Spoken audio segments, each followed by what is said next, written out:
Thank you, respected dignitaries. Now, I invite Dr. Shubhangi Kamble, Professor, Department of Samhita Siddhanta, to deliver the welcome address and set the tone for today's event. Ma'am, please.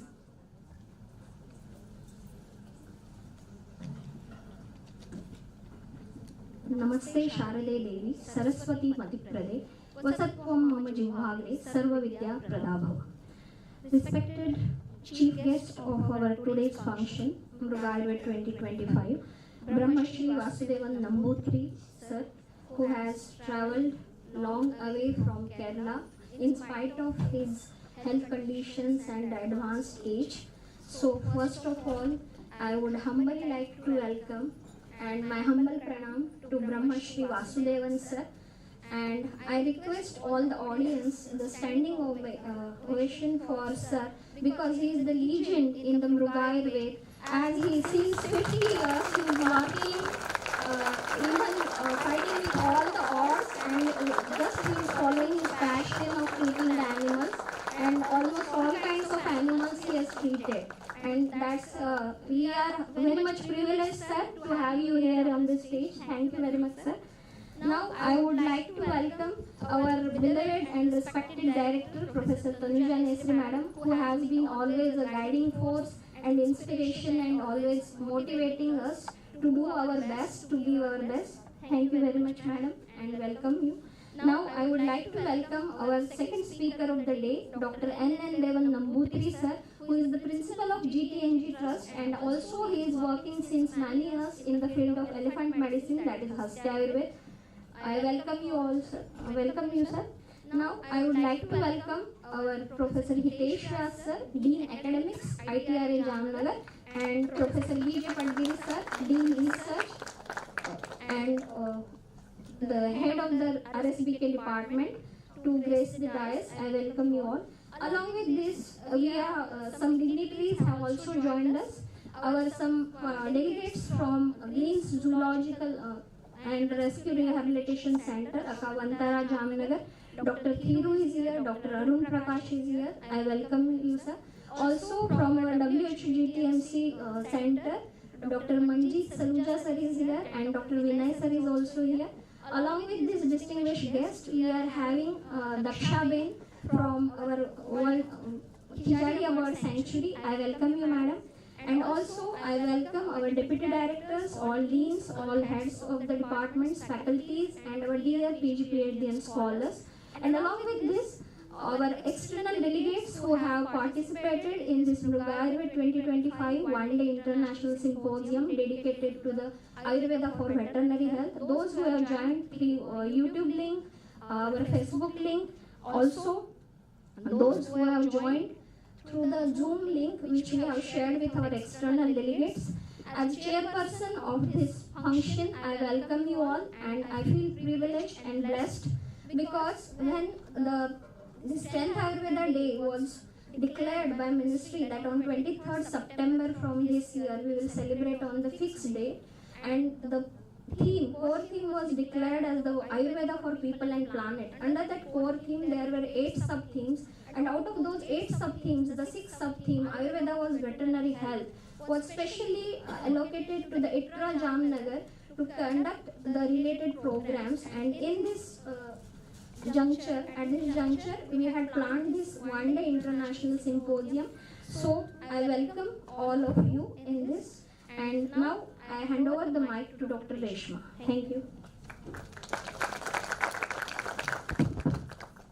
Thank you so much, ma'am. It's my honor to announce the floral welcome and felicitation of our esteemed guests on the dais. We would like to express our deepest respect and gratitude as we invite our chief guest, Brahmasri Vasudevan Nambudiri, practitioner of Hastyadi Ayurveda, founder and trustee of GTNG Educational Trust, Guruvayur, Kerala, to be felicitated by our Honorable Director, ITRA. May this gesture symbolize our immense appreciation for his gracious presence and invaluable contributions to the field of Ayurveda. Ma'am, please.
Thank you, sir.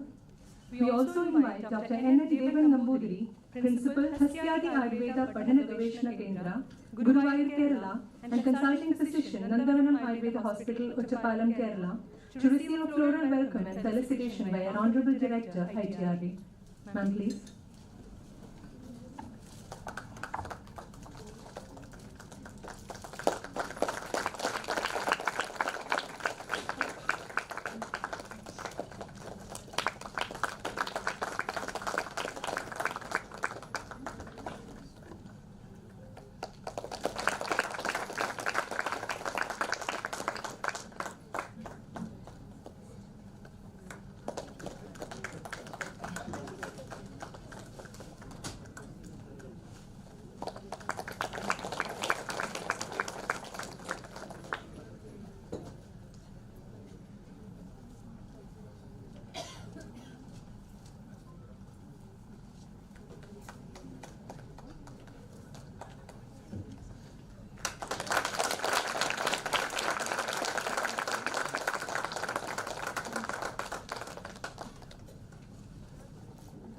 Thank you, sir.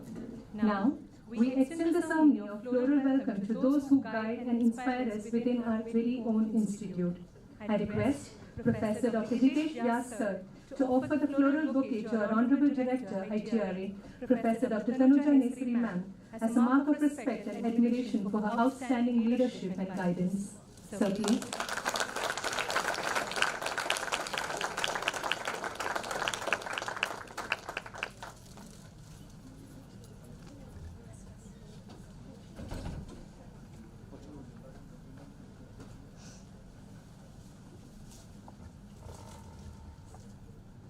Thank you, sir.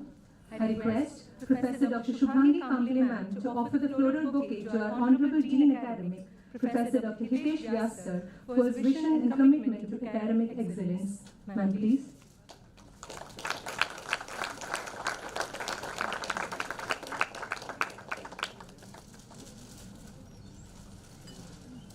Thank you, ma'am. Thank you, sir. I request Professor Dr. Shubhangi Kamble, ma'am, to offer the floral bouquet to our Honorable Dean Research, Professor B.J. Padgiri, sir, for his relentless pursuit of research and innovation. Ma'am, please.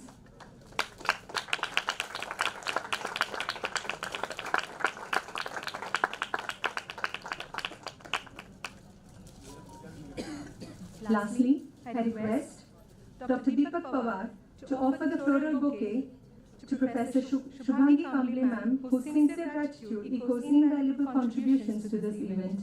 So please.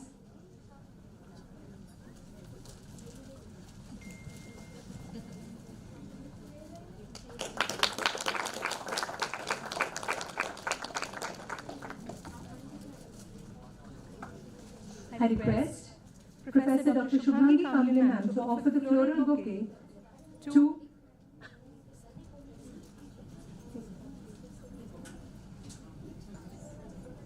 Now, I would like to request Professor Mandeep Madam to welcome our guests. First, Dr. Manjeet Saluja from WHO GTMC Center. Sir, please. Dr. Vinay from WHO GTMC Center.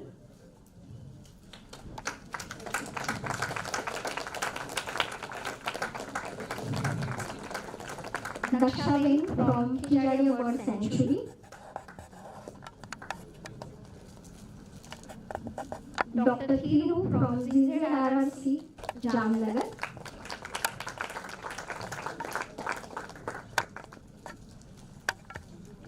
Dr. Hiru, Daksha Wing.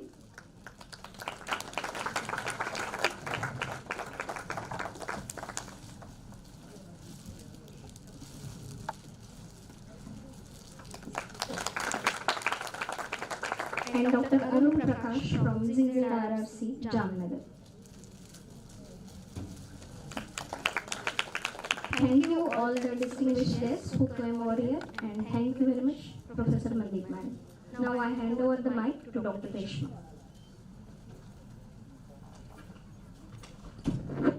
Thank you, ma'am. I now invite our chief guest, Brahmasri Vasudevan Nambudiri, practitioner of Hasyadi Ayurveda, founder and trustee of GTNG Educational Trust, Guruvayur, Kerala, to kindly share his message with us. So please.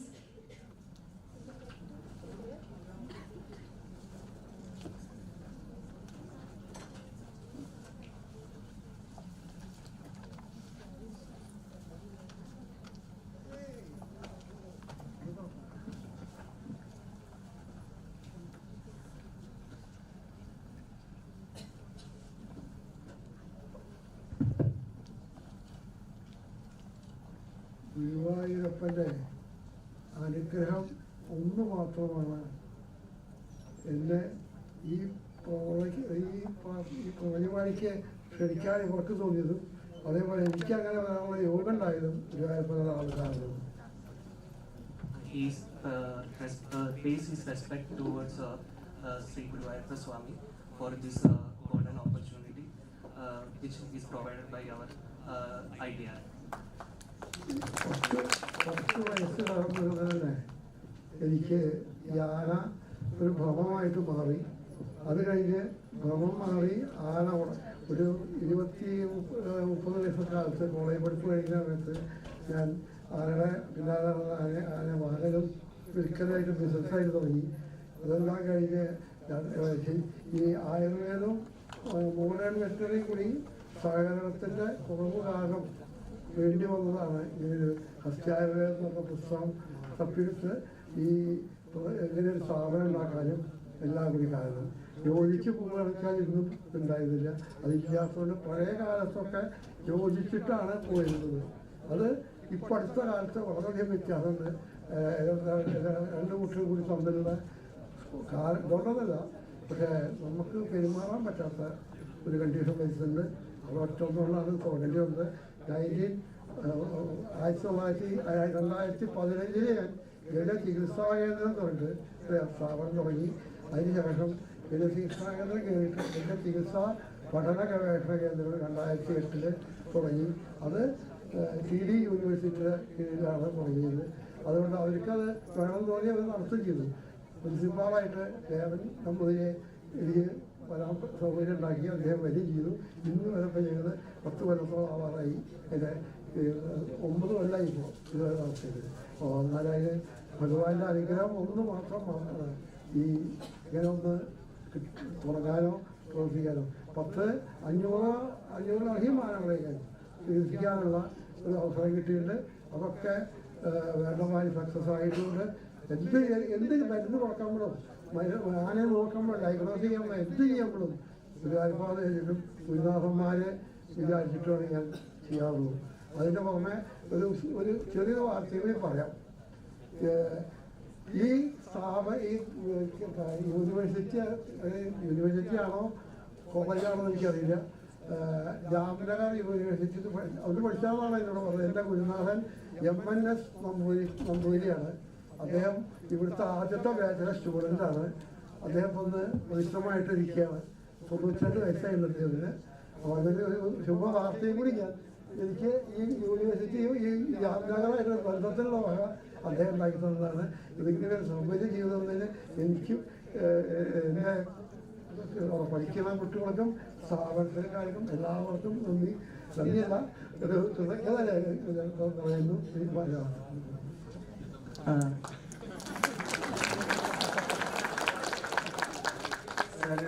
Summary of his speech is he got interested in elephants since childhood.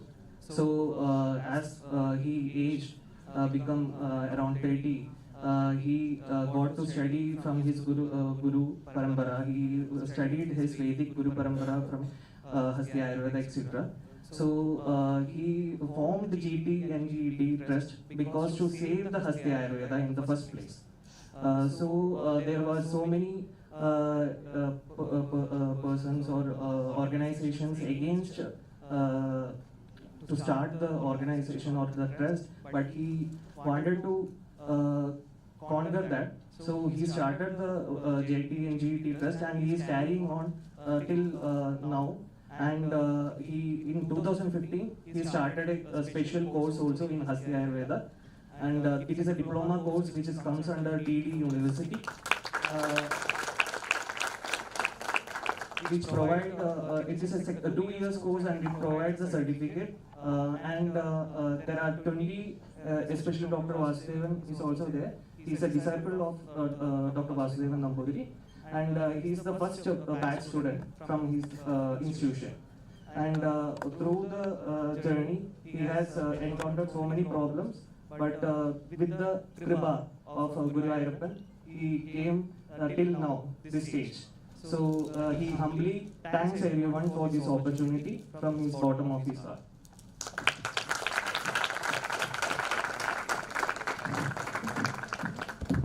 Thank you so much, sir. Thank you, Dr. Hari Krishnan. Since he delivered his speech in Malayalam, I would like to thank him, give him a word of thanks in Malayalam. Sir, ഞങ്ങളുടെ ക്ഷണം സ്വീകരിച്ച sir ഇവിടെ എത്തിയതിന് ഈ സ്ഥാപനത്തിന്റെ പേരിൽ സാറിന് ഞാൻ എന്റെയും ഈ സ്ഥാപനത്തിന്റെ പേരിൽ നന്ദി രേഖപ്പെടുത്തുകയാണ്. We also invite Dr. N.N. Devan Nambudiri, Principal, Hastyadi Ayurveda Padhana Gaveshana Kendra, Guruvayur, Kerala, and Consulting Physician, Nandavanam Ayurveda Hospital, Uchapalam, Kerala, for his address. So please.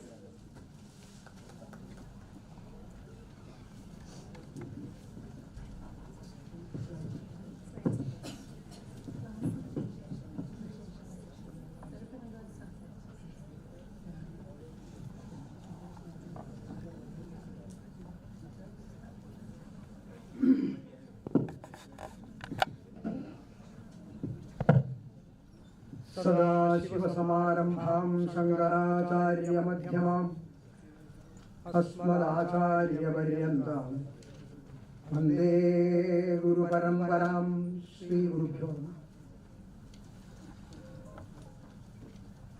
Respected personalities on the dais and off the dais.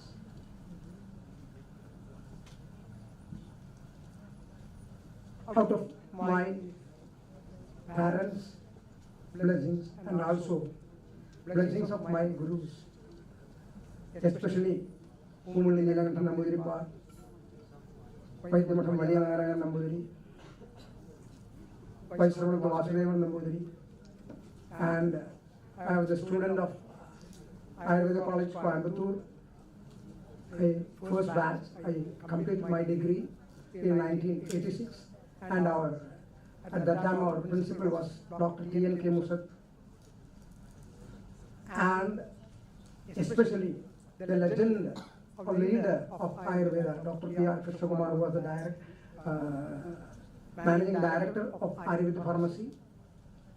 Under that institution only I studied my Ayurvedic BAMS, and another teacher who has become a cause for the studies of my Shastras, who is Professor Vasudevan. He is Ayurveda Acharya now. He is the physician in Ayurveda Pharmacy, Coimbatore. See, out of Guru's blessings only I am here, and especially Lord Mahadeva, who is my nearby deity. Out of Guru's blessings only a person can come to a leading stage, or to study the subject and to deliver the subject and to practice. And in 2002 I started my own small institution in November 2002 as Ashokalayam, under that Narayanayam Ayurvedic Chikitsa Kendram and Sri Nilakantha Ayurveda Shastra Trust. And still, out of God's grace, out of his interest and the contact, Professor Sri Vasudevan Namboodir's interest, the basic cause was out of my Guru's blessings, blessings. From there only I get the contact with Vasudevan Namboodir. Seeing his interest only, I took charge as the principal of that institution. I have studied Hasyadi Ayurveda under Kumuli Nilakanthan Puripa in the traditional form only. After completion, every subject, Shastras like Mimamsa, Vedanta, Vyakaranam, and Nyaya Shastram, also Yoga Darshanam, for 15 years. After their blessings only I am here. I haven't gone for the PG or something, but 20 years, 15 years for that. Everything is out of my parents' blessings and Guru's blessings. I am very, very happy to be here in this ITRA. And so many challenges, especially in the field of Hasti Ayurveda, I have faced. She has prepared medicine and in the terminals gave to Guruvayur Devasam, but they throw it away. So it was a very pity condition, as Vasudevan Namboodir told, unnecessary fight between these two systems. See, the leaders in this, what we call veterinary science, they have come to my Guru several times. Their teacher, Panikar sir, also have come several times. But unnecessarily this quarrel between the two systems, what is the necessity of that? In Ayurveda also we are facing unnecessary quarrel. So if it is taught in proper systematic way, basing on the Nyaya Shastra, we are studying Padartha Vijnanam and we tell it as an uncrackable nut. It is never uncrackable, it is crackable. It's a beautiful science that which have got the logical support to Ayurveda. So that is not properly taught in any institutions, I know it. And all darsanas, we also study that. Egam shastram adhiyano na vidyat shastra vistratam tasmad bahusrutam shastram vijaniya chikilsakaha. Egam shastram adhiyano, then they tell that. Anatomy and physiology, of course, that we can study. But these are two parallel lines. One is objective, another is subjective. So what happens in institutions? Totally the students are confused. subjective science goes through the objective way, it makes confusion. That's what is happening. So after completion of my degree, after undergoing these studies under Shastras, for about 15 years, thoroughly I can tell that the way have become flop. The teaching methodology have become flop. That's why the students are not getting confidence after completion of the degree, even PG students. CRIV students are under me, they are studying. But I tell them, what is ama? Everybody will tell, Ushpadolpabalattvena dhatu madhyam apachidam dushtam amashekadam rasam amam prachakshataye. But what is the application of the thing ama in the treatment? So that is not properly taught, I think, or they are not getting the idea. Srotorodha, Balabhramsha, Gaurava, Anilamudhara, Alasya, Apakriti, Nishtiva, Malasanga, Aruchi, Kramaha, Lingam, Malanam, Samanam. Niramanam, just opposite. So this is not properly observed. This is not properly taken care by the students and the teachers, I think so. As not an academician, I can openly tell that they are blinking when they are seeing their patients. And they are not getting the idea what is ama and nirama. When the oil should be applied. If the oil is applied in the body, in the samavastha, what will happen? This should be taught with the basis of Nyaya Shastra, other Shastras, supporting Shastras. Nyaya Shastra, to know the meaning of each and every word. Vyakarana Shastra, support of Vyakarana Shastra is inevitable. That's why we are studying Laghu Siddhanta Kaumudi, just to get the mark or just to pass in the Sanskrit. But they are not applying the Sanskrit. See, to understand modern science, we know that English is inevitable. Like that, to digest Ayurveda, if you are not having the knowledge in Sanskrit, how to use, what is vada? Va gati gandhanayoho. Dong paripalane dong avakhandare pittam. Kena janena phalati iti kapha. Like that. So many things are there. So, the way should be brought in its own proper line. That's my opinion from this 30-40 years of studies and practice. I studied in Gurukula system only after, from even in Coimbatore Ayurveda College, 7.5 years. So if this brought in the institution like this, the Gurukula method, it is possible. The colonial method should be thrown away and the Gurukula system should be brought. Then the science, the knowledge can be transferred. Then only a student will be transferred as an legend physician. That's what I understand after my Guru's grace. I feel that blessed on this stage to deliver a few words, and afterwards I shall go to the Hastya Ayurveda session. Namaskaram to all. Sarve bhavantu sukhinah, sarve santu niramayaha, sarve bhadrani pashyantu, ma kaschit dukkha bhav.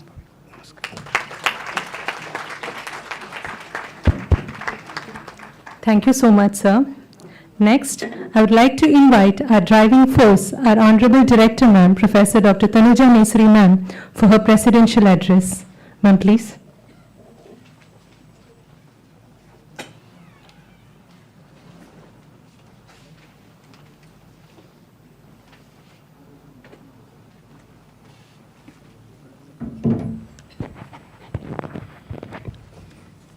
Namaskar to everyone. आज के कार्यक्रम के मुख्य अतिथि, the chief guest of today's Mruga Ayurveda symposium, one-day symposium, Brahmashri Vasudevan Nambudiri. We are really blessed and honored by your esteemed presence, and I think your presence has made this symposium successful. So thank you for being with us. Please give a big hand. And our guest of honor, Dr. N.N. Devan Nambudariji. You really had a very crisp, clear thought, and as we mentioned that, as we observe that the Ayurveda is also being evolved from Gurukul to Kulaguru. From Guru Shishya Parampara, it has become like a organized system of medicine as a university teaching what we are witnessing in ITRA and many other institutions. This is exactly the way how it has been evolved, and the same is a Mruga Ayurveda. Hasta Ayurveda is evolved, and you are the pioneer one. And we are so blessed and feel proud that your thought process is exactly the same thought process of the authentic Ayurveda, how we really understand and how we really teach. As you said that Srotorodha Malabhrusha Gaurava Anila Mudata. So this is a Sama Lakshana and Sama Niram. As we observed in human being, the same is to be observed in the animals, in the birds and the plants, because as this entire system is the oneness and the whole Brahmand, yat pindetat Brahmande. So whatever is here, it is there. And the same is the human system, is the plant physiology and the animal physiology and pathology. If we have to understand Ayurveda and Ayurveda application in the animals, this is to be the approach, it should be the same as the Prakruti and Vikruti, and this is exactly what is really required. When we say that the animal, the Mruga Ayurveda for the animals is to be developed, then it cannot be the same approach as the veterinary sciences. As we say that the apple cannot be compared with the oranges. It is the exactly same approach we require. It's very, very unique and a rare combination. The one who knows Ayurveda thoroughly, principle, Tattva, Shastra and application in the animal, that's what we were looking for, and we really feel blessed on the verge of developing unique vertical, unique system. This conference itself is one of the first kind of conference, the unique conference, and we were in search of the person who knows Ayurveda and its application in the Mruga and animal, and there cannot be the better one, the one which we are witnessing, the pioneer one. And whatever through gurus from the Nambudaris, you just you are carrying this, bearing this torch further, but you also could communicate us in a clear, crisp approach and its communication and the presentation. So we really feel proud, and we always say that कोई कभी ये कहता है कि I am doing, but it is not I. The God has chosen is for this. So I think you have been chosen, and we have been chosen to deliver this message and this application for the animals. So thank you very much, N.N. Devanji, for being with us. And for many, like galaxy of the experts, Dr. Shubhangi, Deepak, Bhupesh Patel, Hitesh Vyas, and my colleague Padgiri ji, who are on the dais, have chosen the speakers from all across, not from India, but from all across the world, which includes Dr. Ramanathan ji from Green Zoological Rescue and Rehabilitation Center, Vantara. So we really thank Vantara for being with us. This is our first conference after we have signed MOU in the august presence of our Honorable Minister, Sri Pratap Rao Jadhavji, and it is his vision that Mruga Ayurveda, the veterinary Ayurveda has to be evolved, and that message should spread to all across, not in India, but all across the world. And this is the first step after we signed our MOU. So Vantara is always with us, and this is jointly organized. So Ramanathan ji and Ramakant Shingru ji, they are with us, and from Vantara we also have Dr. Thiru and Dr. Arun for sharing the success stories. As in Vantara, what we have witnessed, that there are 2,200 types of animals, not hasti, but there are horse and many others, lion, tiger, reptiles, and all different species of animals, and more than 1.5 lakh animals. It is a rescue and rehabilitation center. I think there cannot be a better noble cause on this earth. So we really are grateful that, and we also feel proud to be a part of this entire noble cause. So please extend our congratulations to Ramakanji, Anant Ambani ji and Radhika Marjan, because we had the opportunity to have her with us. So please extend our warm greetings and thanks for considering all ITRA as a part worth considering. And then we have WHO with us. Yesterday, we celebrated Ayurveda Day in the august presence of Shama Kuruvilla ji. And Shama mentioned that Mandeep Saluja will be, because you are representing biodiversity vertical. And thank you, and I'm sure we, ITRA and our team, and you are also leading for developing this campus biodiversity and making this green campus, and also Ayurveda city, Jamnagar as a Ayurveda city, and all green initiatives and biodiversity, sustainable solutions for the future. And the plant and the animal, we cannot have our health, swastha, without the swasthya of our environment, animal, plants, and the entire universe, the environment and everything. And I'm sure you are taking care. This, we are trying to create the use case, the model, which everyone would like to replicate all across the globe. So this is what our small initiative, the small step for creating the green and sustainable solution for the future. So thank you very much, Mandeep ji, and Vinay also, you are with us representing the WHO with us and GTMC.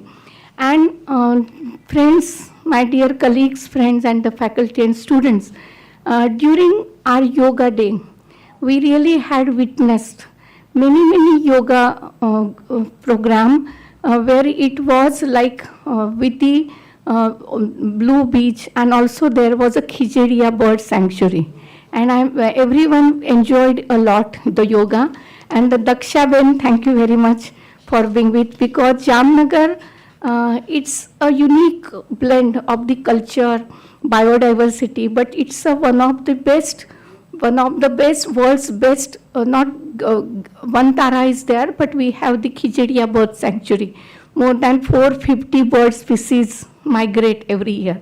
So today you are also with us. So thank you, and you're with your colleagues. So please give big hands to all these noble laureates. I think this is the best opportunity to blend many organizations who have the same, working towards this one same mission, and having the Ayurveda version for the, and all animal lovers as well. So for the betterment, for the animal health, so that we also become healthy when our neighbors and the entire ecosystem becomes healthy. So this is what the theme of this year's Ayurveda Day is, Ayurveda for people and planet, or Ayurveda जन जन के लिए, पृथ्वी के कल्याण के लिए. So I think this is what, and ministry had given us 2 themes as a ITRA, as a nodal agency. One was digital transformation from tradition to technology. So to make it more relevant and contemporary, we want to integrate with the technology, and that's what yesterday we witnessed very good presentations from all the stakeholders. And today, this is the veterinary Ayurveda, Mruga Ayurveda, that ministry has dedicated ITRA, Institute of Teaching and Research, because our minister and the secretary, they had witnessed this collaboration with Vantara and the Green Zoological Rescue and Rehabilitation Center at Jamnagar. So it was a loud thinking that we will continue with this initiative. And this initiative, as it is the Gurukul right now, but now we want to create the Kulaguru system. That is, we want to make it organize a program, education program, to take this entire cause further. And as sir, you mentioned that we have, you have the diploma in Mruga Hasti Ayurveda. So we want to take this further with your blessings, guidance, and your insights. Maybe this Devanji, we will like to have you full day, many days here with our dedicated team. We had meeting with Mandeep ji, Bhupesh Patel, Hitesh Vyas, Varshaben, and many others who are in this. We have the core team, and we want to create the dedicated program, postgraduate diploma for the Ayurveda, Mruga Ayurveda, and definitely ITRA would like to request you to collaborate with your organization, and we will make it organized, systematic program with dedicated standardized module with the qualification laws, and we want to make education program, and through Ministry of Ayush in an organized way we will have this degree, certificate, degree and diploma program. This is what is our vision, and I'm sure as we have initiated this cause for our students, this is a good news that maybe in coming future for everyone all across the globe we will provide this opportunity to start in the form of the course for the veterinary Ayurveda. This is the outcome of today's program, and everyone can join from skilling program to diploma program to degree program to postgraduate. This is our journey that we have envisioned, and this is creating not only for career opportunities, because one story it was shared with the authorities of the Green Vantara that the one lion का दांत, lion के जो dentistry है, that is a one consultation is 1.5 CR.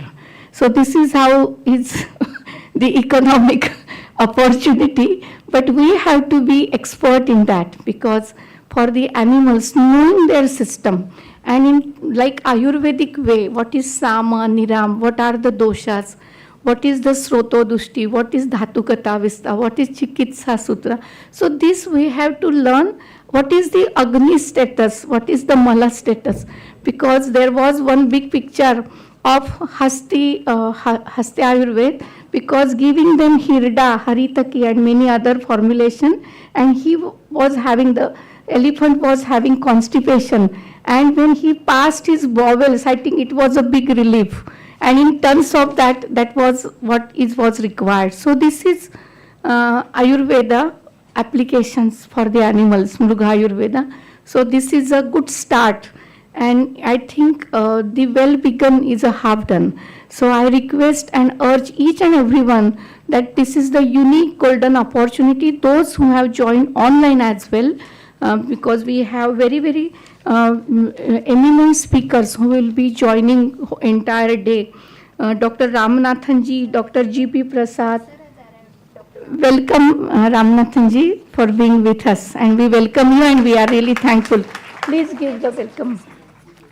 I would request to offer the floral welcome to Ramanathan ji. Thank you very much for representing and being with us, and the entire course you have traveled all across the web only for attending this program. So thank you for being with us. And Dr. G.P. Prasad, Dr. George Source, I think he is traveling abroad only for this program. So thank you. We really thank the entire GZ Rescue and Rehabilitation Center Vantara for all these experts and the resource person, those who will share their words of wisdom to create this system for animals in future. And Dr. Arun, you have many success stories to share with you, because you are dealing with each and every animal in Vantara. So thank you very much with us. And we have many dignitaries from the ministry, Dr. Manoj Mesi also, who would like to join for some time, and from ministry the experts will join, and we want to make this into skilling program in coming future. This is the expected outcome of this symposium. So thank you, and I congratulate again Shubhangi, Deepak, and her entire team for taking these efforts, and Bhupesh Patel as well for creating, because he is the nodal person for taking this collaboration further. So all our esteemed dignitaries and all our faculty, I congratulate. And I just would like to have this, to inform each and everyone during last 1 month, after the Ayurveda Day is announced, we have organized 34 programs. This is the one, but camp, many medical camps, yoga, school training, we have Poshan Mah, we have Nari Shakti, Shilpa Donga, Swastha Vrutta department. Each and everyone is involved in creating and communicating Dudh Margin. Everyone, Dr. Sud, I can see everyone, Prashant and everyone, Mukesh Naria and Kori for the Poshan. We have created the nutritional biscuits, that is a Poshan cookies, which are being distributed for the children. So this is the Poshan Maha we are also celebrating. Hindi दिवस के लिए हम बहुत सारी कार्यशाला भी कर रहे हैं. तो ये कई सारे प्रोग्राम एक साथ है, एक साथ पोषण माह सेलिब्रेट कर रहे हैं, नारी उत्सव कर रहे हैं, हम आयुर्वेदा डे मना रहे हैं और हिंदी का पखवाड़ा भी कर रहे हैं. तो ये सभी प्रोग्राम में 7,000 से लोग भी जुड़ गए हैं और हमारे सभी पदव्युत्तर स्नातक और पदवी पूर्व स्नातक भी इसमें जुड़े हैं. तो इन सभी का मैं अभिनंदन करती हूँ, सभी स्नातकों का, सभी विद्यार्थियों का, सभी अध्यापकों का, सभी स्टाफ का, क्योंकि ये अपने प्रोग्राम्स, और नवरात्रि भी चल रही है. तो नवदुर्गा के आशीर्वचन से हम ये सभी आयुर्वेद दिवस को अच्छे से मनाएंगे. हम पुनः एक बार मिनिस्ट्री ऑफ आयुष, वैद्य राजेश कोटेचा जी, हमारी पूरी कोर टीम और हमारे माननीय मंत्री जी और प्रधानमंत्री जी जिन्होंने हमें मैसेज दिया आयुर्वेद का, उनका भी हार्दिक धन्यवाद करते हैं. और सभी जो यहाँ जुड़े हुए हैं भारतवर्ष से और दुनिया से, तो इस आयुर्वेद को आगे ले जाने के लिए, to make this one as a harnessing its potential in the main care medicine, as we are doing for the human beings in the conventional medicine, but let this our one small step becomes the future of the veterinary medicine in future as well. Thank you, Manana.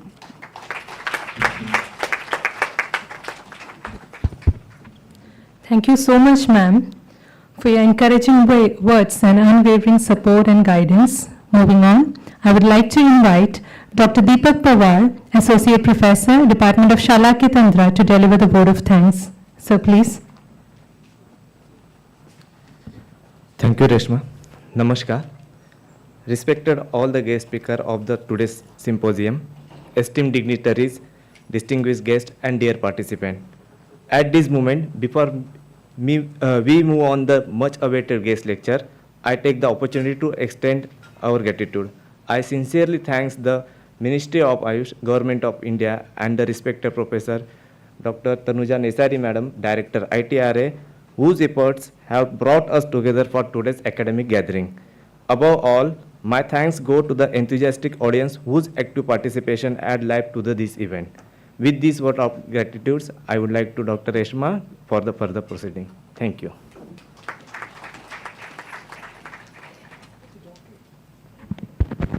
Thank you so much, sir. With this, we have come to the conclusion of the inaugural ceremony. We thank all the dignitaries and participants for their gracious presence. I would like to request our honorable dignitaries on the dais to kindly be seated among the audience as the lecture sessions will be commencing shortly. Thank you all.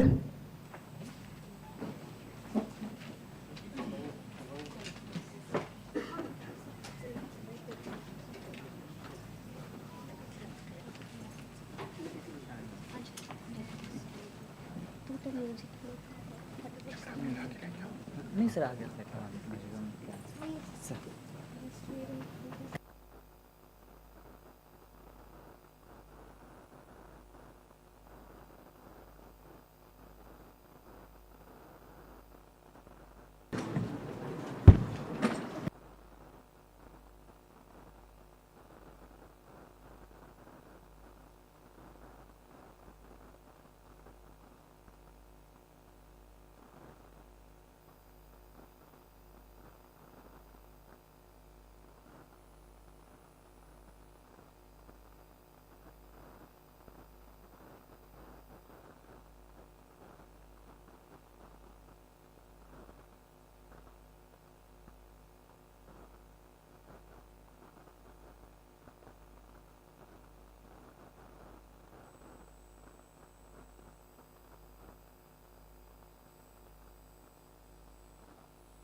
I would like to invite all the respected dignitaries for a group photo.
Good morning, one and all present here and our online audience.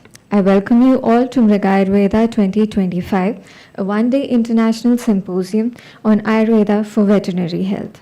We will now be commencing the technical sessions of the day. Moving to the first session, I take this privilege of welcoming the first speaker of our day, Dr. N.N. Devan Nambudiri sir. Dr. N.N. Devan Nambudiri sir is the founder and chief physician of Ashokalayam Ayurveda Chikitsa Kendram, Tiruvegapura, and chief consulting physician of Pomuli Mana Ayurveda Center, Peringode. He is also the consulting physician of Nandavanam Hospital, Uttapalam. Currently, sir is providing his services to Punattur Gaja Samrakshana Kendram of Guru Ayur Devaswam as a Jeevadanam expert committee member. He is the principal of Hastyadi Ayurveda Patana Gaveshana Kendram, that is GTN GET Guru Ayur. Sir has done his BMS from Ayurveda College, Coimbatore, and has traditionally learned Ayurveda from well-known gurus like Ashtavaidyan Vaidyamodam Valiya Narayanan Nambudiri sir and Pomuli Neelakandam Nambudiri Pad sir. He has also acquired vast knowledge in the fields of Darshana, Nyaya Shastram and Mimamsa Shastram from Pomuli Neelakandam Nambudiri Pad sir, Vyakarana and Vedanta Shastram from Vaishravanath Vaidya Narayanan Nambudiri Pad sir, Yoga and Pranayama, including studies of authentic texts from Professor V.V. Vasudevan, Director Arsha Yoga Vidyapidam, Coimbatore, and has learned Gaja Chikitsa from Pomuli Neelakandam Nambudiri Pad sir. Sir has served as a tutor of Ayurveda College, Coimbatore, and as an RMO at K. Samajam Ayurveda Hospital, Shonur. He has been a visiting doctor of its branches in Chennai and Trivandrum. He has served as a member of panel of doctors at K. Samajam, in which all the Ashtavaidyas, along with famous allopathy doctors, participated. He is the chief consulting physician of Pomuli Mana Ayurveda Hospital that was started in the honorable memory of his guru, Sri Pomuli Neelakandam Nambudiri Pad sir, in 1998. In 2002, Sir founded Ashokailayam with both IP and OP facilities. Since 2017, Sir is the principal of Hastyadi Ayurveda Patana Gaveshana Kendra, under which BMS degree holders are awarded PG diploma in Hastyadi Ayurveda. At present, he is also conducting classes of Ayurveda and yoga in traditional methods. It is a great honor to have you with us, sir, and I humbly request Dr. N. Devan Nambudiri, sir, to kindly grace the dais for the commencement of the session. Please, sir.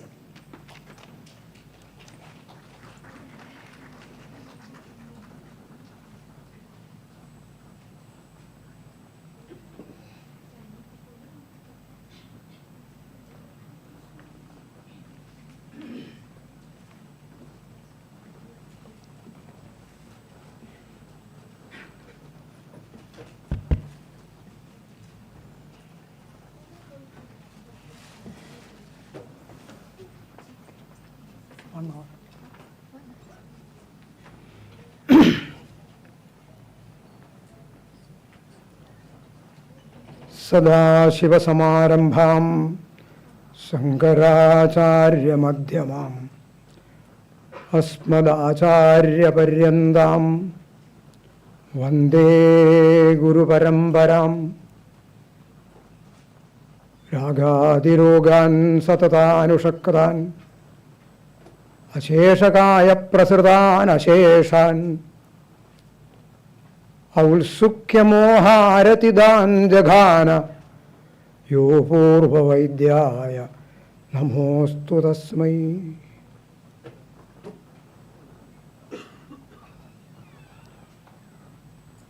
गजाननं भूतगणादिसेवितं कपित्थजम्बूफलसारभक्षितम् उमासुतं शोकविनाशकारणं Namami Vighneshwarapadapangajam.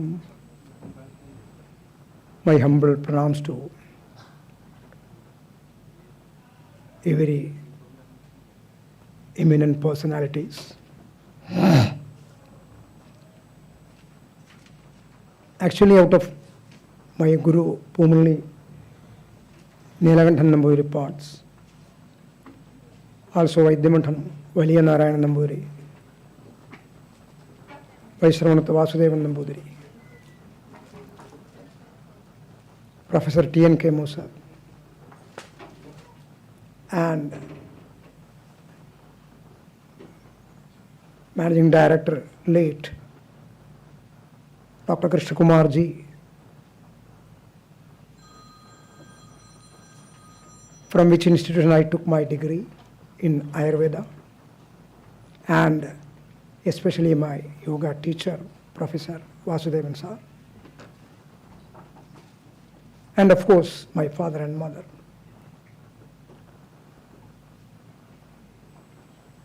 After their blessings only I am here. Guror anugrahena eva puman purna prasantaye. That's the most important thing. Without the blessings of gurus,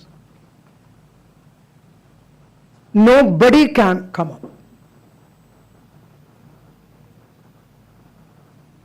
That is the peculiarity of Bharatiya Shastras. Here my duty is to speak a few words about Hastyadi Ayurveda. We already know that Soyam Ayurvedo Shashvato Nirdishyate Anaditval Swabhava Samsiddhi Lakshanatval Bhava Swabhava Nityatval cha. Ayurveda Amrutanam Sa Ayam Ayurveda Shashvataha. There is no end, endless science for the universe. So Hastyadi Ayurvedam also, Hastya means here elephant. The father of Hastyadi Ayurveda is Palakapya Muni. The authentic text of Hastyadi Ayurveda is Palakapyam or Hasti Ayurveda Grantham.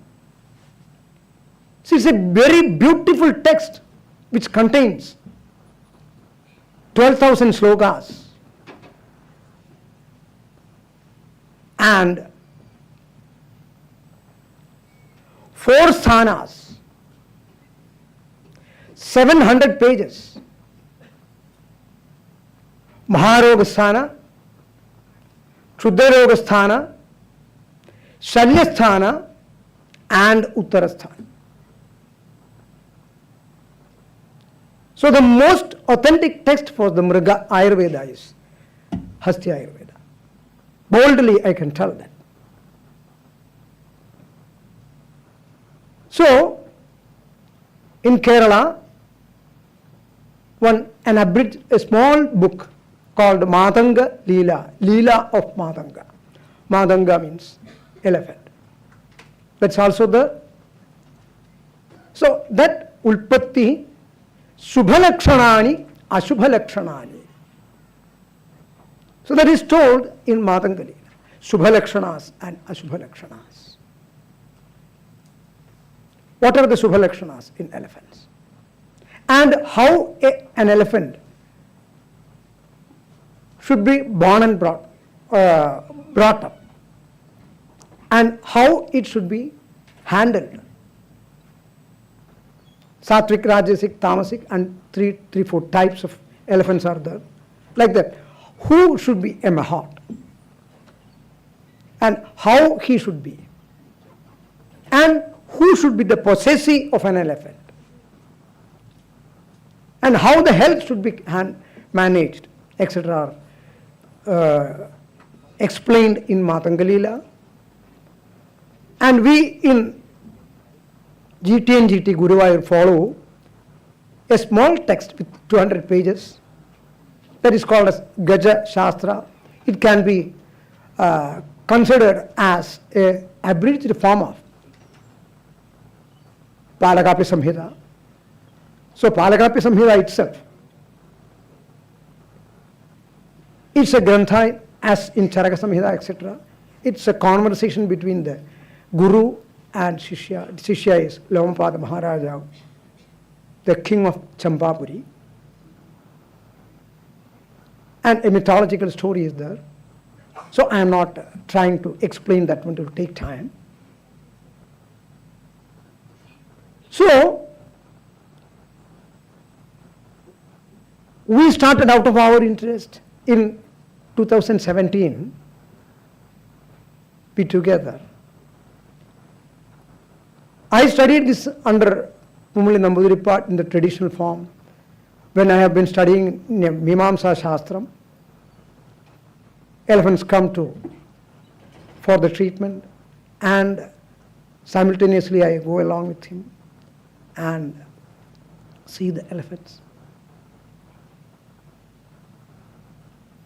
So the beginning of Gaja Shastra, or this Palakapya Samhita, was done by him. As a person who have undergone through the Charaka Samhita, he told that you just go through this text. You will be able to. It was the blessing. And just I went through the Matanga Leela under him. And by 10 years experience under him, at least 3-4 elephants will come in a week. So actually I was not too much interested at that time. So whenever I go along with him, whenever he shows an elephant, touches the part, I will be along with him and giving the prescription, etc. So the basic knowledge of Ayurveda is there, and out of this practical experience, only I attained the knowledge in that one. The first elephant I examined was under Vaidyamatham Valiyanarayan Nambudiri. I remember the name.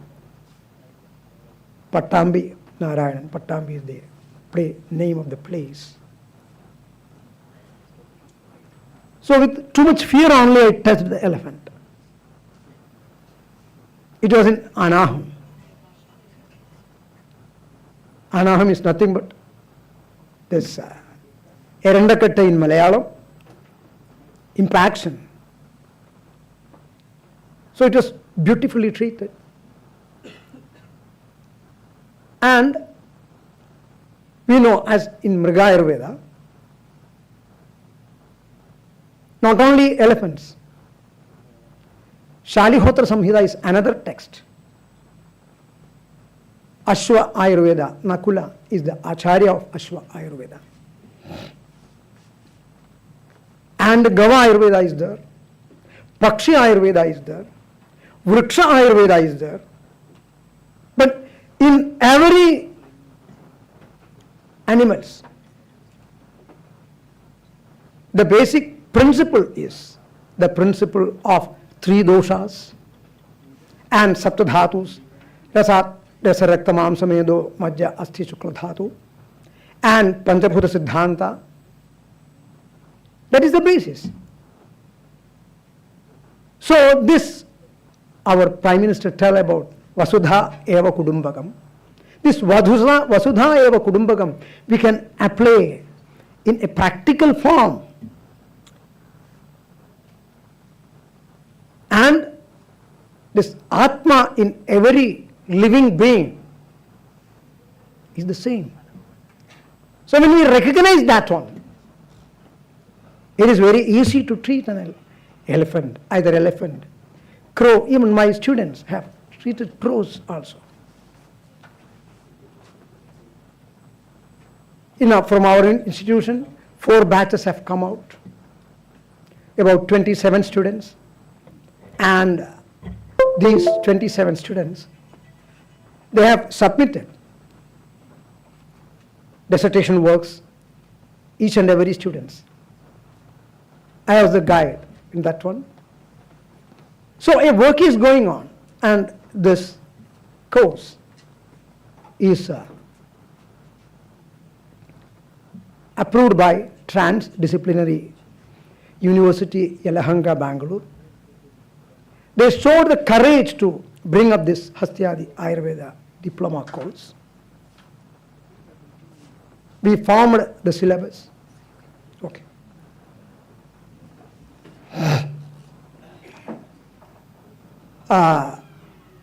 Compiling Ashtanga Hridaya Samhita to get the knowledge about the Ayurveda, to compile as a compilation the basics of Hasti Ayurveda, that is Palakapyam and Gajashastra.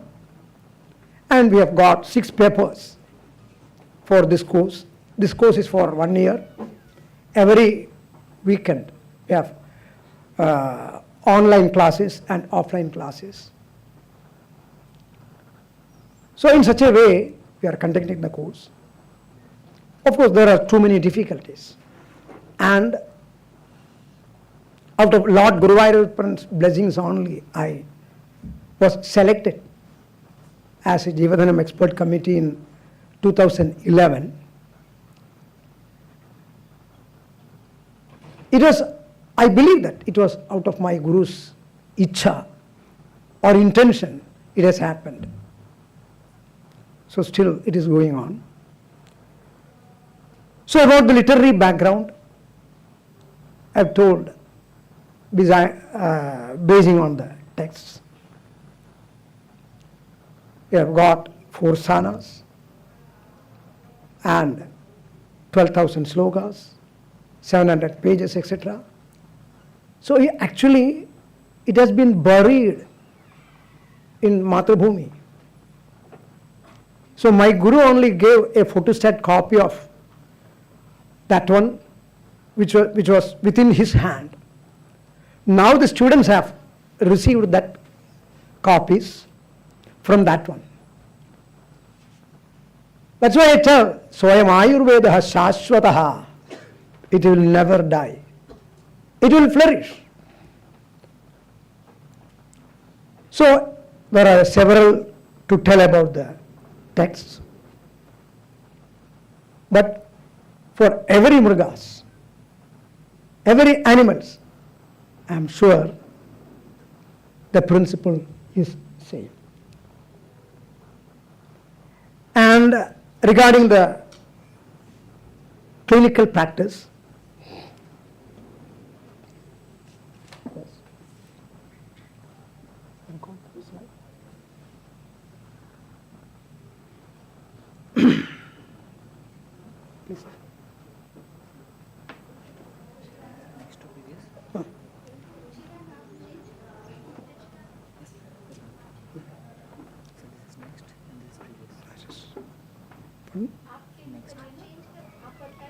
can see next.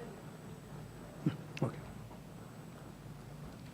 Roga pradurbhavishyandi vishamadhyasanaadibhi दिग्गजानां वतश्रुत्वा प्रत्युवाच पितामहः न विषादे मनः कार्यं व्याधीन् प्रति मतङ्गजाः उल्पल्स्यत्यचिरेण अथ गजबन्धुर्महामुनिः आयुर्वेदस्य वेत्ता वै मल्कृतस्य भविष्यति तेषां रोगान् समुल्पन्नान् हनिष्यत्यौषधीबलाल् that Muni is Palagapya एवमुक्त्वा दिशो नागाः नागान् विससर्ज यथादिशम्. So, Ayurvedic veterinary medicinal tradition. So, this was first veterinary hospital in 1436 BC of King Ashoka. So, this is a picture in that one. And as I told you, it has got Palakapya Samhita got Maharogasthana 18 chapters, Kshudrarogasthana 72 chapters, Shalyasthana 34 chapters, Uttarasthana 36 chapters. And Maharogasthana 18 chapters, Jvara, Panduroga, Anaha, Morcha, Shiroroga, like that. And Kshudrarogasthana 72 chapters, Sarvadisara Adhyayam, Vishapariksha, etc.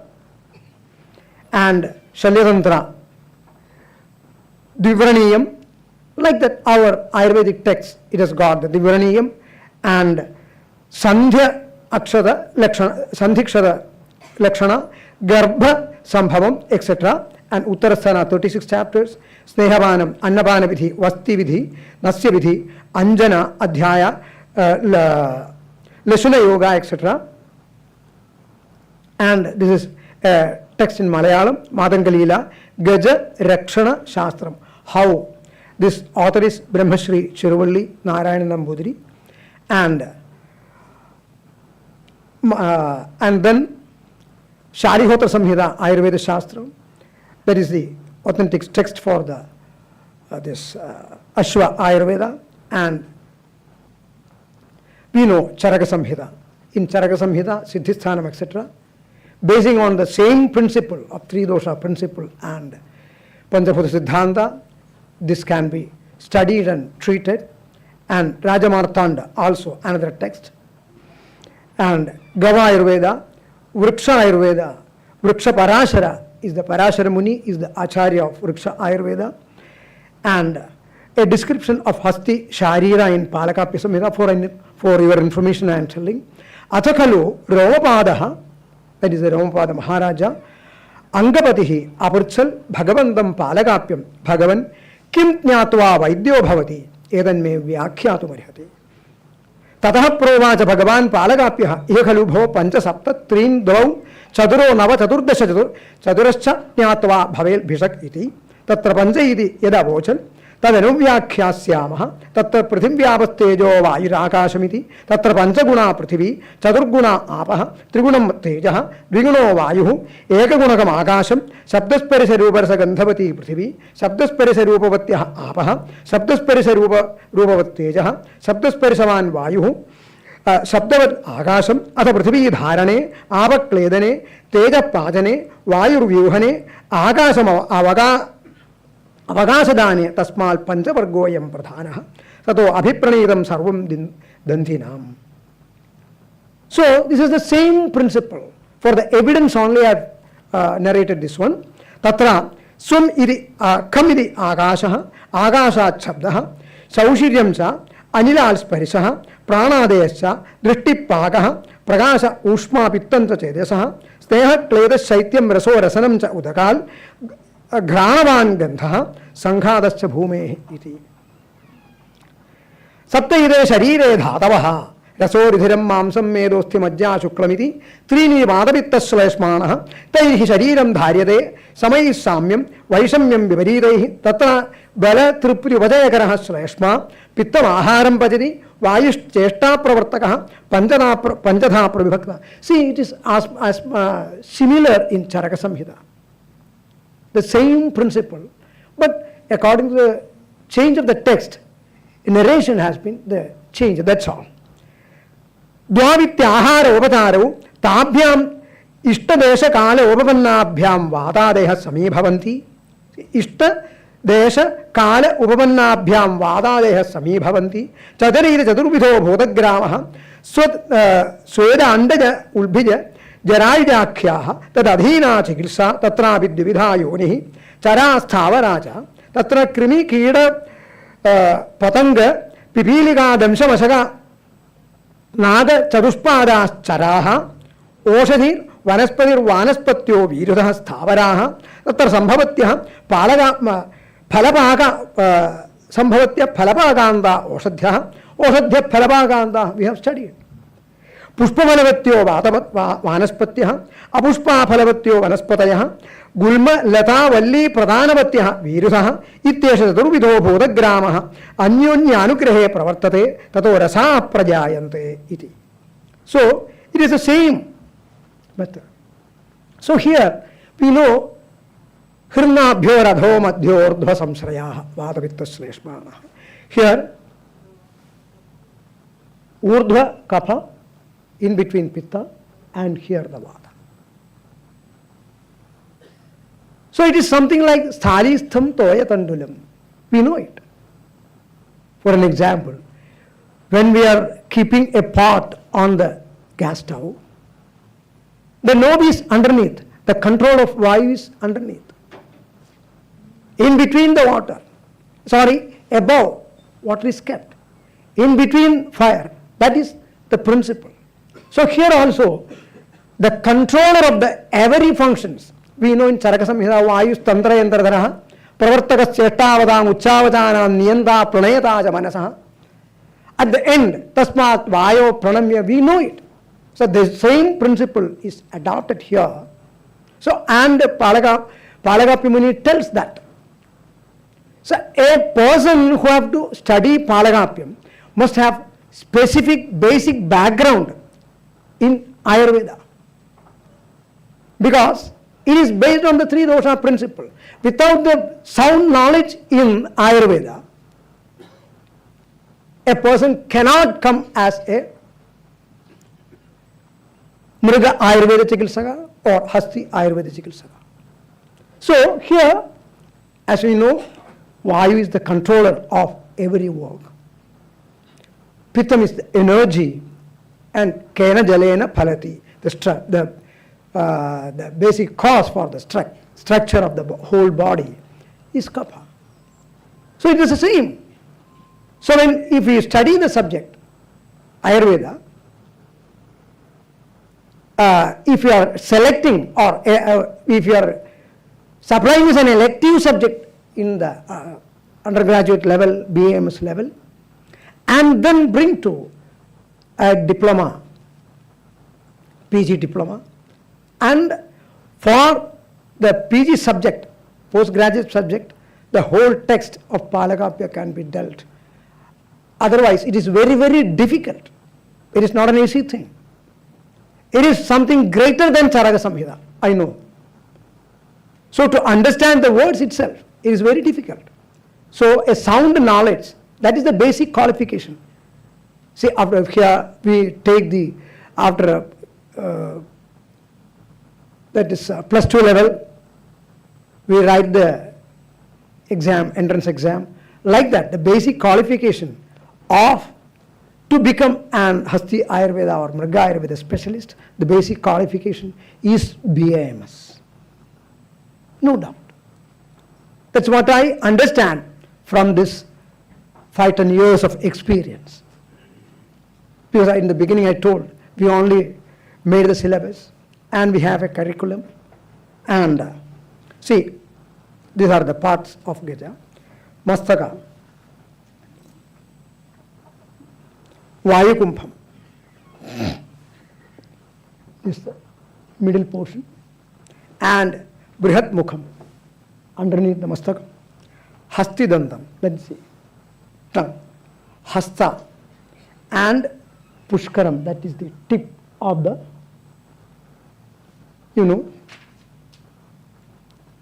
and Attanga Geja Lakshana. Dvigunidaha Hastena Parishimpita Bhotalam, that is the perfect Lakshana of a perfect Lakshana Yukta Gaja. And Hastidanta we can see, and Akshi, the color of the Akshi, those things are told in detail. It should be the color of the honey. And Vayukumbham, here specifically you can see that Vayukumbham, that with that sindoor. That is Vayu Kumbhyate. See, those who have gone through Srimad Bhagavatam, in the Kuvalayapida Vadham, at the time of Kuvalayapida Vadham, Bhagavan Vedavyasa tells that Bhagavan, with his force of the right hand, he gave a thrash on the Vayukumbham. It's a very big animal. The small young kid jumped and gave a thrash. It is nothing but marmakshadam. Vayu kumbhyate asmin anena iti Vayu kumbhaha. So when the Vayu balam is gone, the whole strength of the big animal, the biggest animal in the world, will be lost. So it is nothing but the marmakshadam, the knowledge, the basic knowledge of his Bhagavan Krishna. He knows everything. So it is not a myth. It is not a mythological story. We have to consider it as a real thing. So if you are giving a thrash on the Vayukumbham, sure the elephant will be died. So behind every mythological story, several principles are there, and Madagiri, in Malayalam it is called as Kannam, Gaja Pucham, Nakham, Karna, and in clinical practice. So I am examining, this name of this elephant is Chandamarakshan. So I am examining this elephant. So the same Chandamarakshan, examining in Padaroga. So it's not in an acute stage. How to examine the Padaroga? So this Padaroga is very common, and Padaroga and Erandakata, or it is nothing but Ana. Padaroga is very dangerous actually. So it should be treated very carefully, otherwise the wound may pierce inside and it may lead to the tongue even. So it should be handled properly and treated properly. And there are textual medicines, Negrohodambara Ashwatha, Plaksha, and a combination of this Kashayam. And what we call Kashmirium also. This combination of this Kashayam, keep the foot of the elephant in that one. And gradually within 1 or 2 weeks, it will be healed. So we can prepare, we know how to prepare the coconut oil out of that. That coconut oil also will be helpful to heal the wound. See this in. This is another student of mine, Dr. Sabrinath. He is from 20 onwards. He is BAMS. And 1920, that is 2019 onwards, he is out of interest, he is practicing. He have done certain Padaroga cases. So for the information only, I have just put that one. Last year, last but one batch, he is teaching in this our institution. And this is another case. And these are certain cases which he have done. So here, examination of Marmakshadam. Here, from Guruvayur only I have done that one. So here, just this is called as Amaram, back foot. Here, a kshada was happened out of another animal. Ana kuttidana. out of that one, this occurred, and so I am examining. This area is slightly hard.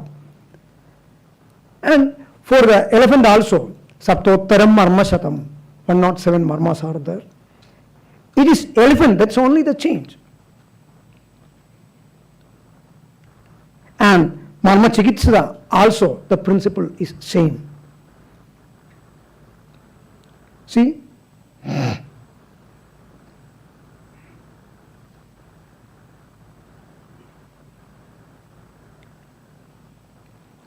This is, in Malayalam we call it as Kadakattaramba. By laying here, the lump-like thing will happen on the, see, back side, we can call, on the trunk. So the method of treating is same like Shobhara Dravyas can be applied. Orally also we can give the medicines. See, Grihadhumarja Grihadhumo Vachakushta Sathakwa Devadarubhi. That combination we can utilize in these type of cases. And with Marma Gutika also will mix, and that will be applied. Slowly that swelling will be reduced. And orally also we may have to give Shobhara Dravyas. So there is a systematic methodology for that. And even the Aushadhas for the human being are being utilized. If it is based on the text, it is more effective. We know about the Prakarana. So even if it is specifically told in Palakapa Samhita, the effectiveness will be more. But the Dravyas are the same. So we must have the thorough knowledge in the Dravyaguna also. Then we can select or elect the Dravyas, and according to the condition, we can give the medicines. See, Kogilakshakam and Amrita Kwatham is generally given in Vataroga for these elephants. Or otherwise, just pound these two, Kogilakshaka and Unuchi, pound and make a bolus, and we can give. So to control these aches and pains in the joints, etc., this is a very traditional approach. Out of the quality or the property of the Dravyas only we are utilizing. We are giving these medicines. And my Guru used to give that one, a combination of this Kogilakshaka and Uluchi. And this is another elephant. It also had Marmaksaram. Here in this area, this foreleg is called as Nada. Here it will be in the, we have got Stanamola Marmam and Stanarohita Marmam. So we know that Sadhya Pranaharam, Kalandra Pranaharam, Vishalyagnam, Angavaigalyagaram, Rujagaram, 5 types of marmas are there. So here, this Stanamolam and Stanarohitam, Kalandra Pranahara Marma. Sometimes it may have, according to the nature of the thrash, it may become very fatal also. So here it had another elephant attack. It had a Marmakshadam here, just behind that. Still it is in the same treatment. The Marmakshata Chikitsa is being given. Slowly it is being recovered. Of course, during this time, veterinary doctors checked the blood picture and took the blood picture, and they called it as an anemic condition. So this anemic condition has been occurred due to the Marmakshadam actually. So if the Marmakshada is properly not handled, the animal will not recover. So because he is just nearby the Hridayam. Hridaya Samipastha Marma eva. So Marmakshata Chikitsa, if it is given properly, within 1 week, slowly the tiredness reduced. See, this is Kadakattaramba, the other one.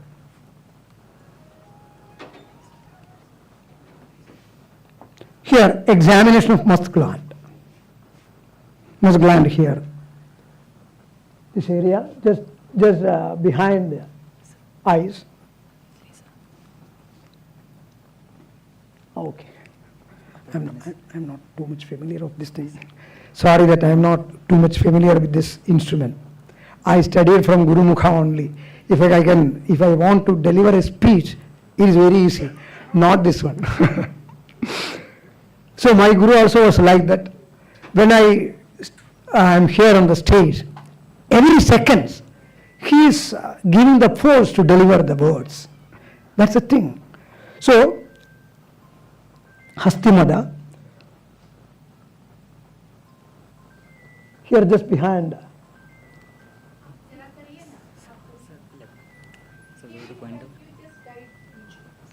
Eyes. The elevated area you can see. That is called Kannam in Malayalam. That's so this elephant had 4 months of must, and again after released from that, again it shows certain lakshanas of mother. So certain behavioral changes will be there, and pre-mast, mast period, post-mast period, Mada Purvakalam, Mada Kalam, and Mada Anantara Kalam is also there. How to manage? During that time, the animal should be tied. Everybody know that. It is a very dangerous time. And so here, even after the mast period, it shows the lakshanas. So it's a dangerous condition. There are medicines, Shobhara Dravyas, when we are applying, that can be managed. So recurrent mother is due to the vitiation of Vada. So because of that, the vitiated Vada should be managed. It is nothing but the vitiated condition occurs due to the vitiation of Vada. Vichinnatvam of chalatvam of Vada, this occurs. So that can be managed. There are methodologies are there. And Mada Lakshana to be identified by Srastha Karna, Dina, Madadala, Dhauta, Kapola, Bindum Bindum Nisrijati, Madadalam, Bindum Bindum Nisrijati Mutram, Abhinashatana Shayyam, Annapananam, Swapnashila, Nakha, Danda, Madhu Varnabha, Pamsu, Patha Viharaha, Apara Geja Virodhi. So these are certain lakshanas of Mada Lakshana. So this is the non-mast period. You can see the arrow. So there is no oozing from the mast glands.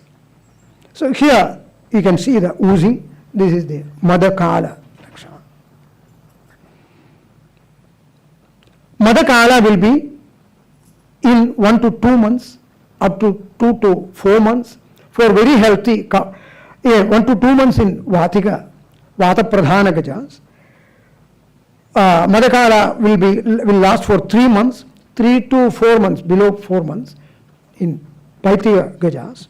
Prolonged Madakala, it will last up to 4 to 6 months in Kapadiga Gajas. So a healthy Mada is up to 3 to 4 months. If it is more, it may lead its ayus. It may affect its ayus. So the other thing is elephant health care. The most important, Trinam, Trishnapaham, Triptikarancha Grahaniharam, Manaprasadanam, Doshatrayagnam, Rakta Shodhanam. The Trina is the most important, most suitable diet for Gajas. And also the small branches of banyan tree and other trees are also very helpful because it contains too much fiber. And the same fiber content, if they are consuming that one, to have the chance of this impaction will become very less. And again, Trinam Trishnapaham, Trishna Haram, and Triptikaram, and Tripti satisfaction, to get the satisfaction of the eatables. The most suitable diet is Trinam, Grahani Haram, Grahani Dosha Haram, Manaprasadanam. When we see the elephant chewing this grass, it's a very beautiful experience to see an elephant chewing the grass and taking, in Kerala they are using the panampata we call, palm tree leaves. It is not a systematic diet, but because of the availability from about 100 to 150 years, the owners of the elephants there, or those who are possessing the elephants, they are utilizing that all. The ideal diet is grass and the small branches and leaves of the plants and trees. And Trina also, doshatrayaghanam and raktasodhanam. So to avoid the chance of having this anemic condition, the most suitable diet is Trina. And Shamaglani Vichil, Tandra, Nidrapaham Trinam, Trinasalpnyas, Trinapranaha, Trinaharaha Matangaja. So, Shrama Glani Vigil. Very easily it will helpful to get away from the Shrama or the tiredness. Tandra, Nidrapaham Trinam. And to have a Nidra Nasaharatam also. Trina have got that property. And Trinasa Alpnyaha, basically they are vegetarians. Trinasa Alpnyaha, Trinapranaha, Trinaharaha, Matangajaha. And Lata Patra and Vrikshabhanga, etc. also, as I told you in the beginning. And see, the most, another thing is the availability of water and walking. It will walk for about 30 kilometers per day. That walking is very, very important. Enough space to walk is very important. Otherwise, it will lead to a condition of impaction or so. And water, availability of enough water is very, very important. My guru used to tell,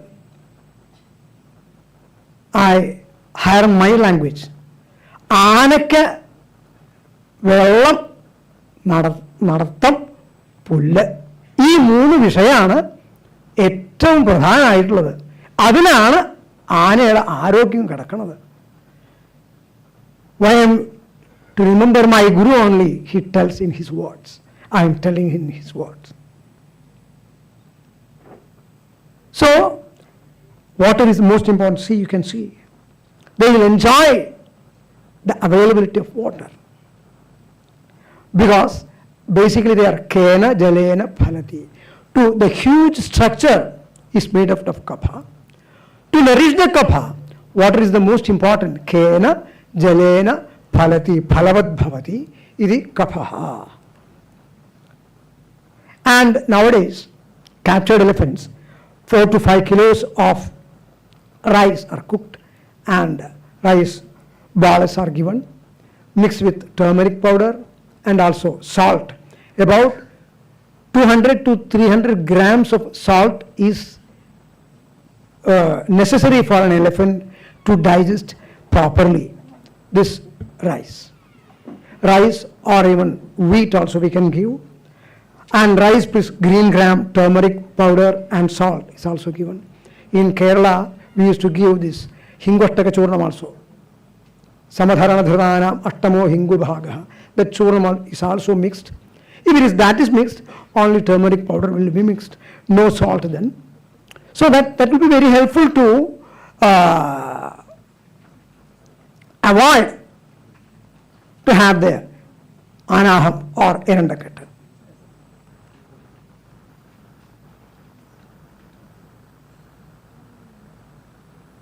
So here, this is a picture from Guruvayur. See, when we give the rice balls, we have to see and observe how it eats, how it chews, whether it have got the proper interest in that. It will, we know, darshanas parisana prasnehi parikshayata roginam. Here only two we have, darshanam and sparisana. And the habits, etc., we may have to ask the Mahat, who is all time he is along with the elephant, with the animal. So Mahot is a very important factor in that one. In Madangalila, if you are considering this animal as a kshetram, this Mahot is the pujari and the possessive, the man who is the owner. Nowadays owner, the word owner should not be told. The possessive, we can tell, is at the place of the king, and the Vaidya, the stand of the place of the Vaidya is the place of the Tantri in a temple. So if any wrong things happens, you may have to ask the Mahot, anything happened? How is the diet? What are the habits? And considering the habit, we cannot change the habits. Basic habits we cannot change. And according to the habit, if any problems have occurred, we may have to ask the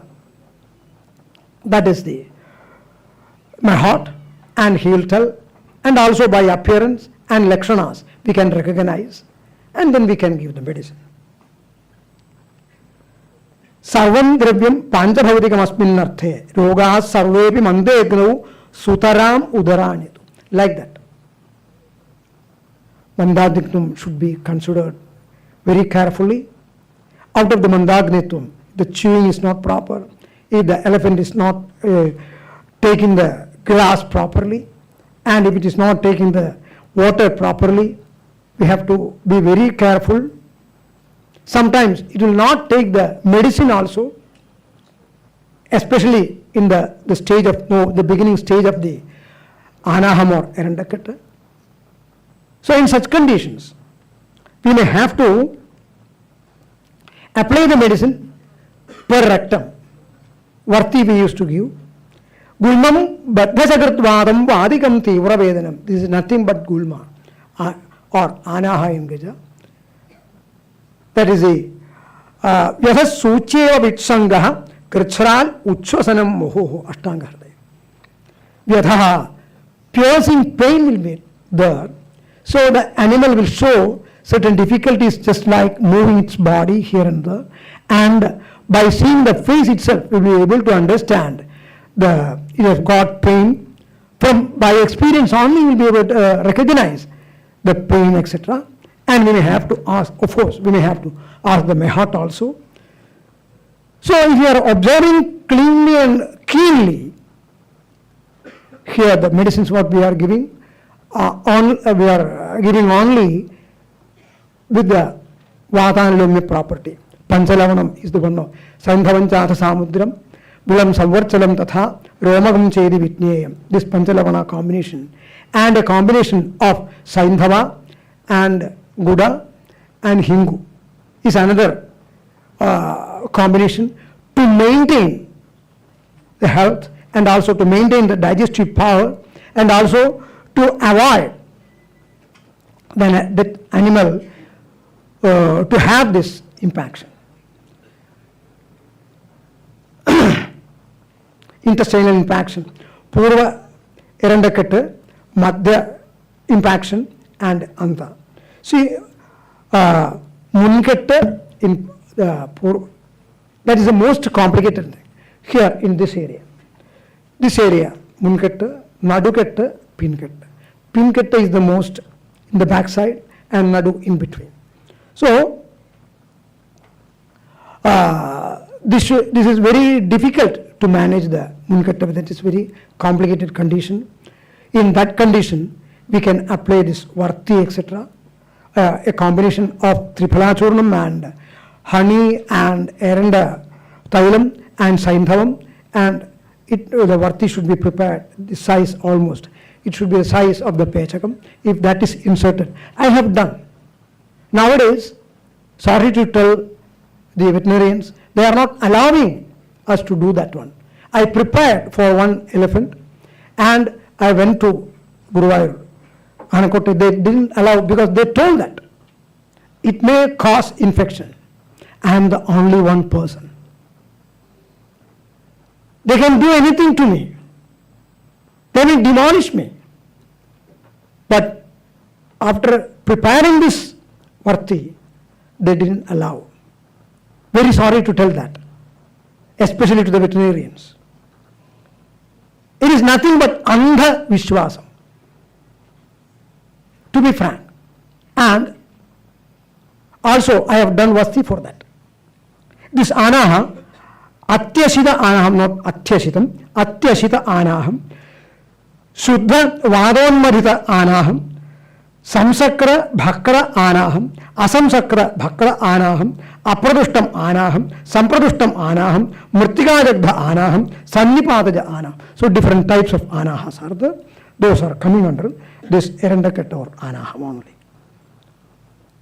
Srodasam mardavam krutva jitva marutam ulbanam, bhitva vibandham snigdhasya, svedo gulmam apohati. Srodasam mardavam krutva. So to mardavikaranam of sodas, we can apply oil, just like Shuddha Balatailam, etc., with a little amount of Saindhavam also, make it warm and apply on the tongue, especially in Nairipa, in the posture of a dog. It is kept and that is applied very easily. This can be managed, and Pautis also is given along with Saindhava and Kulatha and Shatakva, etc. That will be, it should be done anulomam. After that, this impaction can be managed. Vasti karma param vidyal gulmaghanam tadhi in Ashtanga Hridaya. I have done Vasti only for one elephant. It escaped. So about the dosage was 10 multiplications. That is, our is about some 1 liter. It was 12 liters totally. Madhuveli Vasti was given as the first Vasti. And the next one, Ega Prasava Vasti, Pasanna Kshaudra Sarpisham, Vilvadi Mulak Vathaldvau, Kaulathaldvau, Sabatajil. Another friend of mine, Sri K.V. Unnikrishnan, who is another disciple of Pumli Niragandhana Bhuripat, we together discussed and did this Vasti in about 20-25 years ago. That is the most effective thing that which we can give in the gulma or this ana.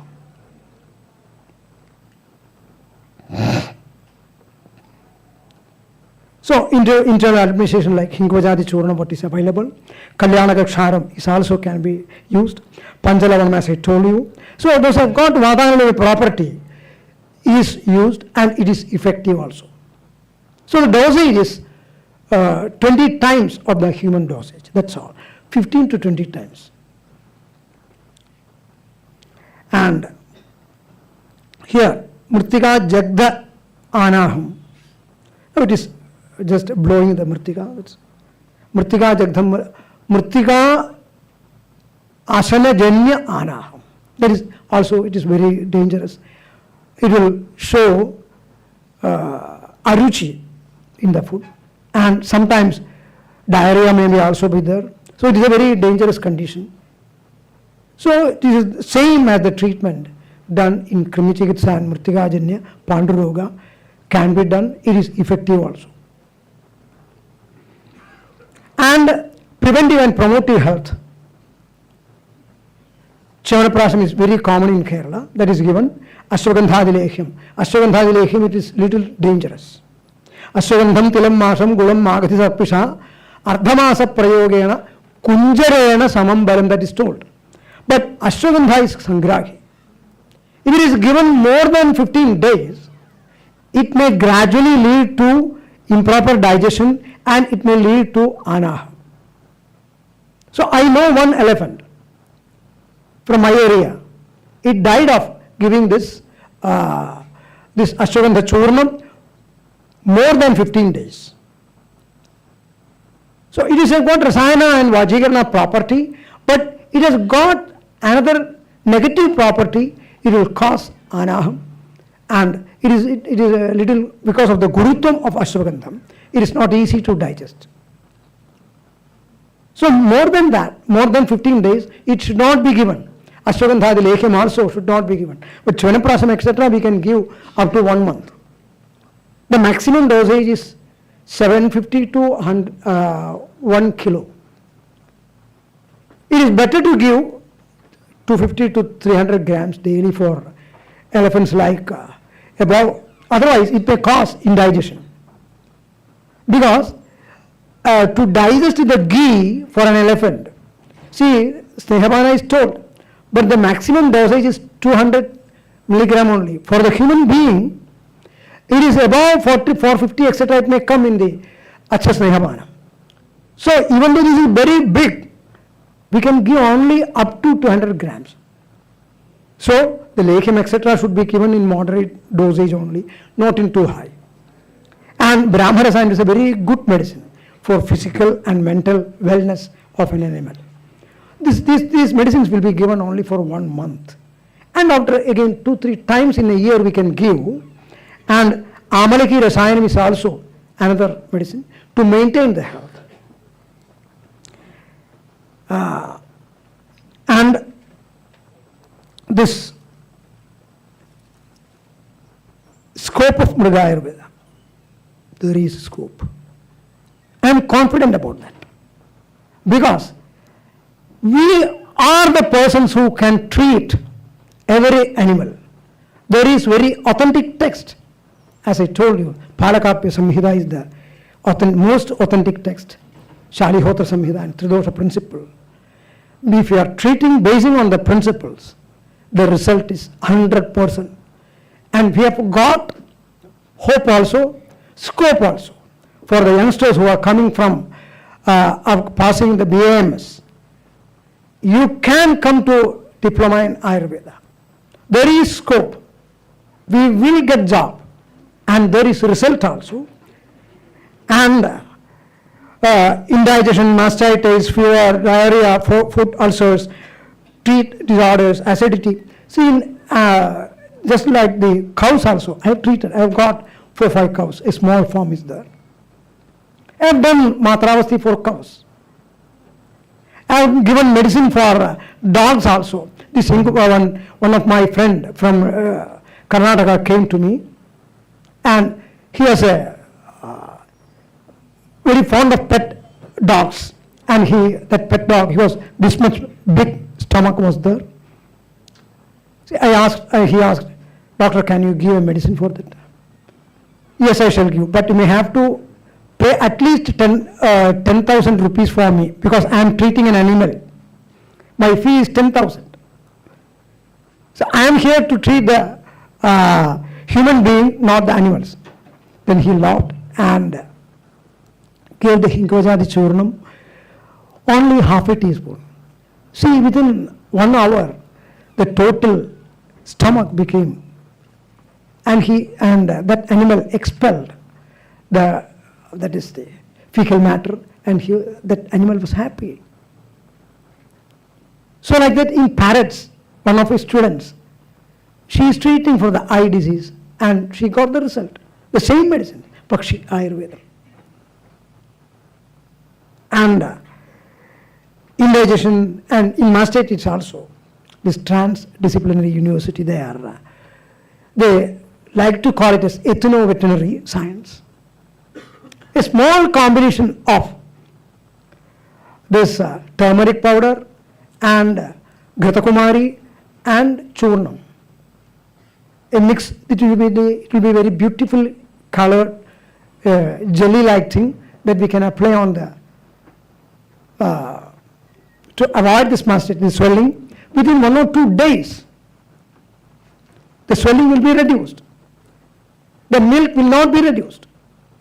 And simultaneously we can give Shobhara Dravyas inside, like Kokilatrakam, etc.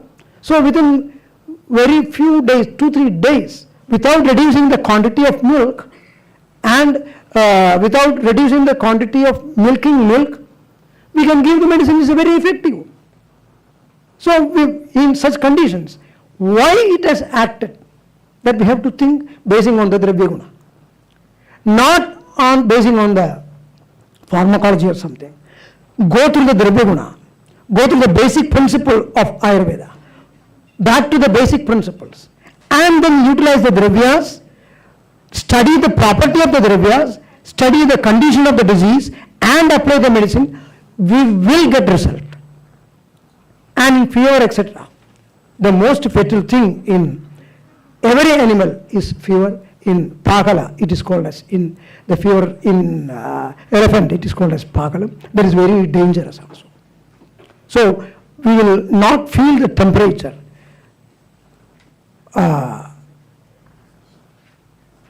Tanavu area, slight cold touch will be there.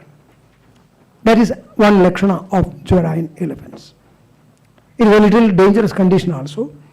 And foot ulcers, that is very common in elephants. There is a systematic approach towards the treatment. Treatment is there. Nagari Vasavan, he preparing an oil for that. Udimbaradi, coconut oil, that is very effective. Very easily within 1 or 2 weeks, the wound will be healed. And the kwatha prepared out of Nyagroha, Udumbara, Ashwatha and Plaksha and Udumbara, Kashmiria kwatham, with a little amount of salt and turmeric powder also. Keep the foot in that one. Foot rot will be managed within 1 or 2 weeks. Johnson violet is helpless. Antibiotics is helpless. And again we know, after giving, whenever a doctor gives the antibiotics, they will give antacids. What it shows? When the antibiotic is given, Vada Pradhalamya will be occurred, it may lead to a condition of impaction. That's why they are giving this antacid. For human beings also it is like that. Of course, the methodology is same, but this is elephant, very big thing, and it has only no gallbladder. The digestion will not be, it is the metabolic function is delayed. So it is very dangerous. So for us, if you are giving Panchalavanam within 2-3 days, it will be healed. I had an experience also. This Panchalavana was given for one animal. After 4-5 hours, that was some certain parts of this dung and water was coming through the anus. And because of the tired condition, they started the dextrose and saline. One is Ushna and Vada Anilomya property. Other one is Shidhavirya. So Ushna has been applied and Shidhavirya Dravyas are applied intravenously. The next day collapsed. So the opposite was done. So that is the pity condition what we see. And for the ulcers and acidity, etc., we can understand very easily. And for that, those who have got the property to improve the digestive function and also to Vada and Lomya property can be applied. And antimicrobial resistance. For this, here we do not have the microbes. We treat the Ayurvedic doctors treat basing on the principle, 3 dosha principle, Vrana Shodhana and Vrana Robhana, etc. And Vrana Shodhana kwathas are there, Vrana Robhana kwathas are there, that we can give externally and internally. It has got result also. If some animals develop the anaha during the kasha application of kwatham, we can apply the medicines like Panchalavana or Hingvajadi Churnam to attain the Vadanami property. So it will not make any complication. I am sure about that. And I remember one case. That was the first case I have treated a wound in this area. In Malayalam it is called as Irikesthanam. And that animal have brought from Assam. On those areas they've got a chariot-like thing will be kept here, and out of that the wound was developed. So in that one, I treated that animal along with Mr. K.V. Unikrishnan. who is a friend of mine, as I told you, the disciple of Namboodirippa. On the cleansing process was done with pure water, with a pipe, and afterwards the ksharanam was done with the triphala kwatham, and triphaladi churnamalam eshtimathukam was kept inside the wound, packed inside the wound, and to avoid the that is the ticks and other things like makshika, etc.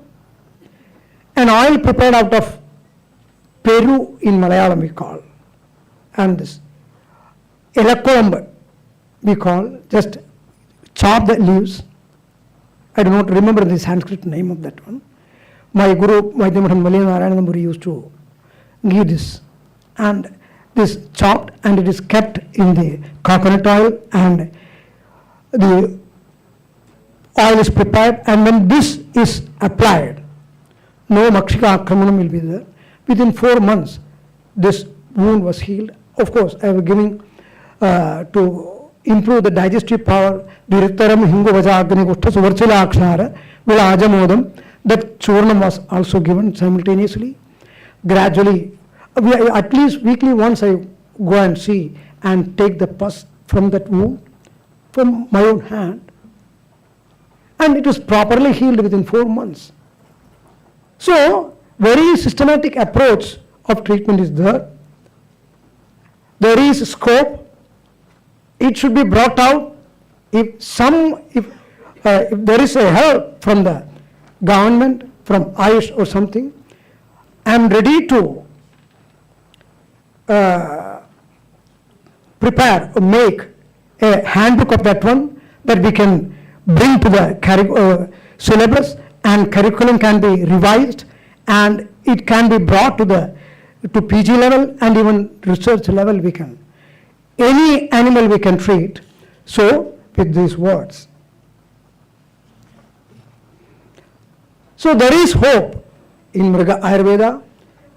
If there is help from the universities, from the institutions, and from the government, it is possible, and I am sure that there is 100% scope in this subject. From after this, with my humble pranams, I conclude my speech. Sarve bhavantu sukhinah, sarve santu niramayaha, sarve bhadrani pashyantu, ma kaschit dukkha bhag bhavi. If anything is positive, that is out of my blessings of my gurus. If anything wrong, if you have become bored of this subject, it is out of my ego. So nowadays, everybody has become egocentric. That egocentrism should be thrown out. Then only the science will be developed. Then only the science can be brought to the help of the health of the mankind and every living being. Namaskaram to all. I am very happy to be here in the stage and to have a chance to deliver a speech like this. Namaskaram to all, to eminent personalities.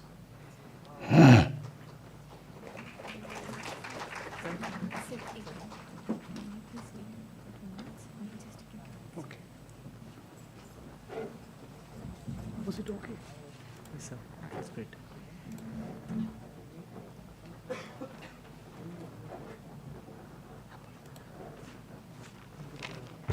Thank you so much, sir. That was a truly enlightening and inspiring session. May I now request our Honorable Dean Academic Professor Hitesh Vyas sir to kindly felicitate our respected speaker with a certificate of appreciation.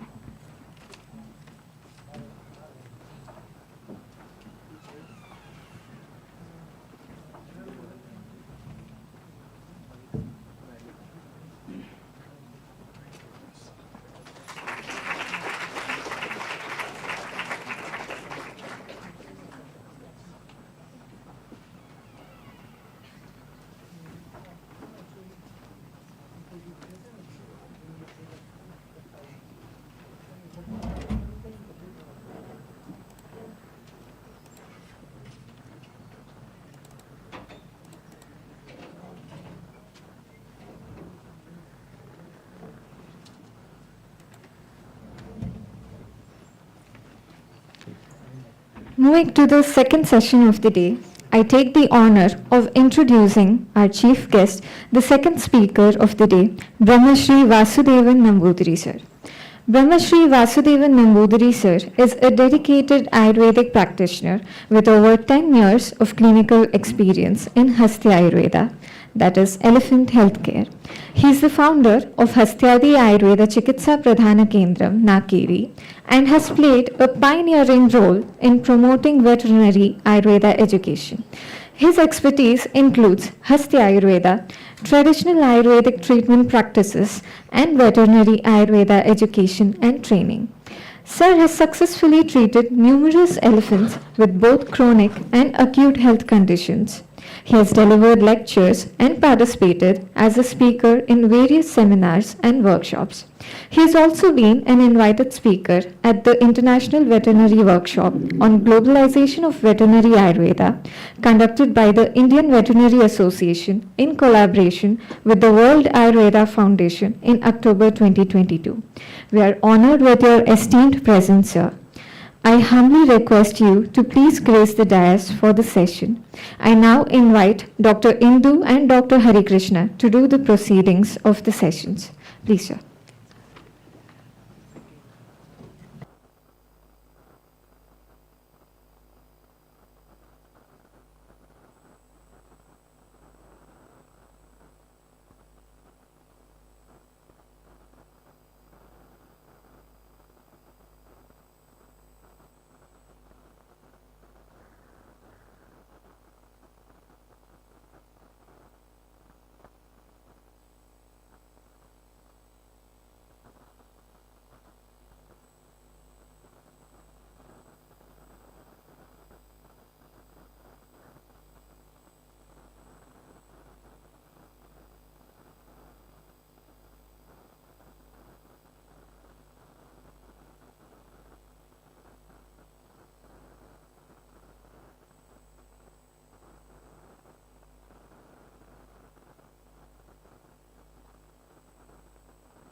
A very warm good afternoon to you all, respected dignitaries on and off the dais. We are privileged to have Brahmashri Nakiri Vasudevan Nambudiri sir for sharing his clinical experience in treating common diseases of elephant, horses and other animals. As mentioned in his introduction, he is from the GTN Trust Guruvayur. Guruvayur is in Thrissur district, Kerala, is famous for Anakota, meaning elephant fort, which is the house of elephants belonging to Guruvayur temple. Hence, this place is also famous for Hasti Ayurveda. Brahmashri Vasudevan Nambudiri sir underwent his education in Hasti Ayurveda under some of the most eminent Ayurvedic and veterinary experts, namely M.N.S. Nambudiri, Guruvayur Shekharan Nambiyar, Prabhakaran Vaidyar, Bagil Ramakaimal, Kolattur Mudi Prabhakaran, and some of the modern veterinary doctors like Dr. Madhavan Menon and Dr. K.C. Panikar. With his deep knowledge in Hasti Ayurveda, he has established the GTNG Educational Trust of Guruvayur 50 years back, which continues to preserve and promote traditional elephant healthcare. He is the founder of Hastyadi Ayurveda Chikitsa Pradhana Kendram, Nakiri. GTNG Trust Educational Trust offers UGC diploma courses in Hastyadi Ayurveda affiliated with TD University, Bangalore for registered Ayurveda practitioners. Fortunately, we have Brahmashri Vasudevan Nambudiri sir with us today to share his experiences and enrich our knowledge. Let us now have an interactive session with respected sir. Though there is a language barrier, we would still like to hear his words of wisdom. So Dr. Hari will give you an idea regarding the common ailments of Hasti and its management. And in between, we shall also interact with respected sir in Malayalam, which we shall translate to you. Over to you, Hari. Good morning, respected dignitaries. So, as respected Dr. Devan sir has clearly explained the ailments in Hasti, we will try to ease the listening we will start with explaining the common ailments of Hasti. That is, first we will start with Erandaketta. Erandaketta is nothing but constipation. So, as doctor has clearly explained, it is of three types. That is Munketta, mainly upper digestive tract from mouth to chest region, Munketta, stomach region, and Pinketta, that is lower digestive tract. So here the usual treatment which is done is we will start with Munketta, that is by primary formulations such as Kasturiadi Guliga and Dandwantaram Guliga, which is treated with jaggery, and it is applied over the tongue of elephant, and it is given thrice a day. And sometimes it can cause vomit, and in Naduketta management, the same procedure is carried out for 5 more days. So as an external therapy also we start in this stage with this by Abhyanga with Sahajaradi and Kottam Chukadi Thailam, and also Potali Sweda with Shofara drugs and Kulatta. So how we will analyze it? We will mainly analyze by the positive signs such as saliva flow, which indicates successful movement of the stools from the Munketta towards the Edaketta, and then Edaketta towards the Pinketta. That is from the mouth to the stomach, stomach to the rectum. So when it reaches the Pinketta, that is the rectum region, the main treatment modality is Varti, application of Varti. That is made with Trifaladi Churnam, Eranda Thailam, jaggery, and the form or the size will be of pomelo sized fruit, or we will say that clearly Musambi. So treatment outcome will be Varti application effectively relieves the Erandaketta when Munketta has progressed to Edaketta stage. In the sense, from the when there is a blockage in the pathway, just as in human, when it starts from the Munketta or the stomach, the upper digestive tract to the chest region, then the stomach, and then the anorectal region. So the Vatti application, as I told, effectively relieves this Erandaketta, and essentially after that, rest should be advised, essentially for 10 days, and after the successful treatment. So we will see the manual intervention technique. So as you can see, Mahut is trying to remove the eranda or the stools by putting his hand through the rectum region. In initial stage, when it is not there in the rectal region, we cannot touch the stool in that area, or we cannot see that. So by manual intervention technique, when it reaches the rectum region, we can easily remove the excessive stools there. So we usually use a manual technique, and so yeah. So Hari, before going to the next disease, I would like to ask or understand, how do you understand whether it is Munketta, Naduketta or Pinketta from sir? So for expertise, I will ask now sir regarding that. Sir, എങ്ങനെ നമുക്ക് മനസ്സിലാകാം മുൻകെട്ടാണോ പിൻകെട്ടാണോ അതെങ്ങനെ നമുക്ക് ലക്ഷണങ്ങൾ എങ്ങനെ മനസ്സിലാക്കാം?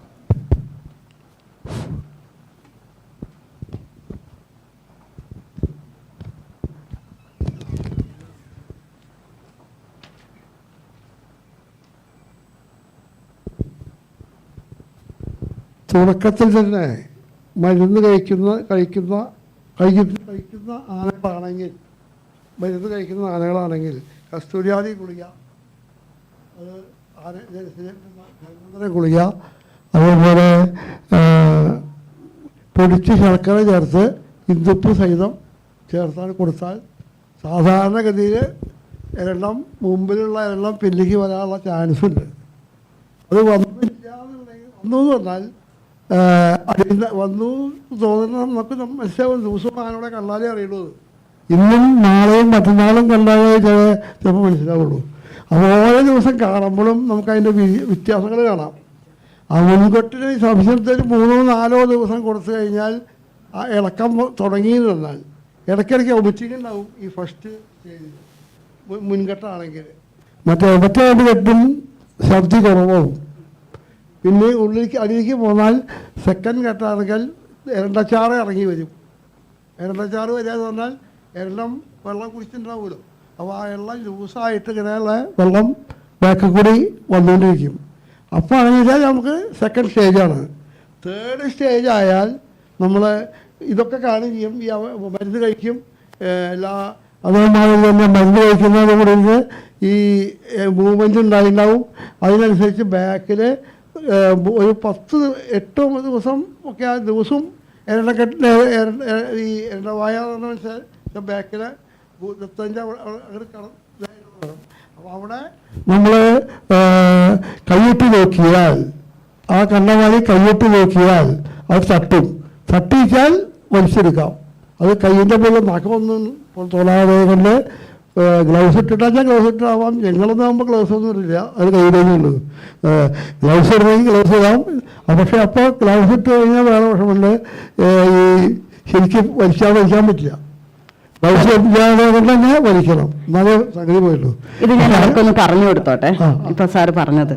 So he is telling that once you administer the medicine, the Kasturiya, the Gulika and the Danvadrip tablet, you will understand that the fecal matter is being moving to the anorectal region. So it is by observation of the elephant itself that we are understanding. If it is in the front area, mostly there will be vomiting. If it is the second and the last area, there will not be vomiting. Once it reaches the second area, then water comes out to the anal regions, and it takes time to understand. It's all by observation that he is telling that we'll understand. And rectal removal, as we do, the nails should be cut, and we have to do the rectal removal, so on.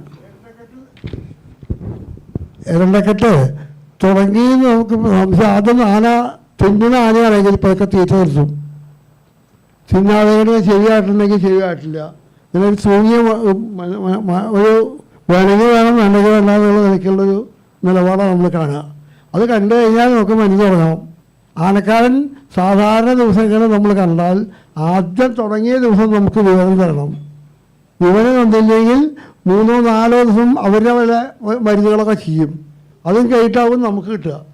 ആ സമയത്ത് ചിലപ്പോൾ അധിക ദിവസം വരില്ല. അപ്പോൾ ഈ ആദ്യം തന്നെ സംശയം തോന്നിയാൽ മരുന്നുകൾ കൊടുക്കണം. അതേമാതിരി കഴുകുക, തൈലം പറ്റി ചൂടാക്കി തൈലം നിറച്ച തൈലത്തിൽ കിഴിയുണ്ടാക്കിയിട്ട് ഇലക്കിഴികൾ നിറച്ചുക. ഇങ്ങനെ ചെയ്ത് കഴിഞ്ഞാൽ മൂവ്മെൻറ്റ് തന്നെ വന്നുകൊണ്ടിരിക്കും. Sir is telling that how to understand this. The elephant will stop eating the food, reduced appetite, and it will be roaming around here and there. So that elephant caretaker needs to understand that it is the starting of the constipation, and then inform them and start with the medications. So sir is giving the importance for the mahot as well, because most of the symptoms elephant can explain. Sir, in our conversation earlier also sir was telling and that the role of mahot is very important, that we will come to know that in which day the elephant has started the lakshanas or the symptoms or signs. So coming on to the next common ailment, that is clinical foot diseases. So main infection which is affected is in the nail bed. So in initial stage there will be pus formation, which will if it is not treated properly, it will lead to abscess and then eventually into the fistula. So as the infection still persists, it can lead to other organs and causes septicemia and even death. So an Ayurvedic intervention is required as soon as possible, according to sir, and timely treatment achieves completely cure within 2 months, as his experiences has shown. So essentially, the other thing we have to see is the aftercare. This aftercare should be taken at least for 2 years. So over to yeah. So main treatment for that is Mahatiktaka Kashayam, which is advised, and it is taken in 200 ml matra or the dosage for first 2 weeks. First 1 week it is taken twice a day, and in the next week it is taken once in a day. So the total time period is 14 days. And it is mainly advised when there is severe pus discharge and severe bad odor from the wound. So, and the follow-up care should be taken post-treatment, especially application of Nalpamaradi Keratailam, which helps in healing quickly. So, we can also, sir has advised that we can immerse the Vrina leg or the leg which is affected in kashaya or the decoction prepared with Nalpamaradi. So, in the lukewarm condition, in a 1 foot tall barrel, the leg of the affected elephant is placed in the kashaya for around 1 hour, which is consecutively done for 21 days. So this helps in healing, and such cases sir have treated. Over to you. We can also discuss the preventive care protocol. So in preventive care protocol, as long the experience of sir has given a key ingredient such as is using certain drugs such as guduchi, ashwagandha, yashti madhu, and jeera, marija, krishna tulasi, turmeric, and clove. So sir has especially using in communicable diseases and jwara or fever, poison, and other multiple cases, and also sir has shared his experience in giving in during the corona time as well. So which has given good results also, especially in the Anakutta in Guruvayur temple. So which is having high good impact over the cases in preventive aspect. And also sir has explained that these treatments which is advised in Hasti can also be same incorporated in other animals as well, such as horses, which is this is sir treating various animals such as sheep herd, and particularly this horse had a skin disease. He had given the same applied same aspect, and according to, we can't question his yukti, so his long age experience has guided him in treating so much animals over the time period. And he explained this horse had a skin disease especially. I think sir can explain regarding that. Sara കുതിരയ്ക്കുണ്ടായ ബുദ്ധിമുട്ടിനെ പറ്റി ഒന്ന് വിവരിക്കാമോ?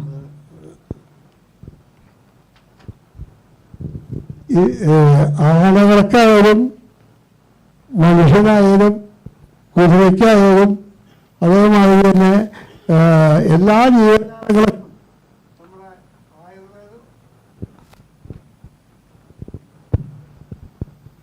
എല്ലാ ജീവജാലങ്ങൾക്കും ആയുർവേദത്തിൻ്റെ മാത്രം മരുന്നുകളെ മാത്രം വ്യത്യാസപ്പെടുത്തി ചെയ്താൽ മതി എന്നാണ് നമ്മൾക്കുള്ള ഗുരുമുഖത്തു നിന്നുള്ള വിവരങ്ങൾ. അതനുസരിച്ചേ ഞാൻ ചെയ്യാറുള്ളൂ. പക്ഷേ ആനയ്ക്കാണെങ്കിൽ 25 ഗ്രാം കൊടുക്കണമെങ്കിൽ മനുഷ്യനാണെങ്കിൽ 10 ഗ്രാം 10 16ആയിട്ടും പതിവുണ്ട്, 10ആയിട്ടും പതിവുണ്ട്. അപ്പോൾ അത് സ്ട്രെങ്ത് അനുസരിച്ചിരിക്കും വ്യത്യാസം. അപ്പോൾ എന്നാലേ ഫലം പറ്റുള്ളൂ. അപ്പോൾ പേഴ്സൻറ്റേജ് ഓഫ് മറ്റേ മെഡിസിൻ മാത്രമേ വ്യത്യാസമുള്ളൂ. അത് കുതിരയ്ക്കൊക്കെ ആണെങ്കിൽ കുറച്ച് നല്ലോണം കൊടുക്കും. മനുഷ്യനോടോ ഇല്ലെങ്കിലും പശുവിനേക്കാളും കൂടുതൽ കൊടുക്കും. അതേമാതിരി തന്നെയാണ് ആടിനാണെങ്കിൽ അതിനേക്കാളും കുറവും വരും. അങ്ങനെ പലതരത്തിലുള്ള വ്യത്യാസങ്ങൾ നമ്മൾ ചെയ്യാറുണ്ട്. അത് ആണെങ്കിൽ ആനയെ കണ്ട ശേഷം തീരുമാനിക്കേണ്ടതാണ്. അപ്പോൾ പുസ്തകത്തിൽ എഴുതി തന്നിട്ട് പറഞ്ഞാൽ മുഴുവൻ പറ്റില്ല. പക്ഷേ ചെയ്ത് ഫലമാണ് നമ്മുടെ വലുത്, അതുണ്ടാവുക. അത് എല്ലാവരുടെ കയ്യിൽ നിന്നും കഴിഞ്ഞിട്ടാണ് ചിലപ്പോൾ ആയുർവേദത്തിൽ കിട്ടുക. ഏത് സ്ഥലത്തും സെക്കൻഡ് ഒപ്പീനിയൻ അത്യാവശ്യമുള്ള കാര്യമാണ്. അത് സെക്കൻഡ് ഒപ്പീനിയൻ ഉണ്ടെങ്കിൽ മാത്രമേ ഈ ചികിത്സാവിധി മരുന്ന് ആയുർവേദമായാലും അലോപ്പതി ആയാലും മോഡേൺ വെറ്റിനറി ആയാലും മറ്റേ സിദ്ധ എന്ന ഏത് തരത്തിലും ഒരാളെ എനിക്ക് കാണാത്ത നോക്കിയിട്ട് എൻ്റെ ശിഷ്യനായ ഇയാൾ കാണും. അതേമാതിരി ശിഷ്യനല്ലാത്ത വേറെ ആൾക്കാത്ത കണ്ടാൽ മനസ്സിലാവില്ല. അത് അങ്ങനെ മനസ്സിലാക്കിയിട്ട് വേണം നമ്മൾ ഡോസ് നിശ്ചയിക്കാനും കൊടുക്കാനും. ശരി sir. So he is telling that the medicines, it is like for humans, for horses, the elephant is all the same. Only the dose or the matra is different. So for the elephant, it will be the more matra. And that also, looking at the elephant, he decides. So you can use the same formulations, but the matra will be decided by the yukti of the physician. And he is also mentioning that we are only getting cases which is the second opinion, going to allopathic medicine and all that, and later on it is coming to Ayurveda. So that is also one trouble we are facing. So another doubt, sir, I would like to raise is about must. We might have all seen the news about the aggressive mode of the elephants in festivals and so on. So, Hari, can you ask him exactly what is this, and is there any particular treatment to be given before must or after must? Sir, മതകാലം അല്ലെങ്കിൽ മതം എന്താണ്, അതിൻ്റെ ലക്ഷണങ്ങൾ എന്താണ് നമുക്ക് പ്രതിവിധിയായിട്ട് ചെയ്യാൻ പറ്റുക, അതറിഞ്ഞാൽ. മതം സാധാരണഗതിയിൽ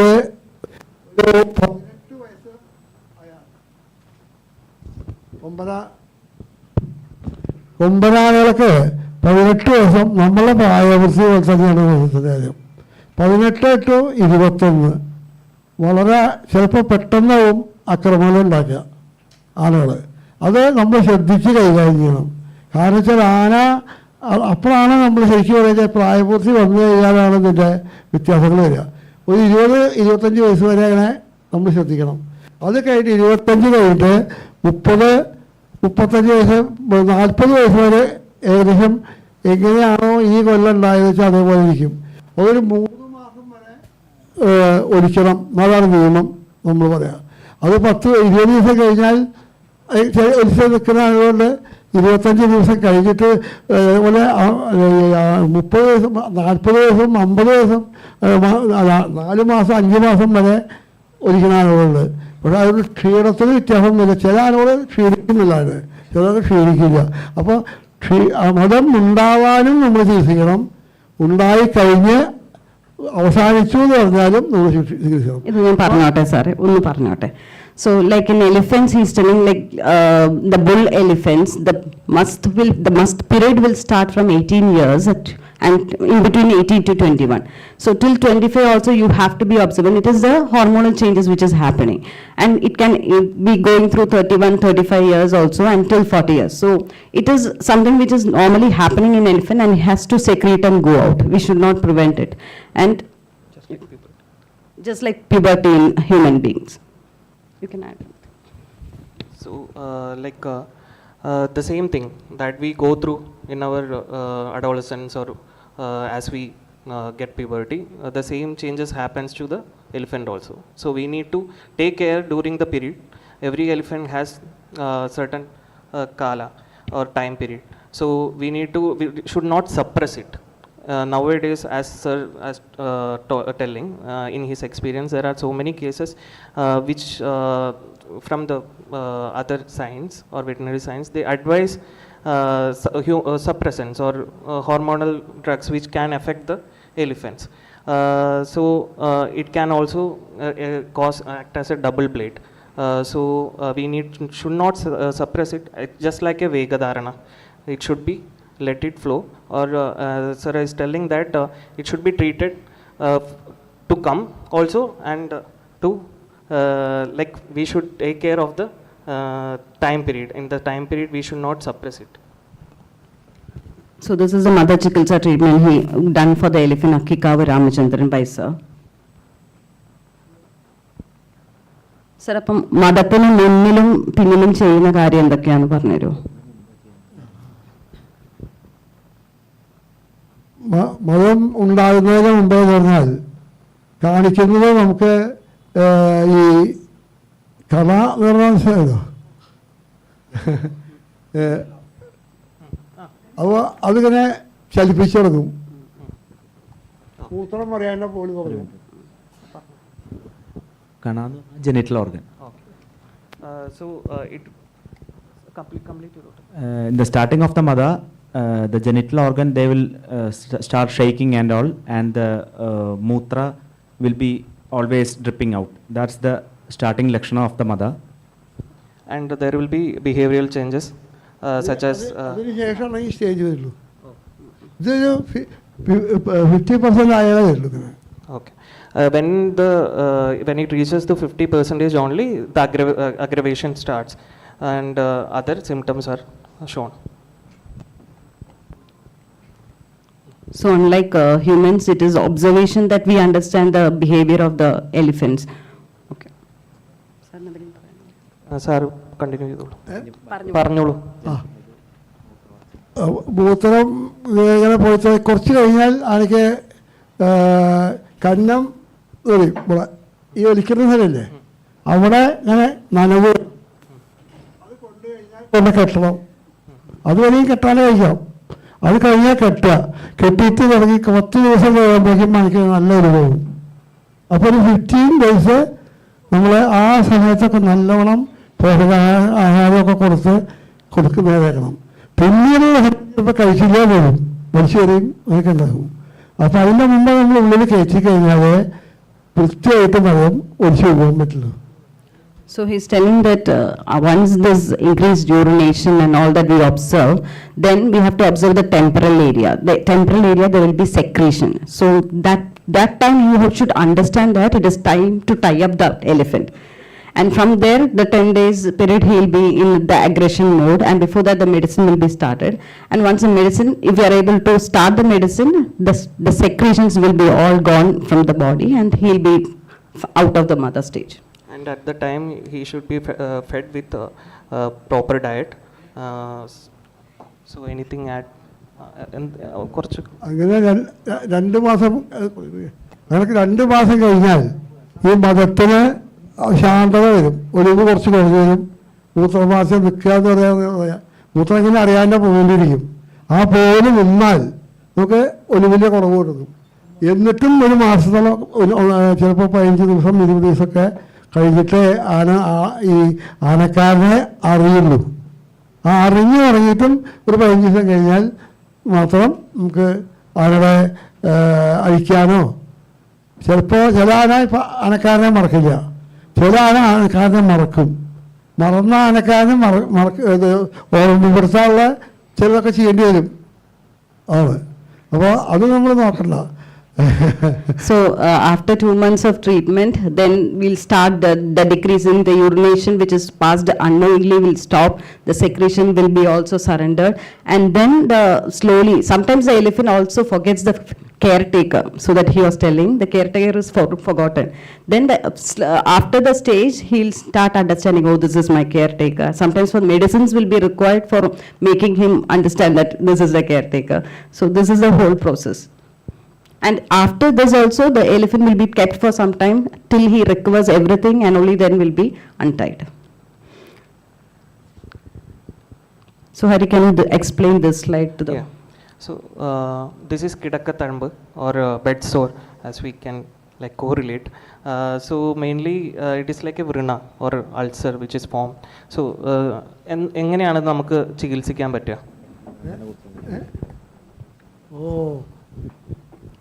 കിടക്കത്തമ്പ് ചില സമയത്ത് പൊട്ടുന്നത് വരെ നമുക്ക് വല്ല ലേപനം ചെയ്തിട്ട് കീറിയാൽ ഉണങ്ങില്ല. ഈ കിടക്കത്തമ്പ് തൈലങ്ങളോ അല്ലെങ്കിൽ സാധനങ്ങളോ ഇട്ടിട്ട് നമ്മൾ പുഴുക്ക് മരുന്നോ ഒക്കെ ഇട്ട് അതിനെ കുറച്ച് ചുങ്ങി പോവും. അങ്ങനെ വന്നാൽ അത് പിന്നെ രണ്ടാമത് പൊട്ടില്ല. നേരെ കുറച്ച് കീറി വെച്ചാൽ അവിടെ പിന്നെ കുറച്ച് കഴിഞ്ഞാൽ അപ്പുറത്ത് പൊട്ടും. നമുക്ക് അതേ ഓപ്പറേഷൻ ചെയ്ത് കഴിഞ്ഞാൽ ഈ ഉണങ്ങിയത് തീരുമാനം അവരാവണവരെ നമുക്കൊന്നും ചെയ്യാൻ പറ്റില്ല. മുറിയെ പറ്റിയിട്ട് മുറികളൊക്കെ ആണെങ്കിൽ നമ്മൾ ചെയ്യുന്നത് ആയുർവേദം ചെയ്യുമ്പോൾ അത് അതിന് ദുഷ്ട മുഴുവൻ കളഞ്ഞിട്ടാണ് ഉണക്കുക. മറ്റേതാവില്ല, മുകളിൽ ഉണങ്ങും, ഉള്ളിൽ ഉണങ്ങില്ല. ഈ ഉള്ളിൽ ഉണങ്ങിയില്ല വെച്ചാൽ അത് പുറത്തേക്ക് അടിക്കും. പുറത്ത് വന്നാൽ പിന്നെയും ഇതിൽ 4 ഇരട്ടി പിന്നെ വേണ്ടി വരും. പക്ഷെ അത്രയും സ്ഥലം പഴുപ്പ് കൂടി ഉണ്ടാവും. അപ്പോൾ നമ്മൾ മുറിക്കില്ല, നമ്മൾ അവിടെ ലേപങ്ങളും തൈലങ്ങളും ഒക്കെ ഇടും.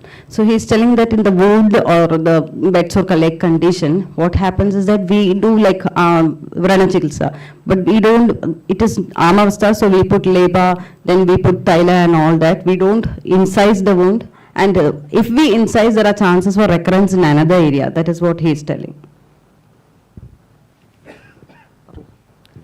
പറഞ്ഞോളൂ. ആഡ് ചെയ്യാൻ. അങ്ങനെ ഇപ്പം ഈ സ്റ്റേജ് മുകളിലത്തെ സ്റ്റേജ് ഉണ്ടല്ലോ അത് പൊട്ടിയിട്ട് വരുന്നതാ, ഓട്ടോമാറ്റിക്കായി പൊട്ടിയതാ, കീഴിയല്ല. ആ ഓട്ടോമാറ്റിക് പൊട്ടിയതല്ലാത്തതുകൊണ്ട് 4 ഭാഗത്തും നമ്മൾ കൊട്ടൻ ചുക്കാതി ലേപം എന്ന് പറഞ്ഞ് മേടിക്കാൻ കിട്ടും. അതിൽ കറുത്ത ഗുളികയും കൂടി ചേർക്കുക, എന്നിട്ട് ഇട്ട് കൊടുത്താൽ ആദ്യം എന്താ കൊട്ടൻ ചുക്കാതി തൈലം തന്നെ പറ്റുക, അതിൻ്റെ പുറമെ കൊട്ടൻ ചുക്കാതി ലേപം തേക്കുക, അത് വെള്ളത്തിൽ കറുത്ത ഗുളികയില്ലേ അത് കൂടി മിക്സ് ചെയ്തിട്ട് വരട്ടുക. അങ്ങനെ 10 ദിവസം കഴിഞ്ഞാൽ ചിലപ്പോൾ ചുങ്ങി പോകും. ചുങ്ങിയതുകൊണ്ട് കീറിയിട്ട് ഉണങ്ങാത്തതുണ്ട് എൻ്റെ അനുഭവത്തിൽ. So this sore you can see it is like swelled up and it is oozing out little. So sir is telling that we can apply Kottam Chukati Churnam and Karutta Vattu or Karutta Gulika in the area, and it has given good results also. And if it is like we go for incision, he has, in his experience, it has shown that the cases are not cured properly. This is the same elephant. The first one is the secreting phase. The second is the healing. First stage ആണ്. Second ഇത് കുറവില്ലേ, third അത്. പിന്നെ ഇപ്പം ഒന്ന് കണ്ട ആനുണ്ട് നമ്മുടെ കസ്റ്റഡിയിലുണ്ട്, ആനയ്ക്ക് ഇപ്പോൾ കാണാനില്ല ആനയിൽ. So this is the first stage, and this is the second stage, and this is the third stage, and it has almost healed. It has healed itself. So we can treat according to the criteria which we follow in the Ayurveda itself. And oil also we can apply afterwards. Okay, so we would like to know what is the lifespan of an elephant, and is there any special care required in the young age and the old age of an elephant? Hari, can you ask him? ഒരു ആന എത്ര നാൾ ജീവിക്കും? അത് പിന്നെ ആനയുടെ ആയുസ് പറയുന്നത് പാലക്കാട്ടിലൊക്കെ പറയാൻ 120 വയസ്സ് തന്നെയാണ്. അതിൻ്റെ ലക്ഷണങ്ങളൊക്കെ പറഞ്ഞത് മനുഷ്യൻ്റെ അതെന്നെ പറയുന്നത്.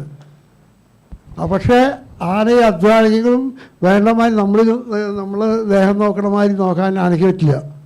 അത് കാരണം ഒരു 50 വയസ്സ് 60 വയസ്സ് വരെ ഇങ്ങനെ സ്ട്രെങ്ത്തായിട്ട് പോകും. പിന്നെ 80 വയസ്സ് വരെയുള്ള ആനയെ ഞാൻ കണ്ടിട്ടുണ്ട്. So sir is telling that till 120 years is the lifespan like human, but the elephant is doing so much strenuous activities and it's not taking care like we do. So around 50 to 60 is the minimum average lifespan. Also till 80 he has seen the elephant with age. And also sir, എന്താണ് നമുക്ക് ഇപ്പോൾ ചെറുപ്പത്തിൽ എന്തൊക്കെ നമ്മൾ പരിപാലനം ചെയ്യണം? പരിപാലനത്തിൽ കുട്ടികളായിട്ട് നമ്മളെ വീട്ടിൽ പ്രസവിച്ചാൽ മാത്രമേ നമുക്ക് നടക്കാൻ പറ്റുള്ളൂ. അത് ഒന്നും നിശ്ചയില്ലാത്ത മട്ടം തന്നെയാവും കുട്ടികളെ കണ്ടാൽ. കുട്ടികളെ കണ്ടില്ല, പ്രസവിച്ചത് ഞാൻ വീഡിയോ കണ്ടിട്ടുള്ളൂ. ഈ പിടിയാളുകളൊക്കെ ഈ 3 വയസ്സ് വരെ തള്ളയും കുട്ടിയും കൂടി മാറാൻ പറ്റില്ല. അതിന് മുമ്പ് ചിരിക്കാറില്ല. 3 വയസ്സ് കഴിഞ്ഞാണ് കുട്ടികളെ ഞാൻ കണ്ടിട്ടുള്ളത്. ഞാൻ ചിരിക്കുന്നുണ്ട് ഇത് ഗുരുവായൂരത്തെ അച്ഛനോട് അന്ന് വന്ന കാലത്ത്. അപ്പോൾ ഈ 3 വയസ്സ് വരെ അതിൻ്റെ ഇഷ്ടത്തിനും നമ്മുടെ ഇഷ്ടത്തിനും വിടും. So till once the baby elephant is born, till 3 years it should be definitely with his mother. He or she should be with mother, and the activities are around surrounded with mother only. മദറും അതേപോലെ കൂട്ടത്തിൽ വെച്ചാലുണ്ടാവും. Central ഉള്ളത് ഈ കുട്ടികൾ ഇതൊക്കെ കിണറ്റ് മുഴുവൊക്കെ ചെയ്യുമ്പോൾ പിടിച്ച് കയറ്റാൻ കണക്കായിട്ടാകുമോ നമുക്ക് എന്താണെന്നല്ലോ. 3 വയസ്സ് മുതൽ ട്രീറ്റ്മെന്റ് തന്നെ പറയുന്നുണ്ട്. 3 വയസ്സ് കഴിഞ്ഞാൽ പുല്ല് പോലെ ഉള്ള സാധനങ്ങൾ ആൾക്കാർ തിന്നു തുടങ്ങുള്ളൂ.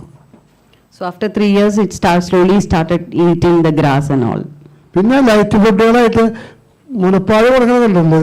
ഈ നമ്മുടെ മനുഷ്യൻ്റെ പാല് കുപ്പിയിലാക്കിയിട്ട് കൊടുത്തിട്ട് കണ്ടിട്ടുണ്ട്. Also human breast milk is given in bottle. He has also seen that, he's telling. അത് കഴിഞ്ഞാൽ പാൽച്ചോറ് കൊടുക്കും. 3 വയസ്സ് കഴിഞ്ഞാൽ കുറേശ്ശെ പാല് കഴിക്കും, ചോറ് കൊടുക്കും. So after 3 years, rice mixed with milk will be given. ഒരു 10 വയസ്സ് വരെ ആ ഇതിനെ പോവും.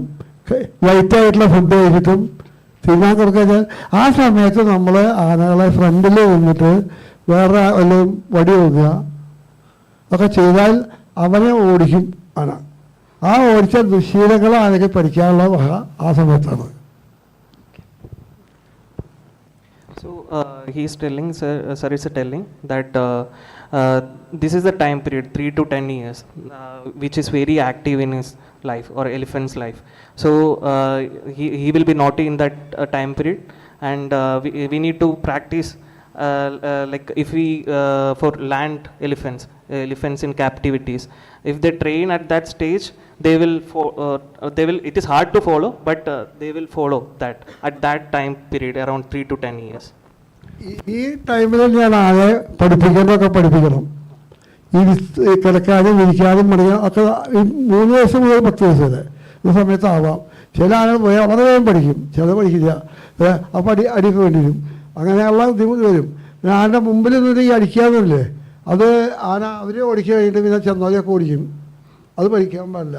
അങ്ങനെ ഗുരുവായൂർ ഞാൻ എൻ്റെ അനുഭവത്തിൽ കഴിഞ്ഞിട്ട് ഒരാന മുമ്പിൽ നിന്ന് ആൾക്കാർ പോകും, ആന അവസാനം ആളെ കൊല്ലാനുണ്ട്. So he's telling just like humans, so between the age of 3 to 10 is the period of learning for the elephant also. You have to teach everything during that period, how to sit and what not to do, what to do. All that is being taught in that particular period. Sir, വയസ്സായ ആനകളെ ചികിത്സിച്ചിട്ട് treating aged elephants. കുറച്ചുകൂടി പറയാനല്ലേ, ഒന്നുകൂടി പറയാം. He has something to add. 12 to 16 വരെ ഈ ആനകളൊക്കെ മറ്റുള്ള ആളുകളെ കാണുമ്പോൾ അവർ പിന്നാലെ നടക്കണം. ഈ ഇതിൻ്റെ സെക്ഷൽ ഫീലിങ്സ് തുടങ്ങുന്ന കാലമാണെന്നാണ് തോന്നുക. 18 വയസ്സായിട്ടേ ഒലിവുണ്ടാവുള്ളൂ, ഈ നനവ് വരുള്ളൂ. അതുവരെയുള്ള സമയം ആ ഒരു കാര്യത്തിൽ മറ്റുള്ള ആളുകളെ കാണുമ്പോൾ പിന്നാലെ നടക്കും. അങ്ങനെയൊക്കെ തുടങ്ങും. കാട്ടാനുള്ള ആളുകളുണ്ട്, ഇവിടെയുള്ള ആളുകളായാലും അങ്ങനെ തന്നെയാണ്. ആ സമയത്ത് നമ്മൾ ശ്രദ്ധിക്കണം. അതേമാതിരി 21 വയസ്സ് കഴിഞ്ഞാൽ ഒലിവ് തുടങ്ങും. 40 വയസ്സ് വരെ ഒലിവ് ഒരേ കണ്ടീഷനിൽ പോവും. എൻ്റെ കയ്യിൽ എനിക്ക് അതുകൊണ്ട് ദിവസം 18 വയസ്സ് ആന എൻ്റെ വന്നു. ആ ആന അന്ന് 30 വയസ്സ് വരെ എൻ്റെ ആയിരുന്നു. അത് കഴിഞ്ഞിട്ട് പിന്നെ വേറെ സ്ഥലത്ത് വന്നു. ആ ആന 50 വയസ്സ് വരെയും ആനയ്ക്ക് ഓടിച്ചിട്ടുണ്ട്, ഒലിവുണ്ട്. 75 വയസ്സ് വരെ ഓടിക്കുന്ന ആനയും കണ്ടിട്ടുണ്ട്. So he's telling that once the 12 to 16 age, that is a period time where elephant go behind other elephants and that starts, and from 18 their reproductive, the puberty stage starts, until 41 also this continues continuously. വയസ്സായ ആനകളെ പറ്റി 70 വയസ്സ് 60 വയസ്സ് കഴിഞ്ഞാൽ 50 വയസ്സ് കിടക്കണം. വായന പല്ല് മുഴുവൻ തേയ്മാനം വരും. After the age of 50 to 60, there will be degeneration of teeth in elephants, mostly seen. അപ്പോൾ തിന്നാലെ ഇത് ഉണ്ടാവില്ല, കൊടുക്കുന്ന പട്ടയോ എന്താ വെച്ചാൽ അപ്പോൾ ആണ് നമ്മൾ മറ്റുള്ള ഫുഡ്സ് കൂട്ടി കൊടുക്കേണ്ടത്. അതുവരെ ഈ പട്ടയോട് ജയിച്ച് പൊക്കോളും. ഈ ഏത് കാലത്ത് ചികിത്സയും അത്ര മതി. അത് ഇത് കഴിഞ്ഞല്ല, ഇത് കഴിഞ്ഞ സമയം മുതൽ ആരെയും നമ്മൾ ശ്രദ്ധിക്കണം. അത് പോഷകാഹാരങ്ങൾ ധാരാളം കൊടുക്കുക, തീറ്റ ഇപ്പോഴത്തെ കണ്ടീഷൻ അനുസരിച്ച് പുല്ലാക്കുക. കാട്ടാനയ്ക്ക് എപ്പോഴും പുല്ലേ കിട്ടുള്ളൂ, പുല്ലാക്കുക. ഇങ്ങനെ കാര്യങ്ങൾ ചെയ്താൽ ഒരു എത്ര വയസ്സ് 80-85 വയസ്സൊക്കെ കണ്ടിട്ടുണ്ടാവും ഞാൻ തന്നത്. So sir is explaining that after 50 to 60 years, so the degeneration happens for the teeth and all. So usually elephants depends upon palm leaf trees and all. So they come down the food intake, or the food intake is hampered during the time period. So we should indulge them in soft grass and other types of food which can be easily grinded or easily consumed. ഈ ഇപ്പം ഈ കാണുന്ന മൂന്നാർ ഗണേശൻ എന്ന് പറഞ്ഞ ആന റോട്ടിൽ വീട് കിടന്നിരുന്നതാണ്. റോട്ടിൽ വീട് കിടന്ന ആരുമില്ല, ഉടമസ്ഥൻ ഉണ്ടായിരുന്നത് അങ്ങനെ തന്നെയാണ്. അതിനെ ഞാനെടുത്ത് കൊണ്ടുപോയിട്ട് ഒരു ക്യാമ്പിൽ കൊണ്ട് നിർത്തി എല്ലാം ആദ്യത്തെ ഈ കിടക്കത്തറമ്പ് പൊട്ടിയതാണത് അല്ലേ? അത് ആനയുടെ ആന നിൽക്കാനും കൂടി വയ്യാണിക്ക്. അതേമാതിരി അതിനടുത്ത് ഞാൻ നിൽക്കുന്ന ഫോട്ടോ ഉണ്ട്. അപ്പോൾ ഇങ്ങനെയുള്ളവരോട് ഏത് ഫോട്ടോ എന്നറിയാം.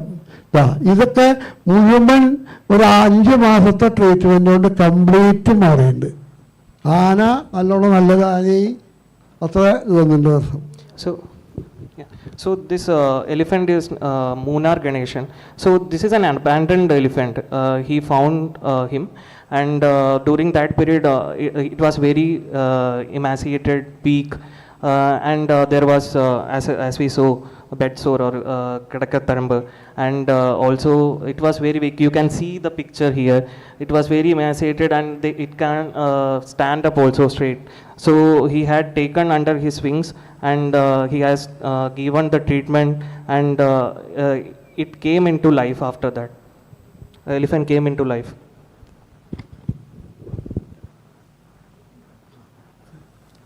So we know that with time constraints, sir is a vast ocean of knowledge.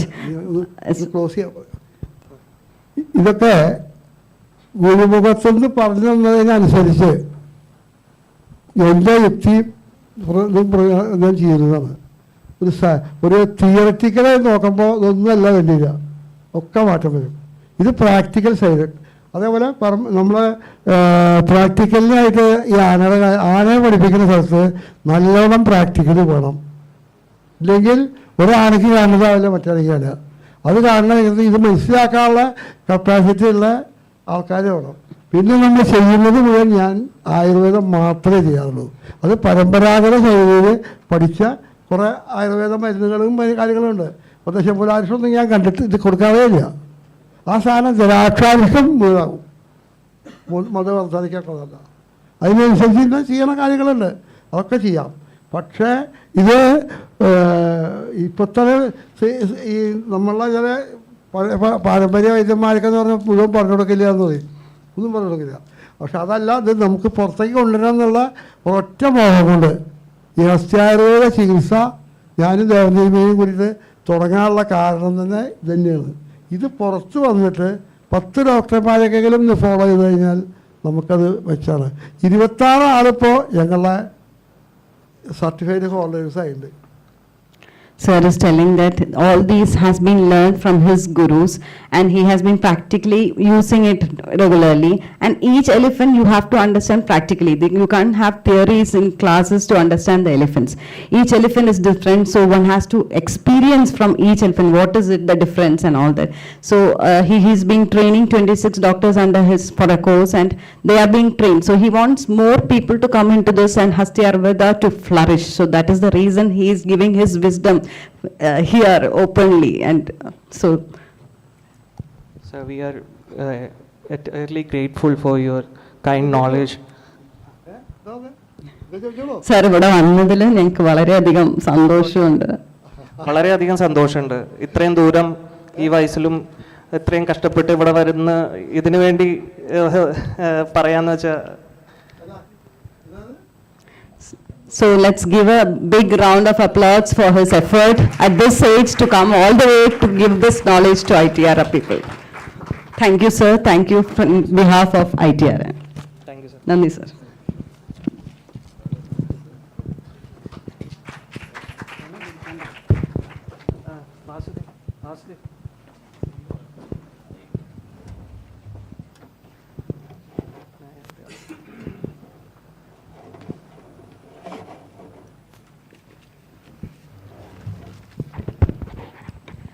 Thank you, sir, for blessing us with your words of wisdom. I would like to thank Dr. Indu and Dr. Hari Krishna for conducting a deeply insightful session. May I now request our respected Dean Research, Professor Vijay Padgiri, sir, to kindly felicitate our esteemed speaker with a certificate of appreciation. Please, sir.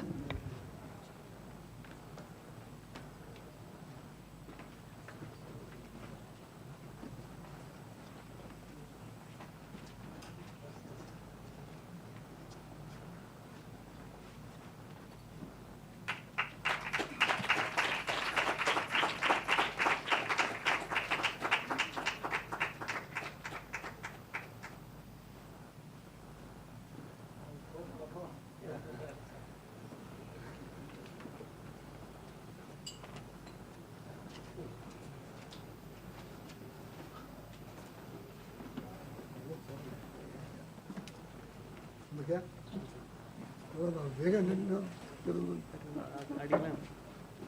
ഇറങ്ങാം നമുക്ക്.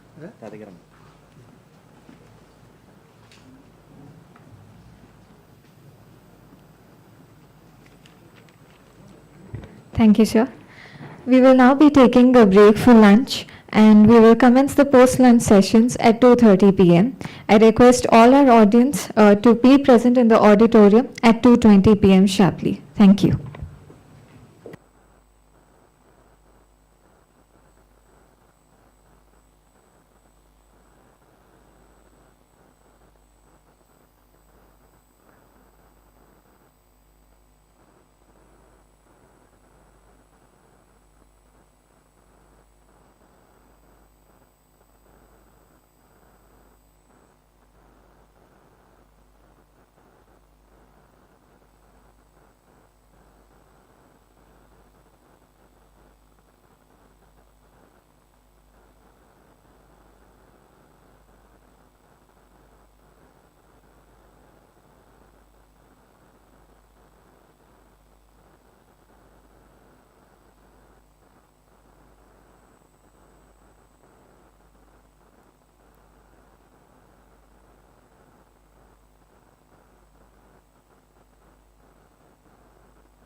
A request to all students, please occupy the front seats.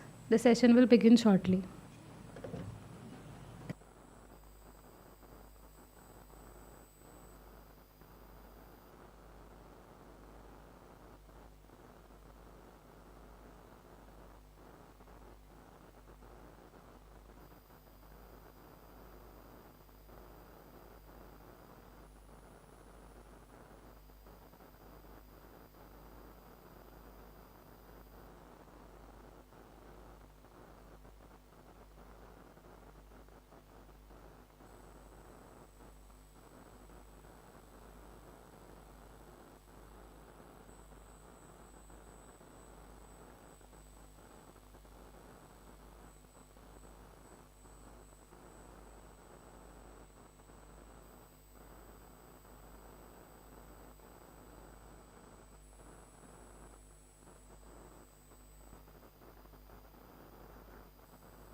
A very good afternoon, everyone.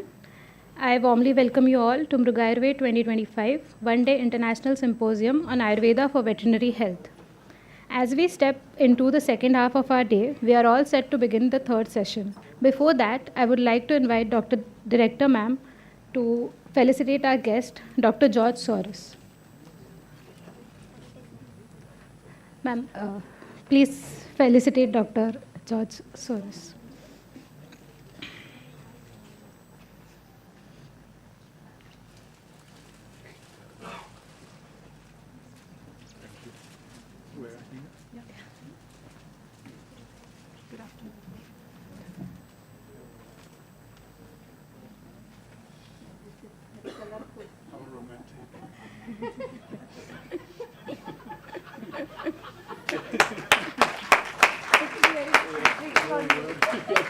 Thank you so much. Thank you very much. Very good.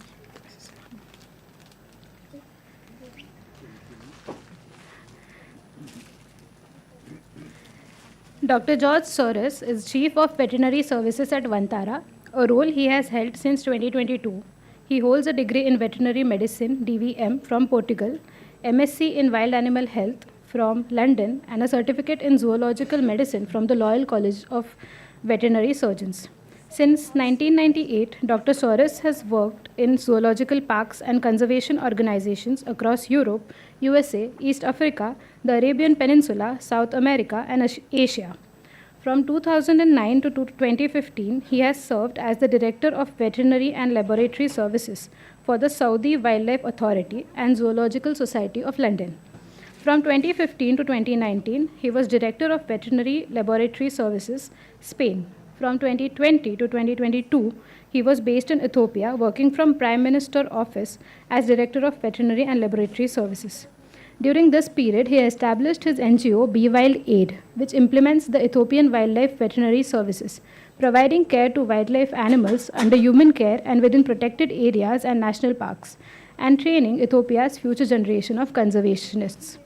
Since 2005, he has also served as assistant professor at Evora University, Portugal. Over the years, he has contributed to in situ conservation projects in more than 60 countries, working with the world's most threatened species. We welcome you, Dr. George, and I invite him for the next session. A big round of applause for him.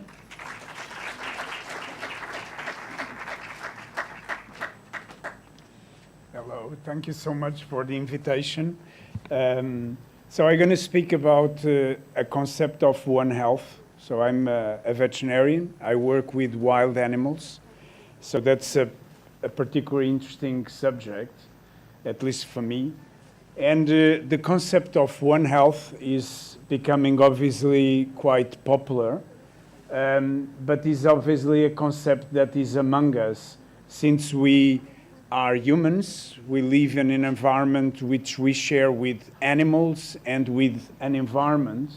And that concept is becoming particularly important since the development of agriculture, centuries, thousands of years ago, that originate crops, that originates the storage and the animal domestication. So we brought animals closer to humans in a much more concentrated human population with domestic animals around, which brings obviously animals that are considered pests in a much more degraded urban environment, and the first outbreaks were associated and recorded with the human urbanizations. So, and one of the first documentations of what is the One Health is actually the 10 plagues of Egypt. I don't know if everybody is familiar with that, but the first one was these blood waters, which is today considered an algae boom with probably cyanobacteria, which originate obviously the die of some of the amphibians and fishes, which then could not eat some of the most important vectors of disease. So there was a boom of these vectors, which then originate a much higher levels of disease. So cattle start dying, and eventually that affect as well humans. So this is the first documentation, how the environment affects animals, and then animals eventually impact the human health. And obviously the veterinary medicine is a bit in the center of all this triology, you know, the health of people, the health of the environment, and the health of animals. And we know, being obviously considered with health, that 75% of the emerging infectious disease of humans have animal origin. So that is very important. The animal factor is extremely important. 80% of those agents have a potential of bioterrorism because they are zoonotic disease, which means that they affect and create pathology on humans. And then 60% of the existing human infectious disease, they are considered zoonotic, so they came from animals. So we live in a society where animal production is increasing exponentially. The quality of natural ecosystems is degrading very, very quickly. The domestication of animals, it's associated with highly populated areas, is increasing because they need to be nearby where the markets are. And that will originate intensification of production and creates very unnatural conditions, which has highly stressful conditions to the animals that are being produced for food, decrease in immunities, and then to counteract that, you need to use a lot of chemicals like antibiotics. So this is the ideal conditions for emerging pathogens with impact not only on humans but also in animal populations. So, and some of the most recent pandemics are associated with the well-known rodents, mosquitoes obviously, great apes, and then different other animals that are associated, for instance, with MERS. You have the camels, with the Ebola associated with great apes and bats, pangolins with the COVID, and the influenza, the pigs, and the cervids, the SARS. So all these can create massive mortality on human populations. So, and I'm just gonna go through the history of some of the most deadly disease that affect the human population. So in the 14th century, Europe was affected by the Black Plague, which is a bacteria, Yersinia pestis, which is transmitted from rodents through a flea, and decimated about 75% of the human population in Europe. Was so devastating that the Middle Ages were finished just because of the impact of this disease. The demographic structure of Europe was completely changed because of this disease. And even though this happened on the 14th century, Black Plague is associated with humans for many, many millennium.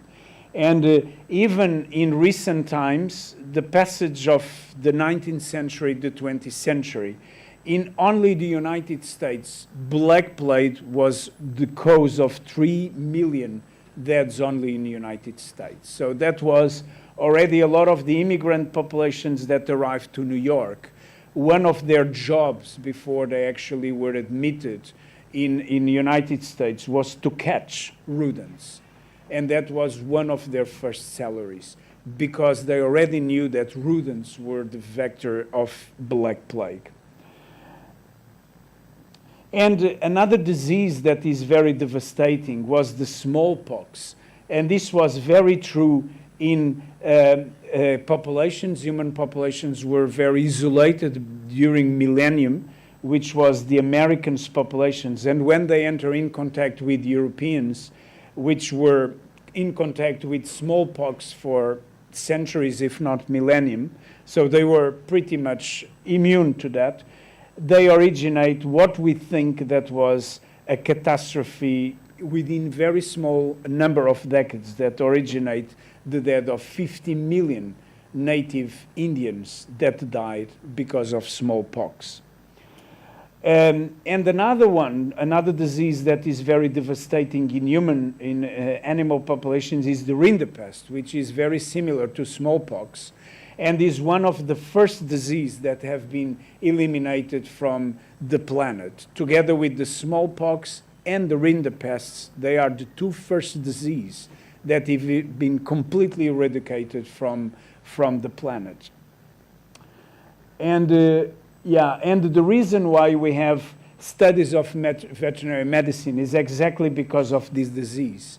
So this originated massive mortalities of cattle during the 18th century's 30-year war, which brought a disease. So the French army moved towards the east, and when they came back defeated, they brought a disease that was the rinderpest to Europe, which originate huge mortalities, famines in Europe, and that eventually spill over to Africa. And one of the consequences was the die-off of many antelopes, and one of these was extinct during these outbreaks in Africa. If you visit Africa during the end of the 18th century and the beginning of the 19th century, everybody will say that Africa stinks to death, and was because of the massive mortality that this disease originated in the continent. Even Robert Koch, that was the big investigator of TB, one of his first jobs as an investigator was rinderpest in Africa. And obviously during this century, the 20th century, there was eventually the eradication of this disease from the planet. So another big disease is influenza. Influenza, or the Spanish flu, was associated with about, no one knows exactly the numbers of people that died during this outbreak, but is between 50 million and 100 million people that died just because of the post-war. So there was, in Europe, there was the First World War between 1914 and 1918, and within the American forces entering in the effort of the First World War, they brought a disease in their horses. That was the influenza. That spread all over the trenches, the different armies, and the only country that declared this to be causing mortality was Spain. Spain was the only neutral country in Europe at the time, so they was not involved in the conflict of war, so they could freely speak about. So all the other nations was hiding these to not give the advantage to the enemy. So as soon as the First World War finished, and with the return of so many soldiers to the different parts of the world, because the British Empire was so big, then this spread all over the world. And within the 9 months after the First World War, that was creating millions and millions of people that died. So there was more people, probably the double of people that died as a consequence of the influenza than actually from the First World War. Yeah. So, and just to initiate, so there is obviously very nicely studies today. You can study DNA and do retrospective studies. So the first die-offs were actually associated with the American Civil War and the Indian Wars in America. So the first animals to have been affected by influenza were horses, and then there was slowly some die-offs associated with different species, and originated eventually mortality on human population in about 1889, and then die-off. And then there was some chickens that have been reported to die, and then again some horses when the Americans enter in the First World War, and then there was small outbreaks. But this one was associated with huge mortality in human population. And then the other one that is a very important one is the HIV, which is probably associated with about 34 million deaths worldwide since is spread. So we think that the origin is West Africa from a great ape that spill over to humans, and from there just become a pandemic, which we are still living because there is still no vaccine for this virus. So bushmeat consumption is probably the origin of this virus. And this is just some image of the bushmeat, which is highly appreciated in many cultures in Africa. This is a gorilla that is dead because of the Ebola, so they are extremely sensitive like humans. This is normally where the Ebola outbreaks happen, and it's highly infectious. It's a hemorrhagic disease, so people die very quickly. So this is SARS, is another COVID kind of virus that was associated with some mortality just some years prior to the COVID, that as we know.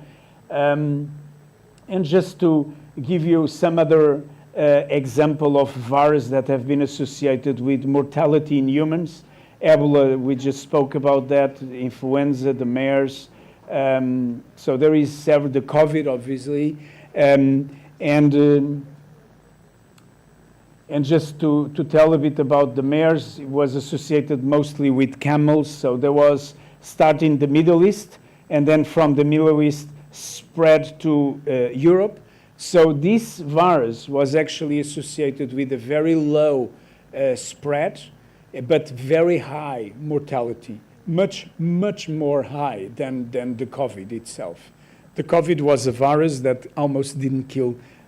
The percentage that actually killed was very, very small.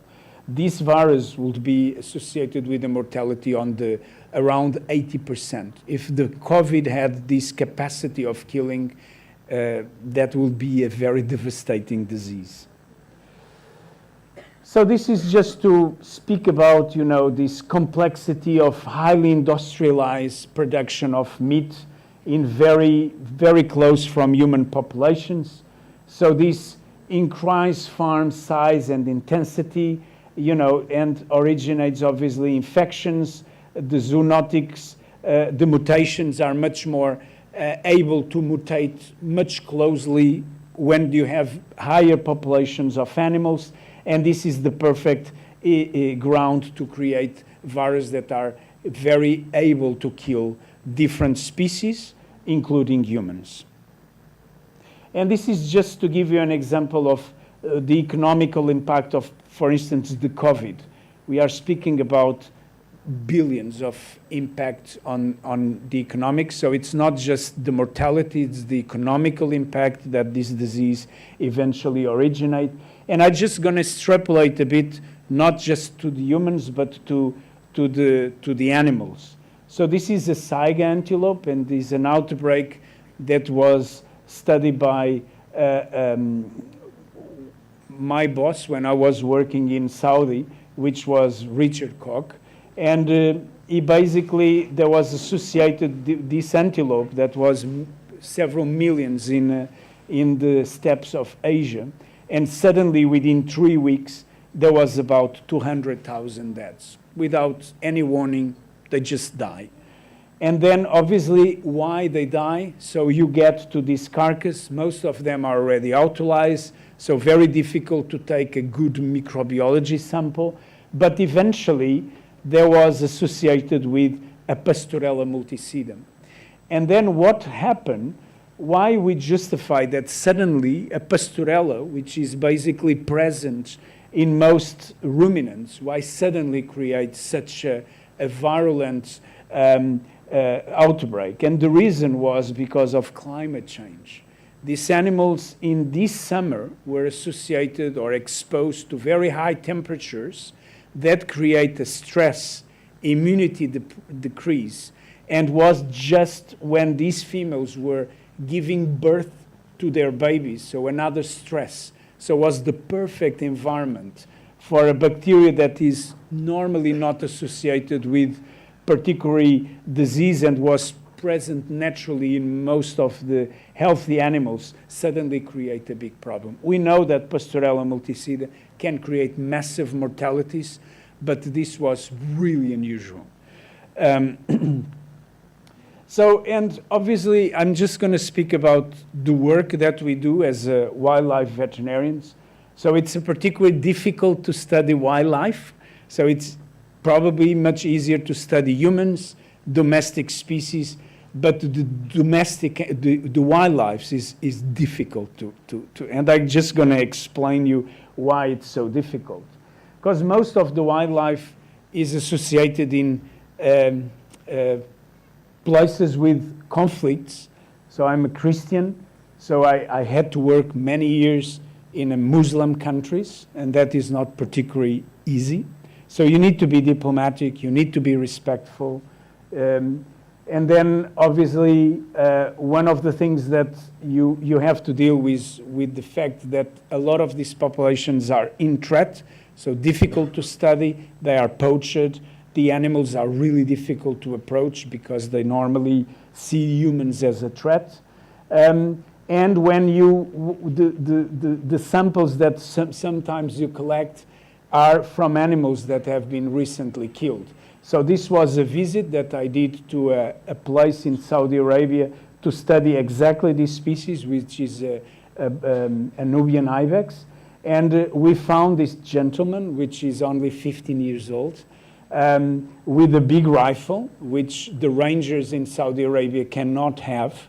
So if we wanted to arrest this individual, we would be shot. So we very diplomatically, we asked if we could take some samples just to study very, very cost effectively this population. So we had to negotiate with him. And obviously some of areas are as inhospitable as this one. So to find a wild animal is very difficult. So just to give you this example, this is an Ethiopian wolf. There is only 450 Ethiopian wolf in the world, is a highly adapted species to highlands, and is the second most endangered carnivore in the world. So difficult to spot, very high, very difficult in these grounds, very high altitudes, damp, cold. And in some occasions, we need to study populations of wild animals that are present in human environments, but they are not visible, and they are only visible at night. So this is a pack of hyenas, difficult to catch because they are aggressive and they can actually kill you. So sometimes to study, you need to sedate animals. So it's the only way, you need to anesthetize the animal to be safe for the animal and for the people. So that's one way to study these populations. So we study these populations to see the impact of diseases. So one of the big reasons why you have Ethiopian wolf declining is because of rabies. Rabies is a massive problem in Ethiopia as well as in India. So they are the most affected two countries about rabies. Sometimes you have to deal with crocodiles, which is a particularly difficult animal to catch. This one was easier because was particularly in very low body condition, but still very difficult to catch. And some of the animals that you have access are animals that are associated with human-animal conflicts. So particularly difficult areas because populations are fed up of these animals. So when you go there and you try to save these animals, you are actually very easily, you can become the enemy as well. So, and it's not just enough that you deal with a very dangerous species, but sometimes you deal under very hostile environments. So, and this is, and when we speak about hostility, elephants is obviously a big problem in Africa, is also a big problem in India. And most of these areas where we deal with conflict areas, there are armed forces, rebel groups, that normally they are present there because they need to poach these animals to remove the ivory, to finance their own agendas. So just to give you other examples on situations that we deal with wildlife, so animals that are associated with severe droughts, so opportunities to study wild animals as well. So there is a very small elephant here, a greater kudu, extremely dehydrated, and a giraffe that was very dehydrated as well, but great opportunities not just to turn their lives around, but also to collect important samples. So, and then you have the markets for the pet. You see social media create phenomena which is very fashionable to take pictures with big cats like cheetahs, and so these animals are trafficked from their natural environments, brought to the Middle East where they are basically pets until they become problems, and then they end up between the bars of a zoo or a facility, and they spend their entire lives there. So, and then the other opportunities is dead animals that you find them on the roads, road killed, so you sample them. So this is an hyena that was hit by a car. This was a greater kudu that was also hit by a car. You have, so just to see another example of Ethiopian wolf that had a fractured leg. So you obviously you don't have permission just to go to a national park and to catch an animal. You need a lot of bureaucracy to catch an animal that is only 450 individuals. So sometimes the only opportunity is that when you have an animal injured, so you not only take care of that animal, but you collect samples. So this, and obviously treating these animals, you normally need not an hospital, it's just whatever you find around. So this was a hut of a family that gave the hut for us for several days to treat this animal. And then when he was ready, we just release him back to nature. This is the time of releasing. We are just taking some x-rays. So a lot of our equipment is portable to be able to use it anywhere. So this is another species that is very important, is the mountain yala. Here again, this was an animal that was injured with a snare. Great opportunity to just be able to collect. So this was one of the first animals that ever was sedated. So when you enter in contact with these animals, you don't have dosage. You just are anesthetizing these animals for the first time because there is no literature reference that you can base on. But you see, we study a lot of animals in nature, but most of the animals, and what I do in Vantara is managing populations and the human control. So wild animals and the human control. And one of the biggest things that we need to be care is biosecurity, because we deal with multiple species.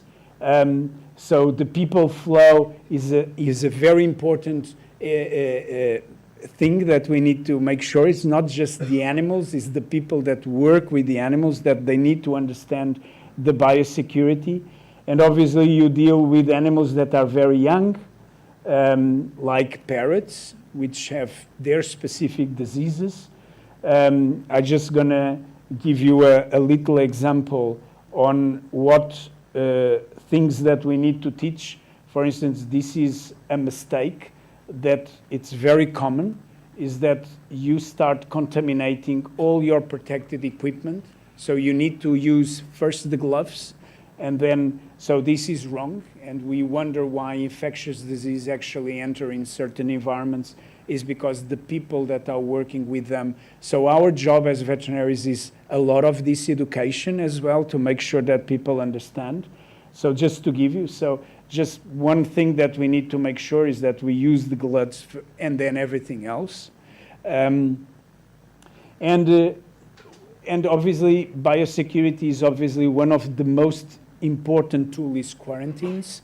And we know that when we don't do quarantines, things like this happen. So this is a white nose syndrome, which is a fungal disease that spill over from Europe to United States and presently is killing a lot of the bats in United States and creating a loss of a pollinator service. So bats are extremely important as pollinizers, and this creates massive losses in agriculture, but also it's a very important pest control, and without bats is associated with 1.4 to 1.5 million additional human deaths per year just since 2006.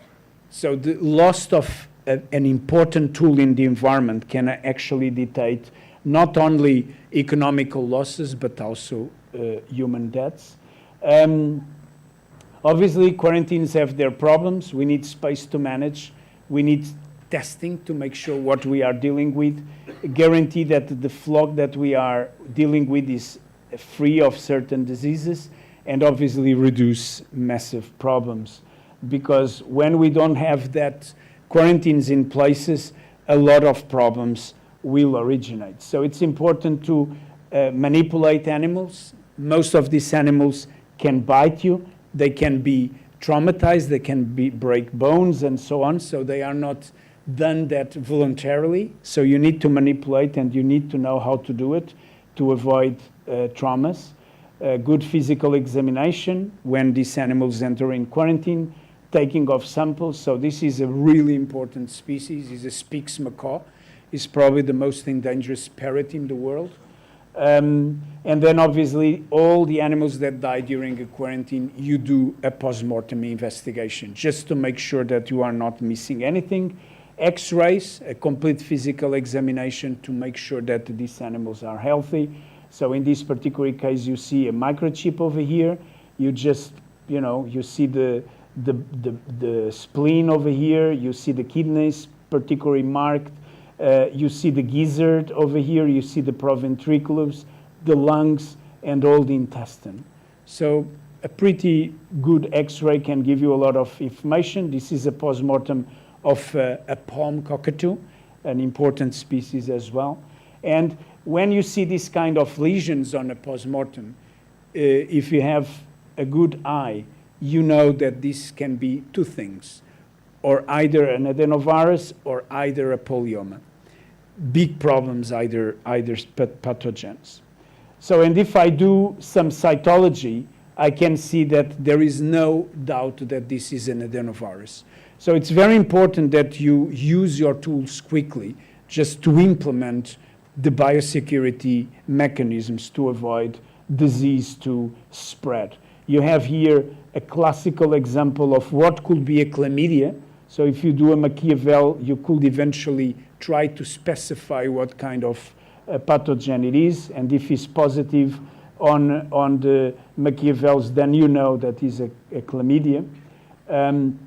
And so on, just to give you some examples. So polyoma is a massive viral problem that creates massive mortality in young birds. And obviously it would be great if we could collaborate in a way that we could spike the immunity of certain age groups to avoid mortality. So luckily we didn't have any of this in Vantara, but in previous places where I work, this has been a major problem. So this is a hyacinth macaw with the typical lesions of polyoma. And then when you open, you see this very pale heart with some particular lesions and an hepatitis. So this is clearly a case of polyoma, which then you are always confirming through histopathology and so on. Adenovirus, another big problem. Normally animals with 3-4 months. But only this just to show that pathogens are massive problems when we manage animals. So adenovirus, normally very specific for these populations of animals. So this is Psittaculus, this is the Amazons, Triclarias, and Poicephalus. Poicephalus are extremely sensitive to adenovirus. So this is a sick Spix macaw in a previous place where I work. So feces can be an indication of disease. And obviously, if you have these kind of feces with blood, you normally think about adenovirus. And this is a typical, this is only blood, coagulated blood. You know that that animal just have an hemorrhagic enteritis and all the blood is going through. And then what you see is also this, pale, this, which could be a polyoma, but the adenovirus have also the hemorrhagic enteritis. So that's pretty much a good indicative of and then you do the cytology, and you have the cytology, you have the inclusion intranuclear bodies in the hepatocytes, so you know what you are dealing with. So some histopathologies. So it's very difficult for veterinary medicine because there are so many species, so many pathogens. So you really need a good histopathologist that gives you a good diagnosis. Bornavirus is another important disease. So this to explain that we deal with disease that can put in risk the entire populations that sometimes they are of very few individuals. So just to give you some x-rays, so you can see that the Bornavirus is normally associated with the proventriculus that is very big. So this is a Spix macaw, and you can see that it's probably a Bornavirus. Just to show you again, so this is a contrast radiograph with the very large proventriculus, and here you see this proventriculus with a very tiny hole. So you can almost see that the hole is so, and this is typical of a Bornavirus. And then the herpes virus is probably our worst virus when we deal with parrots. So I just want to tell that a lot of the disease can actually do a lot of harms, and is one of the most problems that we have to deal with. Just to show you some pictures of taking some blood, and you know, this is pretty complex. I'm just going to pass. So it's important that if we decide not to do a quarantine, what is the consequences? You have tuberculosis, which is a disease that affects multiple species of mammals. And I'm just going to give you an example of a project that I have been involved with, where tuberculosis was a massive problem. So we know that tuberculosis today in wildlife is a massive problem, especially in national parks like the Kruger National Park, is already endemic for multiple species in their environment. Affects different species, so this is a striped hyena that we caught in the desert of Saudi Arabia. You have a nilgai that you can see that this one shiny coat, all eating very well, and this guy losing condition with a really shaggy coat, and then these swellings over here. This animal was TB positive, and this is a massive problem when you have a zoo that is visited by, so this was in the United States many, many years ago where I did my internship, so this was a massive problem. You can diagnose this was a case of TB as well, from an animal that was in a national park, so this was done with a remote camera control that takes the picture, send us to your mobile phone, and then we could, when we saw that image, we could deploy a team that arrived about 2 days later, and we still could find this carcass nearby that camera trap. We collect samples, and this animal was positive. But a lot of these animals, we don't have the luxury. This was an Arabian oryx that died in the desert of Arabia, and this one is completely desiccated. It's just the bones and the skin. So there is absolutely nothing that you can collect from there. So this is the lung with TB.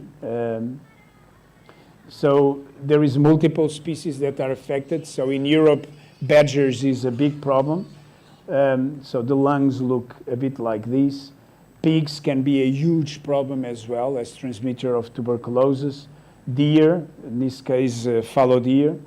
And then there is also Mycobacteriums, avium, that affect birds. And they can be manifested by these granulomas that can originate asphyxiation on birds. Certain species like this one, they are extremely sensitive to Mycobacterium avium, so it would be nice if we could boost their immunity when they are under human care, because they are obviously under a controlled environment, but all the risks are present. And then there is other Mycobacterium that can affect aquatic species. So different Mycobacterium can be really problematic when you manage aquatic species like fish or seahorses. They are extremely sensitive, and seahorses populations around the world, they are declining. And this is just to show you a clear example where TB actually can affect, which is in the desert of Saudi Arabia, where I worked for a few years, which affected actually the Arabian oryx. And there was plans in 1986, much before my time, to release this animal in the wild, and suddenly the population that was decided to be released in the wild, they were diagnosed with TB. So there was no chance that you have. So there was obviously a huge setback. So these animals have been, obviously all the environment has been studied by experts and so on. So everything was lined up to release the animals in 1986. Was a huge proud for Arabia, because the Arabian oryx was a symbol of the heritage of the nomadic tribes there. And suddenly that could not happen, was extinct in most of the countries since 1968. So the return of the oryx will be obviously a huge message. So this was breeding in King Khalid Wildlife Research Center, and they have been sent to the National Wildlife Research Center to be released first in Mahazad, this reserve over here, and then to Uri Barimarik. But suddenly there they start dying, TB, and most of the Arabian oryx were in enclosures with multiple species. So TB was not just in the zebras, in the Arabian oryx, but in multiple species. So it was a massive problem that we had to face. And between 1994 to the present, they are managed in small pens. They are basically caught every 6 months from 1994 to 1997 to make sure that the animals that were captured, they were negative to tuberculosis. So this was a capture area for these Arabian oryx, extremely dangerous because these horns can kill you very, very easily. So you just wrestle them very quickly, you take the samples.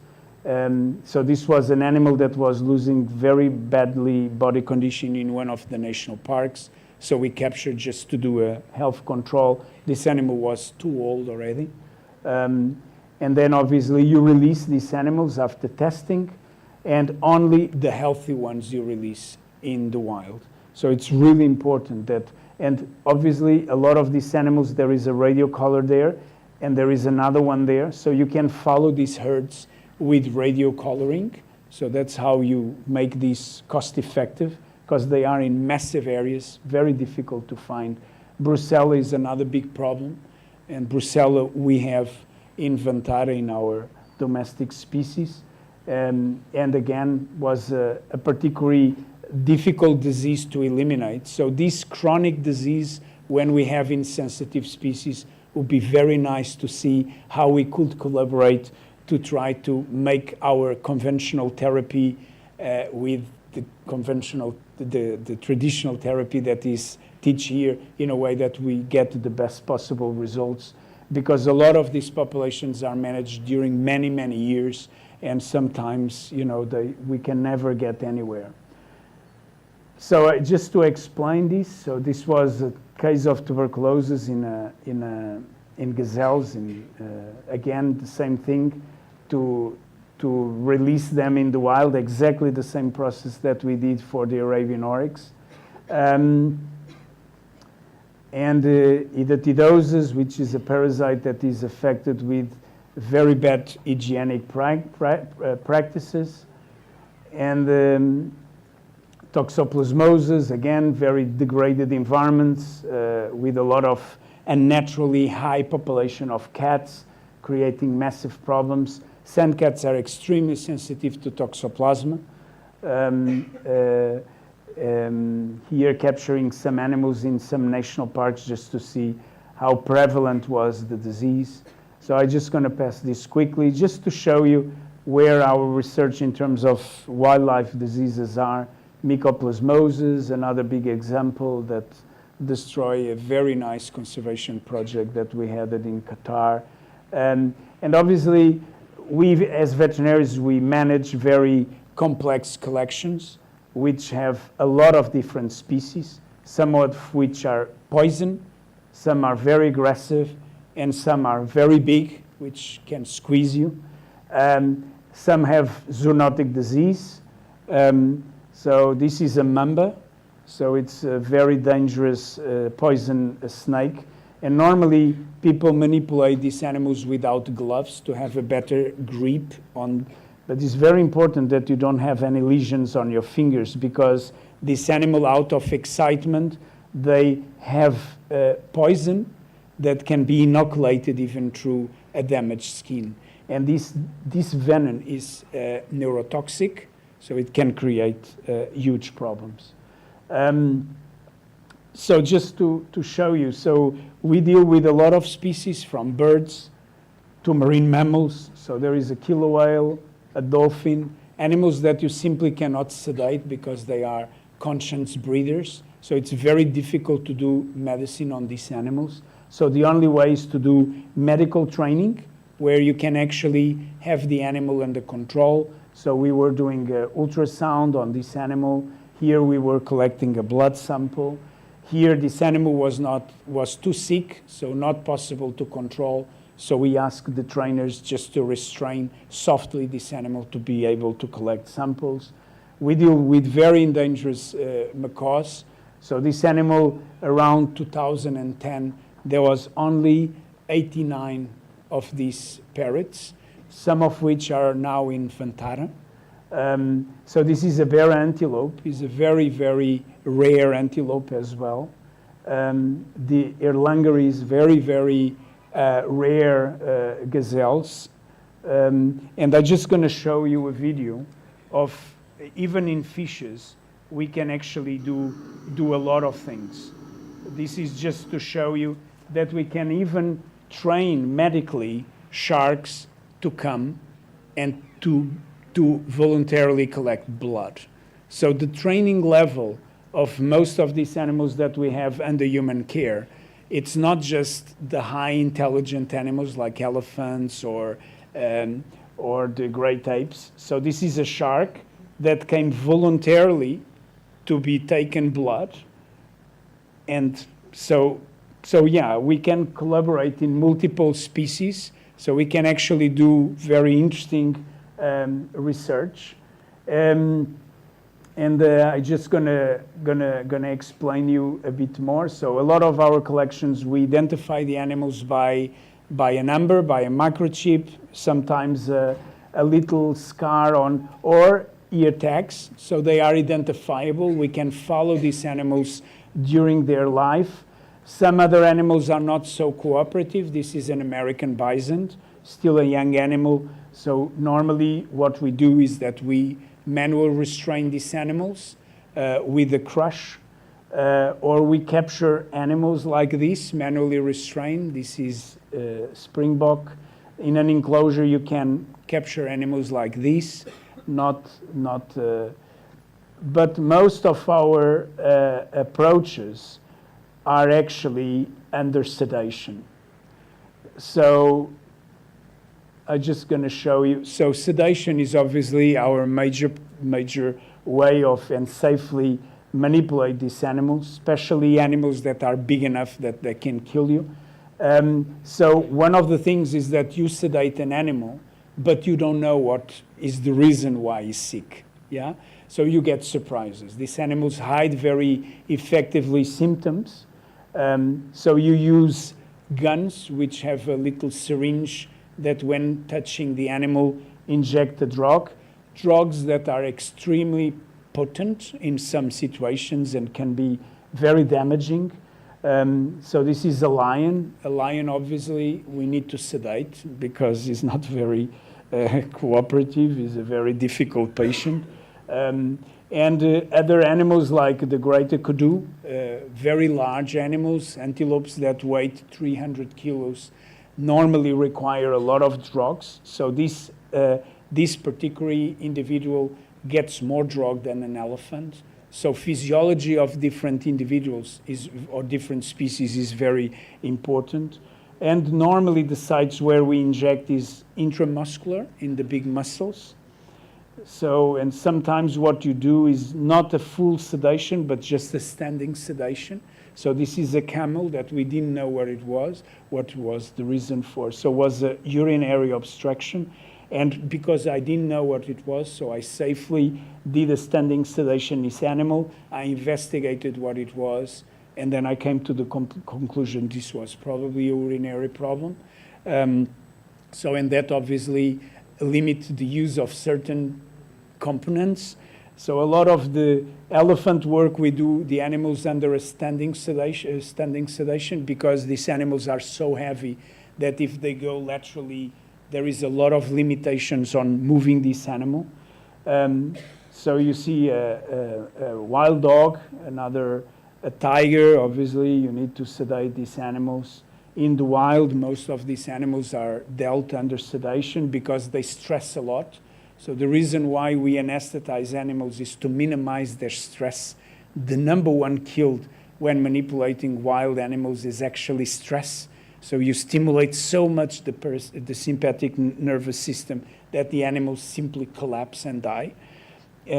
So lions, here is in Vantara with a leopard. Just to show you some of our, here doing some dental work. A lot of these animals have a lot of dental problems. X-rays, doing some, just to show you some of the animals that we deal with. Oh, sorry. Oh, oh. Oh my God.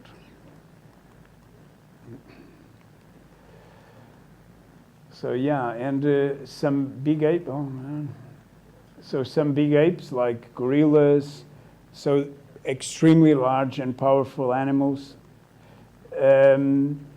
Some penguins, which are particularly difficult species to do. So we do CT scan. We have the luxury of doing CT scans on animals in Vantara. So that's another approach that we can collaborate with and see how beneficial is some of these medicines. Oh man. So CT scan and multiple, I cannot control this. She's like a wild animal. I need to sedate this guy. So just to show you these, and obviously when you work with most of these species, safety is a big concern because these animals can injure you. Zoonotic disease, as we described it before. So this is a gorilla for a CT scan. So we have a lot of problems with certain species because this is a gorilla that was 200 and 300 kilograms, was a male gorilla. The capacity of this CT scan was 180. So what we did was to do only the posterior part of the body because if you put the head first, the machine just blocked. So there is a lot of limitations that you think that will be straightforward in a human, but obviously. And then there is very difficult species like this girnuk, which have these very long necks that are really difficult to manipulate. You see gorillas have this massive teeth. They look cute, but they can break you in no time. And then, positioning the animals, waking up. So this is an animal, a girnuk after sedation. So the process normally takes a few minutes until they wake up. And this is some of the procedures that we do with the animals under sedation. So this is a sea lion with a tumor in the mouth. This is dental work in a black bear many years ago. This was a malocclusion, so an animal that had a genetic problem and the canines were rubbing against each other. This is just ovarious hysterectomy in a reptile that had massive reproductive problems, so this individual could not put eggs, and that was a constant problem. And we didn't know exactly the reason, so we decided just to remove the ovaries of this animal to avoid future problems.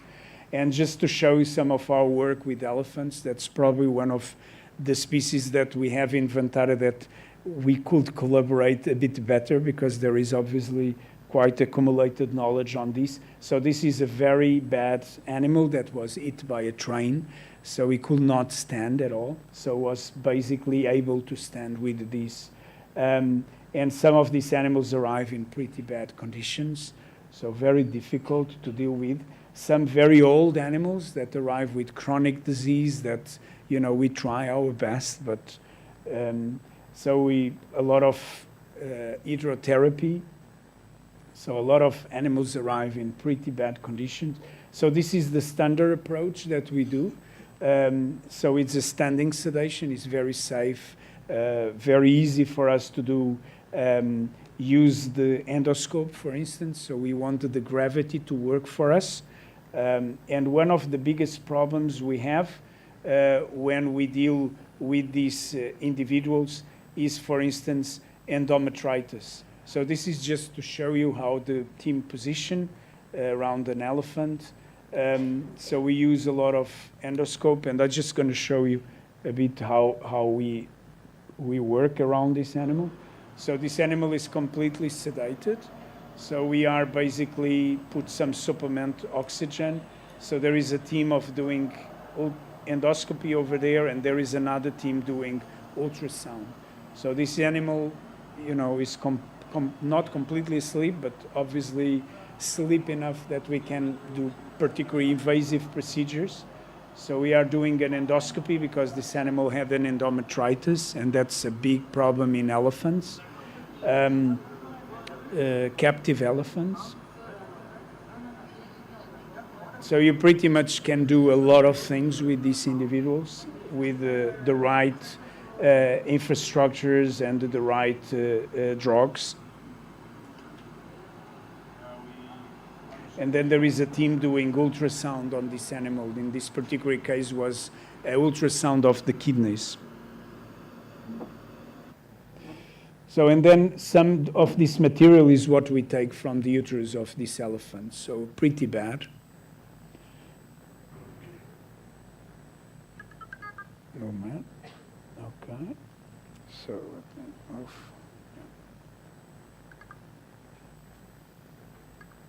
I cannot control this. So just to show you, this is a stone, a bladder stone in a big elephant. So they have these sedentary lives, some of them exposed to very high temperatures during many, many days.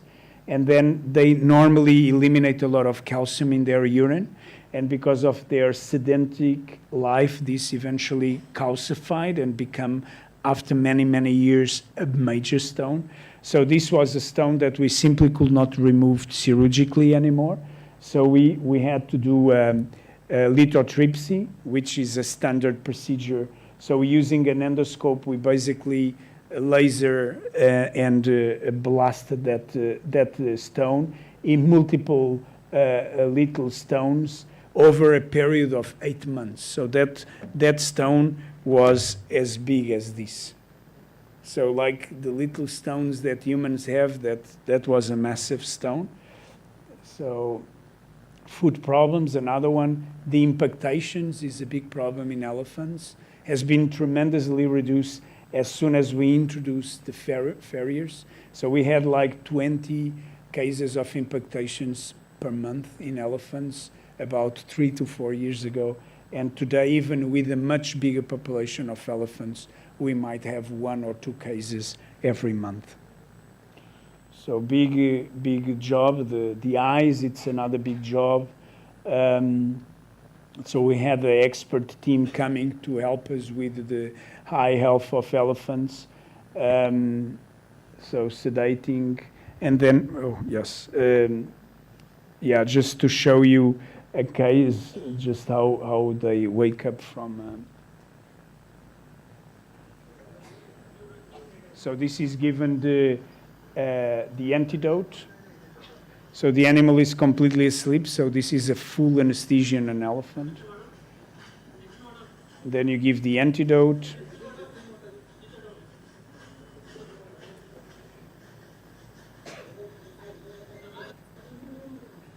So we give that. I'm just going to speed up, but this is pretty much like 1 minute.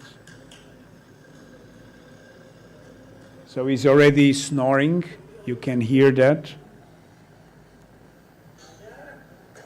So it's still very deeply.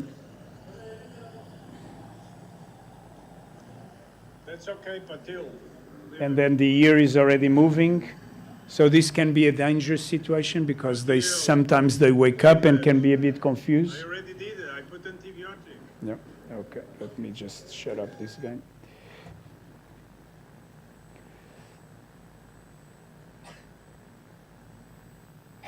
So they are very comfortable with the mahouts there.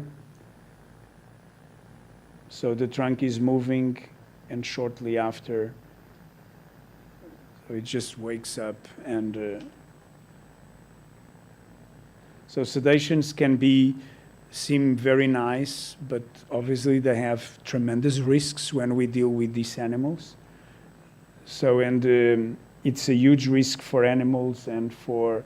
So this is another example of a cataract surgery that we did in Vantara. So it was the first cataract surgery to be successful in an Asian elephant. We have the largest leopard sanctuary in the world. So there is a lot, and I mean, there is tremendous potential for collaboration with you guys.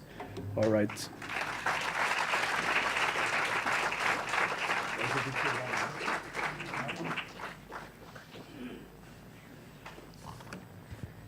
Thank you so much, Dr. George, for such an insightful session on this topic. I now invite Professor B.J. Patgari, sir, to come on stage and present a token of appreciation to Dr. George as a gesture of our gratitude for taking the time to share his expertise with us today.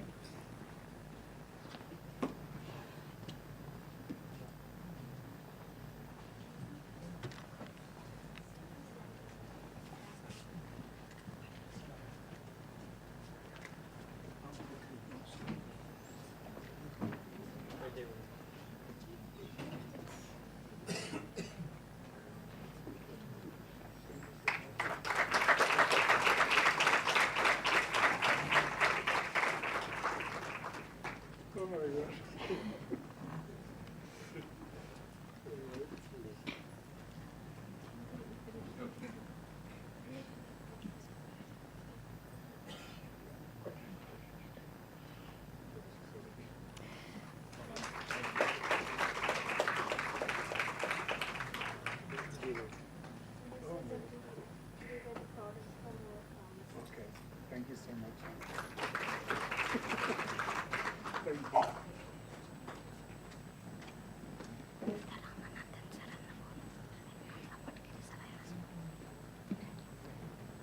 Thank you once again, Dr. George. Moving forward, our next session is by Dr. Ramanathan Sir.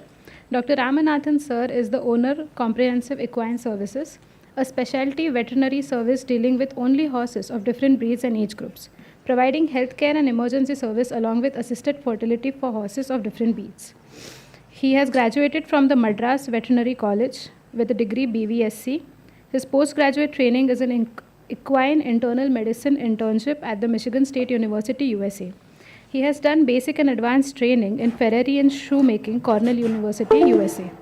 He has visited Oklahoma State University at the College of Veterinary Medicine, USA. He has also visited Rood and Riddle Equine Hospital, Lexington, USA. This was undertaken primarily to enhance practical knowledge in the field application of various equine procedures. He has independently managed a large thoroughbred farm in Gujarat. He has also participated in various clinical cases and associated emergency services. From 2004 till date, he is managing a TB farm. He has established the first equine neonatal intensive care unit, ENICU, in the year 1995. Since 2015, he is owner of a successful practice named as Comprehensive Equine Services. Sir has also delivered presentations and lectures across the world and has published many papers under his name. Currently, he is in the process of making a learning module for fresh veterinary graduates. He has designed and developed a web learning program for Madras Veterinary College. Every year, a 2-week session of equine fundamentals is taught at Madras Veterinary College. Right now, he is appointed as the adjunct faculty at the Department of Clinics, Madras Veterinary College, since 2013.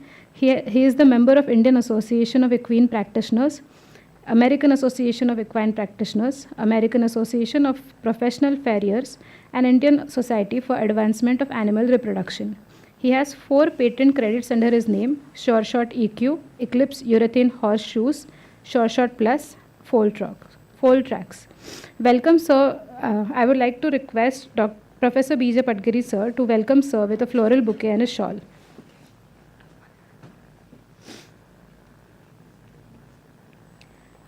Professor Dudmal, sir, please join us to felicitate Dr. Ramanathan, sir.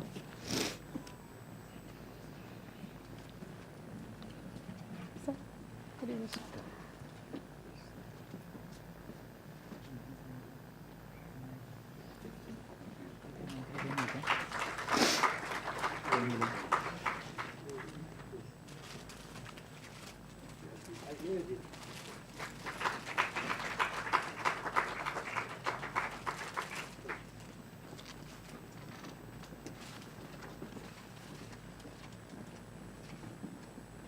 Over to you, sir.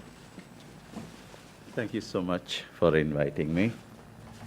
Today's topic will be predominantly more questions than answers, because I have to give a disclaimer that I have nothing to do with Ayurveda, but I have problems that can be sorted with Ayurveda, in my opinion. So that's the reason why we are here, to solve things together.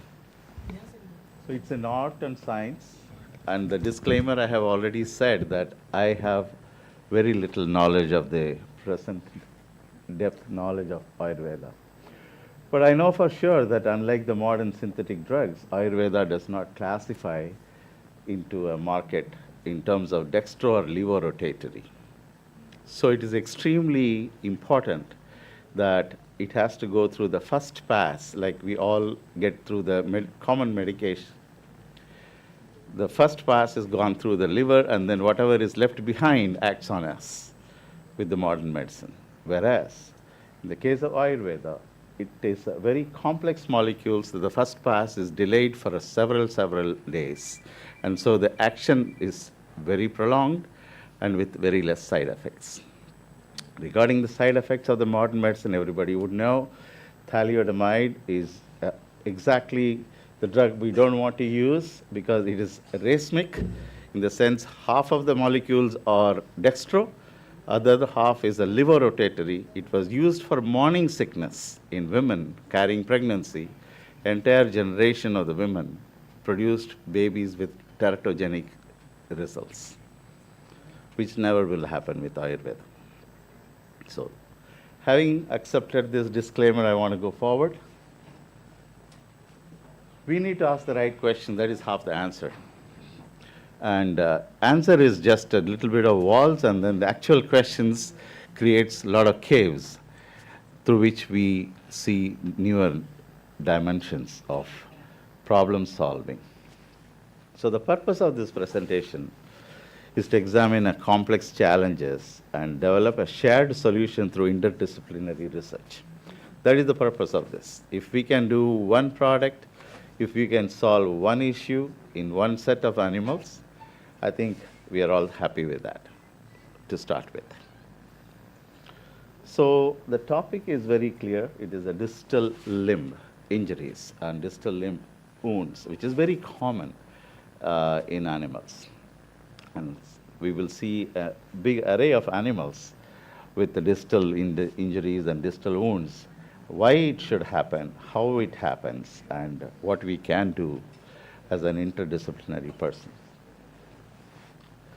So the angulam is the Sanskrit word which is being taken over by the people who do the anatomical classification of animals as angulata, meaning walking on the fingers.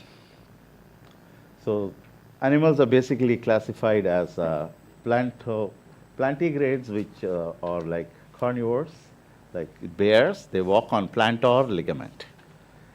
And digitigrades, some of the carnivores walk on the digits, and anguligrades walk on their angulum, or literally fingers.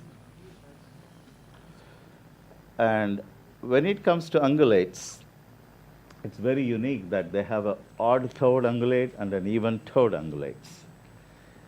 So these are the classifications of the ungulates, and as we know very clearly that the ruminants form a major group of ungulates, ranging from deer, bovids, giraffes, mouse deer, and pronghorn.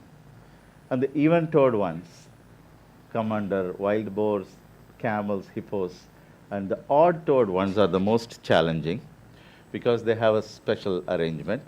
And we have yet another classification of ungulates which are called pan-ungulate, because they just simply could not classify it, and they called it nearly ungulate or almost ungulate. Elephants come under that.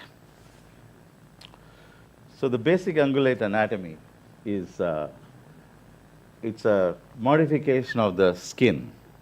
Skin has got one particular chorea and one particular keratinized surface, whereas in the case of ungulates with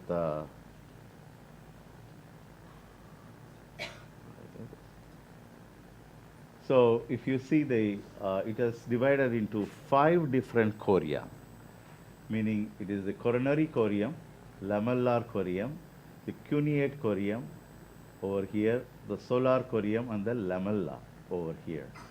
So the lamella is like having a finger-like projections on the hoof, which attaches itself to the bone, which forms the final conformation to the hoof.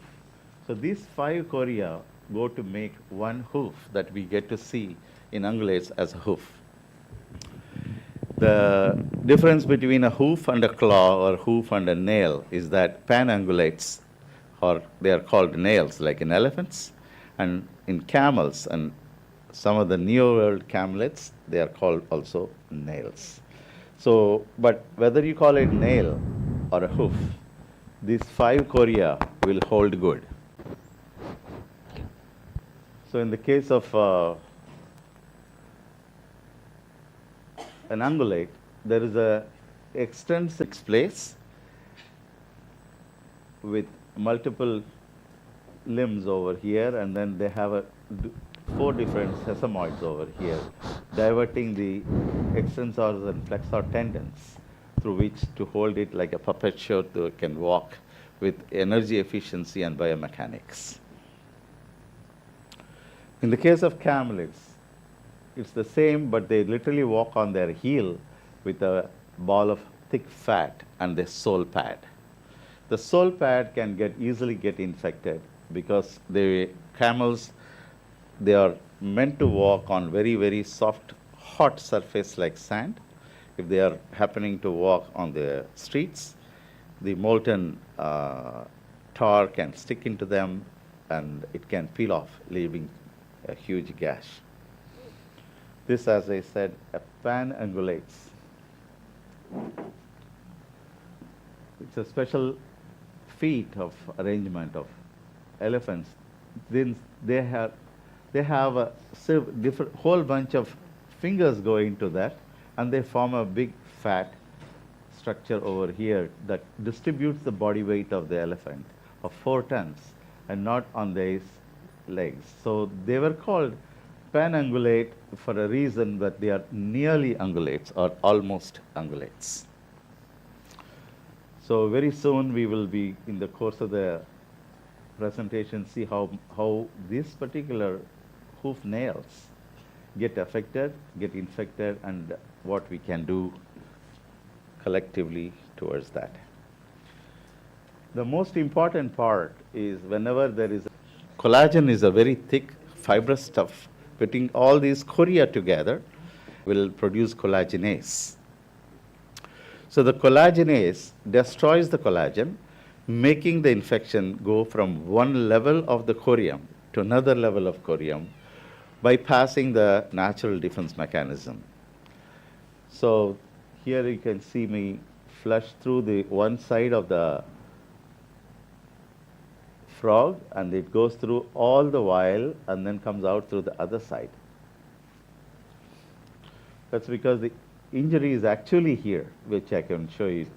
But the problem is this injury is actually here. Since hoof is a viscoelastic organ, any hole that happens, it gets sealed. Viscoelasticity is an substance which you can imagine between a chewing gum and honey. So when there is a hole in the chewing gum, the honey comes and covers it. And then the chewing gum grows over it, meaning it is sealing it. So the point of entry is never almost found out in the hoof. So actually in the radiograph you can eventually see that point of entry was here, but the exit point is over here. And not only that, it goes through the entire roof and goes through the opposite corium. This is a contrast radiograph where the entry point is here, which we cannot manage to see. Whereas if I flush the contrast medium from the frog, it goes like a necklace all around and then goes back.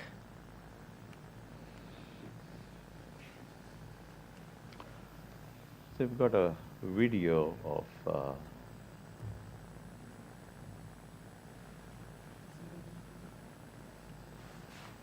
you can see how it flows through the entire hoof, coming back onto the opposite side of the frog, meaning that actual point of entry is here, which we could not get it, which we can get it now, but the opening was here. And if we did not do this procedure, what will happen is the entire corium will come off, leaving the coronary corium detach itself from the P3, and the animal has to be either dying due to immense pain. It's like we walking on 5 fingers after we slam our fingers in a car door. It is that sort of pain that they have. It's a simple procedure of lavaging this will get rid of this infection. So it is very important to understand the anatomy of the wound before we go further.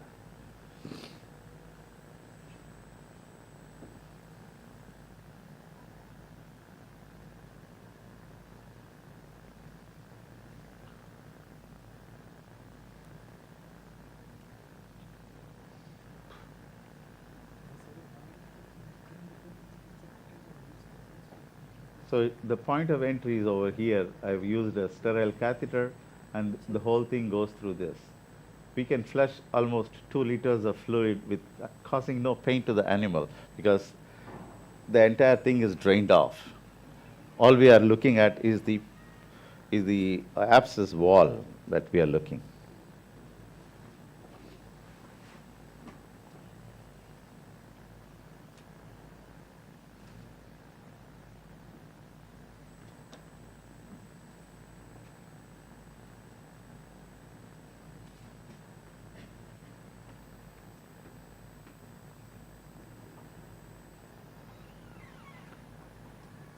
This is a simple anatomically oriented procedure that is so easy to do the moment we understand what it is all about. And the same thing happens with the collagenase.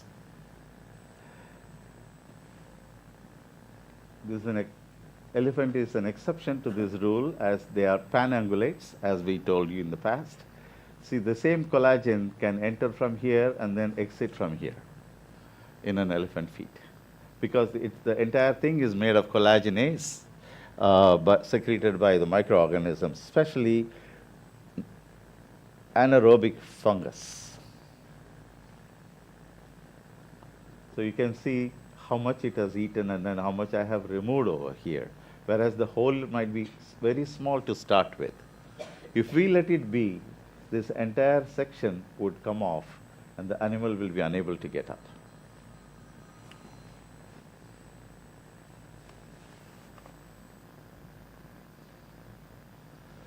So basically the collagenate path or the collagenase path is valid across all the species wherever there is either hoof or a claw getting involved with immediate interaction with the environment.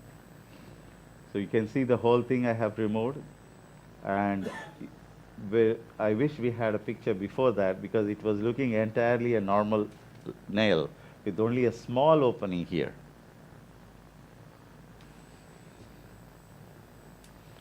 So how often are the animal's feet affected?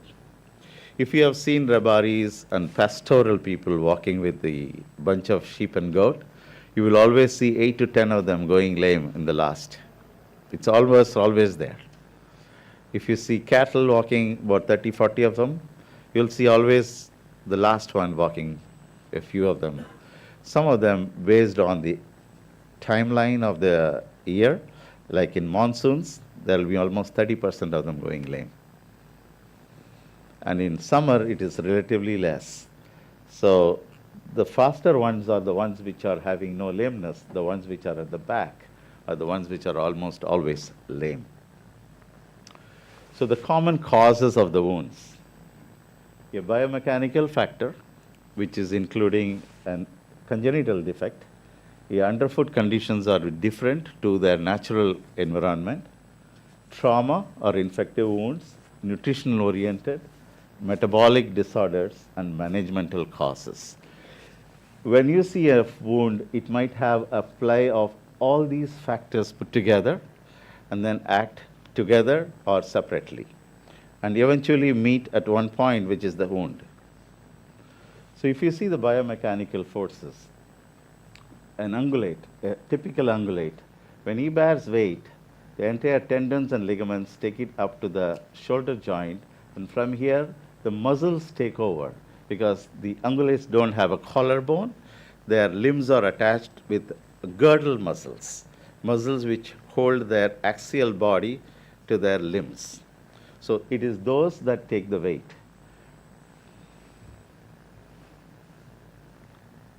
Absence of collarbone, and then the girdle musculature. These are the girdle musculatures which we will go through, and these are the tendons and ligaments that hold them together. This is an evolutionary adaptation by the prey species, because there is no muscle here when the animal bites, like a carnivorous animal when they bite. There is no muscle here. There are only tendons and ligaments, which they can slip and run in case they get bitten.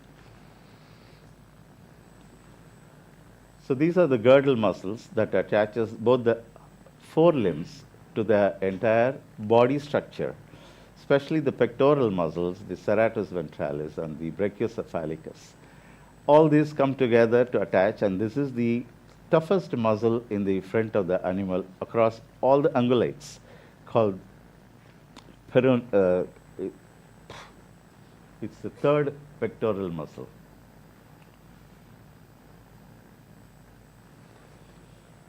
Now the forces acting on the equilibrium of the animal, which will result in the wound, is every action has got an equal and opposite reaction.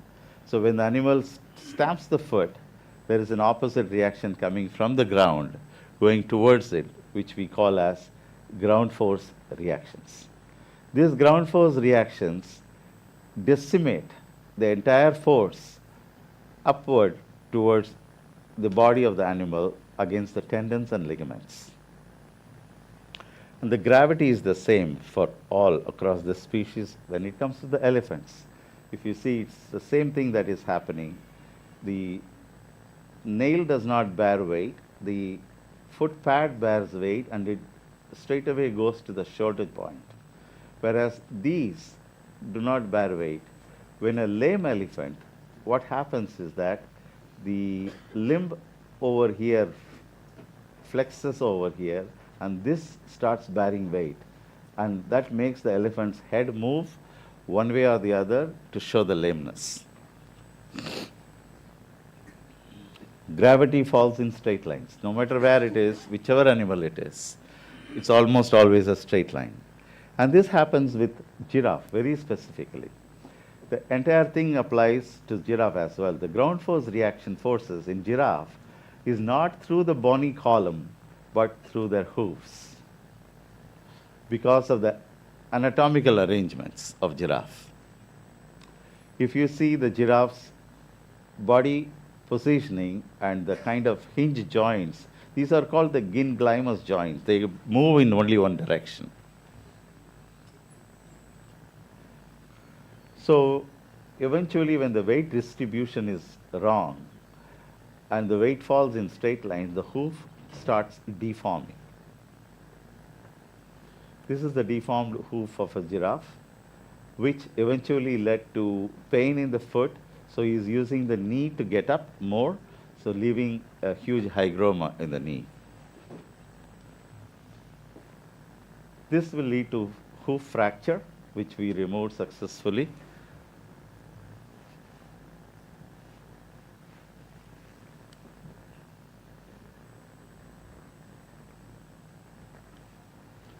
So this is the hoof fracture which we removed under anesthesia, and the contrast radiograph is showing a piece of P3 is being gone.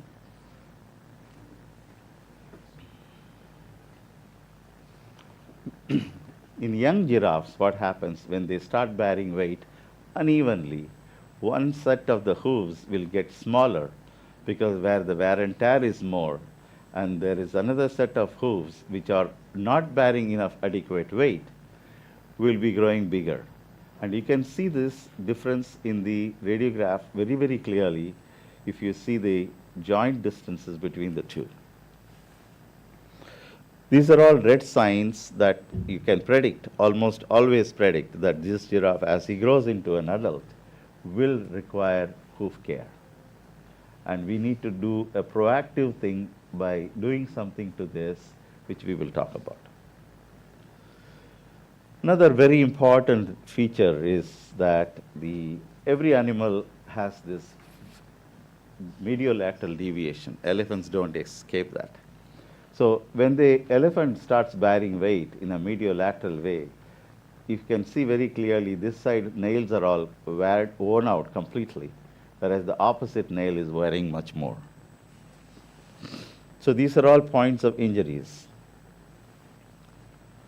So the mediolateral imbalance in the athletic animal is the most challenging because they break down during the race. You can see a cannon bone broken and the foot is slightly going towards the sky, and he is thrown off a jockey who is lying down. This can happen due to the mediolateral imbalance in a horse. So underfoot conditions is yet another reason why the foot breaks and the foot gets injuries. You can again see when post-racing, when the animal is made to run in a hard but slippery surface, they can lead to a crack in the cannon bone. The trauma or the infective cases is another reason why we get to treat animal wounds. This is a giraffe foot and this is a horse foot. You can see the trauma is the same.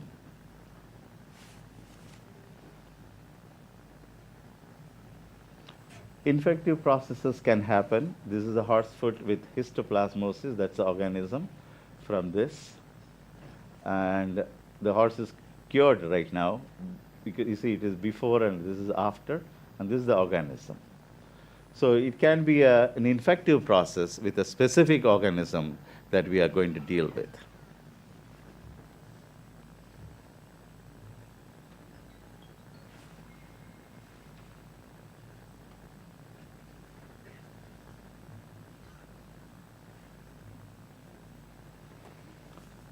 So the elephant feet often get infected with multiple factors, starting from poor mediolateral balance, poor underfoot conditions, age, nutrition, and lack of exercise, etc. You can see the entire forceps gone into this, and it becomes a very big challenge because it's a huge operation to fix this excess growth in this elephant, and this entire thing we have to remove over a period of one time because we don't want to anesthetize him time and again. In one shot it was removed. And it eventually healed well. So this sort of conditions is what we can achieve to do something together in terms of wound healing.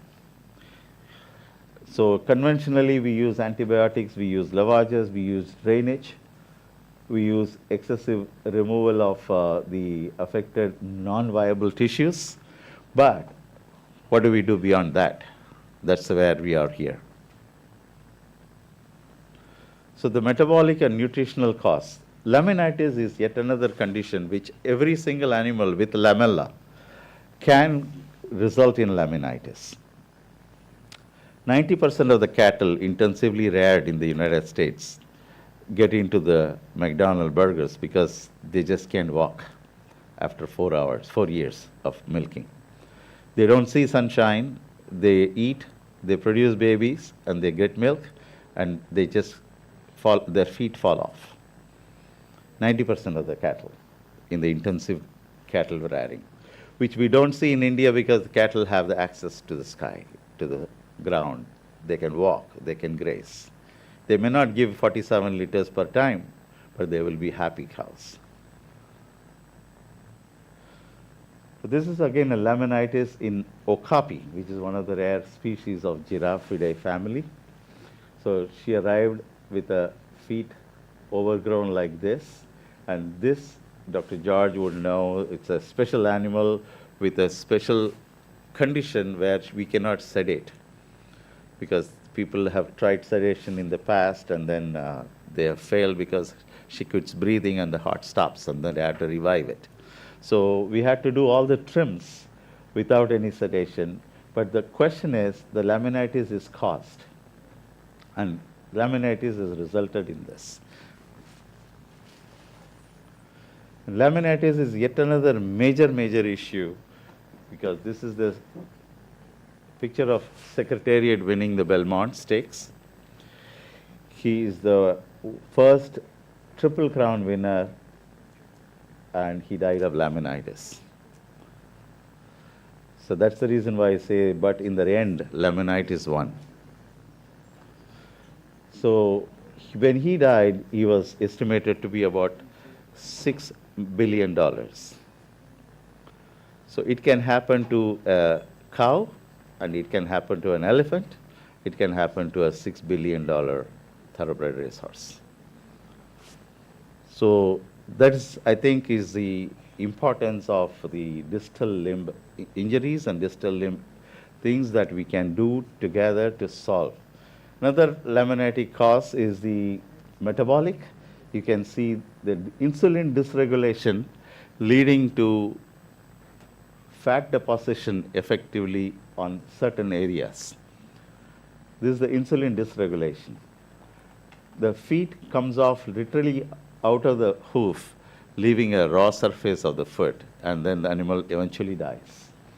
So we can think of doing something about insulin dysregulation along with your institute for Ayurvedic changes that we can provide. Again, laminitis can affect horses, giraffe, zebras, and elephants. So we have a common feature here, which is very challenging to deal with. And how are we going to address this? So can we do something together as an interdisciplinary to deal with wound healing, to deal with insulin dysregulation, and to deal with quicker stoppage of peripheral bleeding and a healing process without anti-inflammation? So what we can do is to develop a diet or supplement for supple yet strong bones in the horse. A local application to avoid or reduce the effects of metalloproteases, which results in wounds in the normal conditions and in laminitis.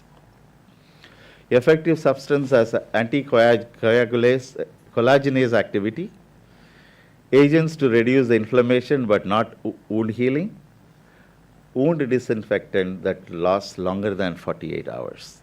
This is the goal from my side for you to work with together. Any questions, I'll be more than happy to answer. Anybody?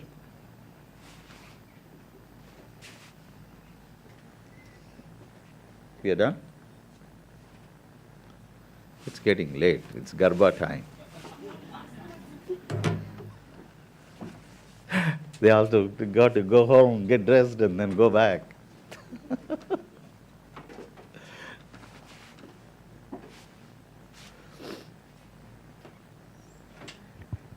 So any questions from the audience here in the auditorium?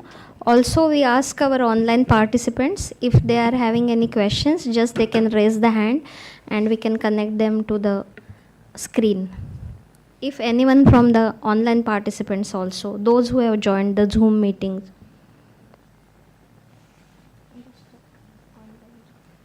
How do we know that they? Yeah, they we can have joined join? through Zoom. Okay.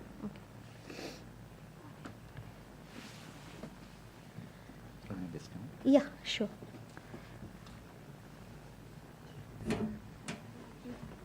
As there are no any questions, now I hand over the mic to Dr. Neha.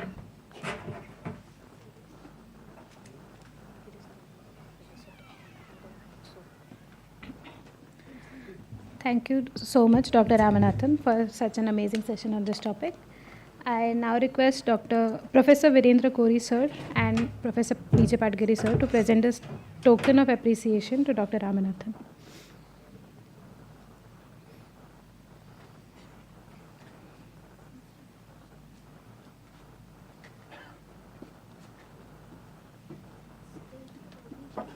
I sincerely thank the organizer for calling us and spending time with us. I'm sorry it got delayed. It's already 5.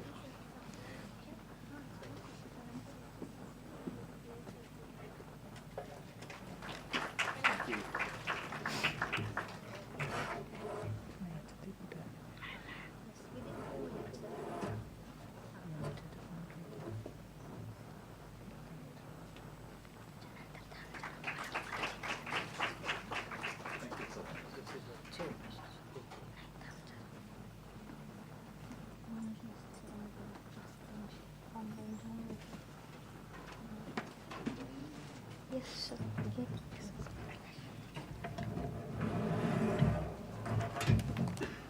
Thank you, Thank ma'am. you, sir. Huh? Pointer का connector. नहीं तो यहाँ. नहीं Okay, just check where it. किस में लगाया It था was इसमें with Dr. George laptop. Just check. He was also connected the Mac. नहीं ये जॉर्ज सर केस में यही लगाया था ये मेरा है हाँ सर देखिए जरा. Okay, you just sort. Thank you very much, Dr. Ramanathan sir. And now it's our pleasure that our ex-advisor of Ayurveda Ministry of Ayush, Dr. Manoj Nesri sir, is joining us through Zoom online meeting and to share his words of wisdom and also to share with us all the initiatives of Ministry of Ayush which they have started in the field of veterinary Ayurveda. So I would like to welcome Dr. Manoj Nesri sir, and we are fortunate enough that sir is here through Zoom meeting with us. Now I request Dr. Chirag to connect sir with the screen. Am I audible, sir? Nesri, sir? Just start the audio and... Okay, just 1 minute.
Connect होईल का याच्यात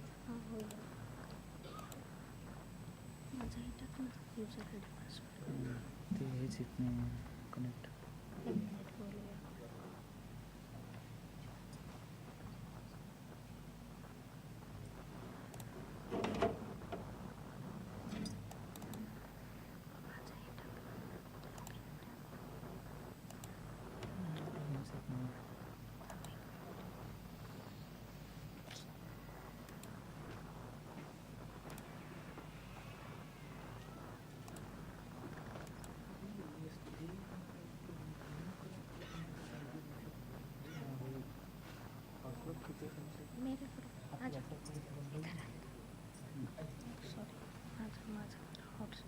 तुमचं कोणतं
they have developed vermicidal for the animals, and that the name is given the vermivet, and this vermivet is based on the traditional knowledge and the various herbs which are used into this. The importance is that they have developed vermicidal for the animals,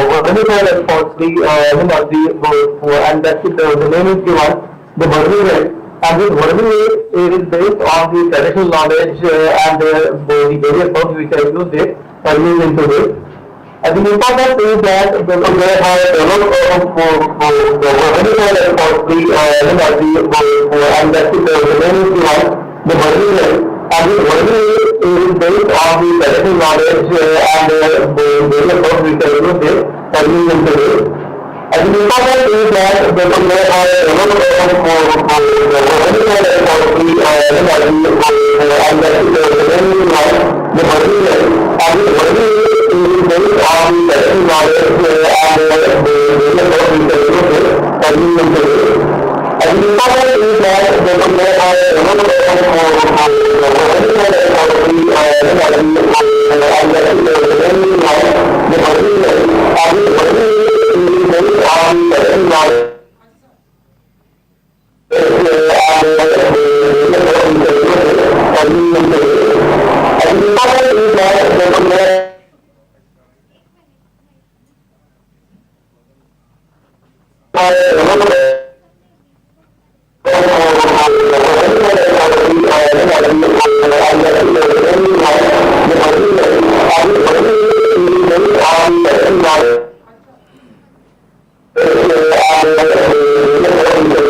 The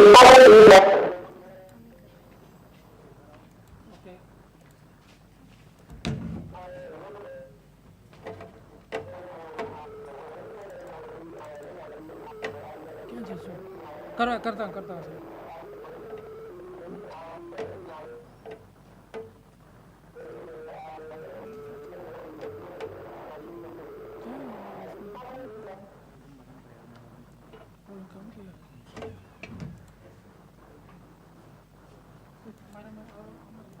I think there is some technical glitch on the ITL side करता हूँ.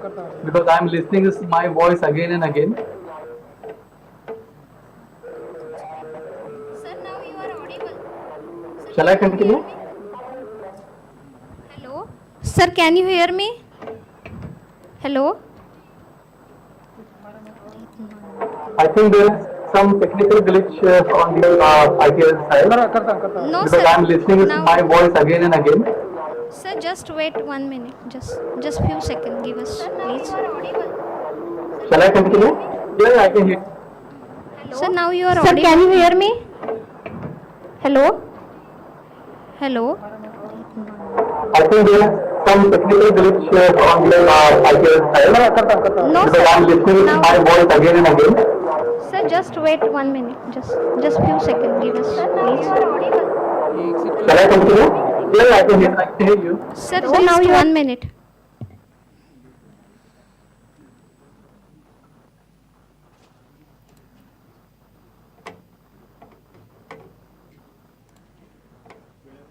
Link झूम के link ये अपने जो मुझे इसमें है लिंक. उसमें नहीं लिंक. 1 मिनट. मीटिंग आईडी डालिए ना. ये लीजिए. वो लैपटॉप कहाँ ले लो?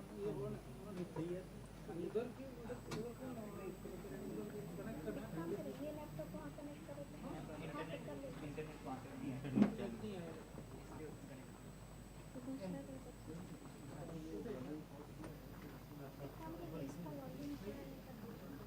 बंद कर दिया. अभी उसमें से चालू कर दिया. लिंक उसमें मिलेगा लिंक. हाँ, मिलेगा. कहाँ से मिलेगा? ये देख, मीटिंग आईडी डाल दीजिए. अरे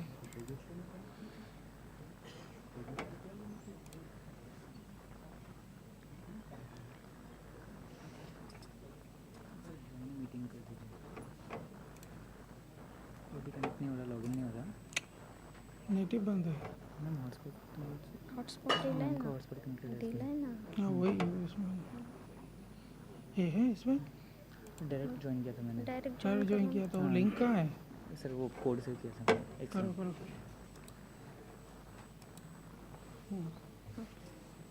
948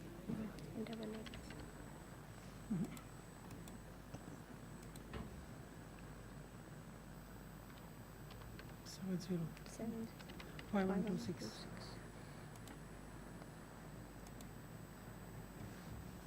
That's cool.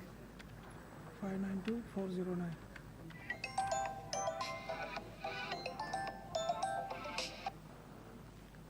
Hello. Net slow है. मैम का फोन करके. हाँ तो फोन करेगा. फोन आएगा तो ये बंद हो जाएगा. नहीं, अभी कर.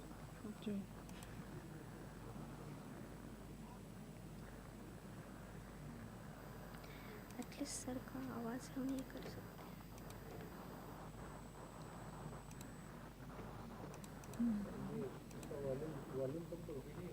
वॉल्यूम कम करो इसमें से. अभी देखो. Hello.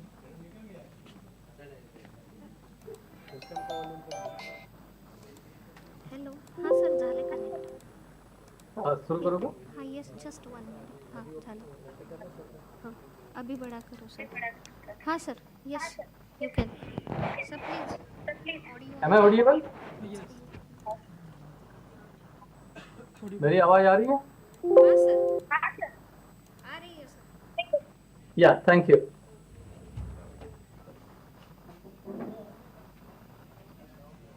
So this Vermivate product is developed by the National Innovation Foundation, which is under the Department of Science and Technology.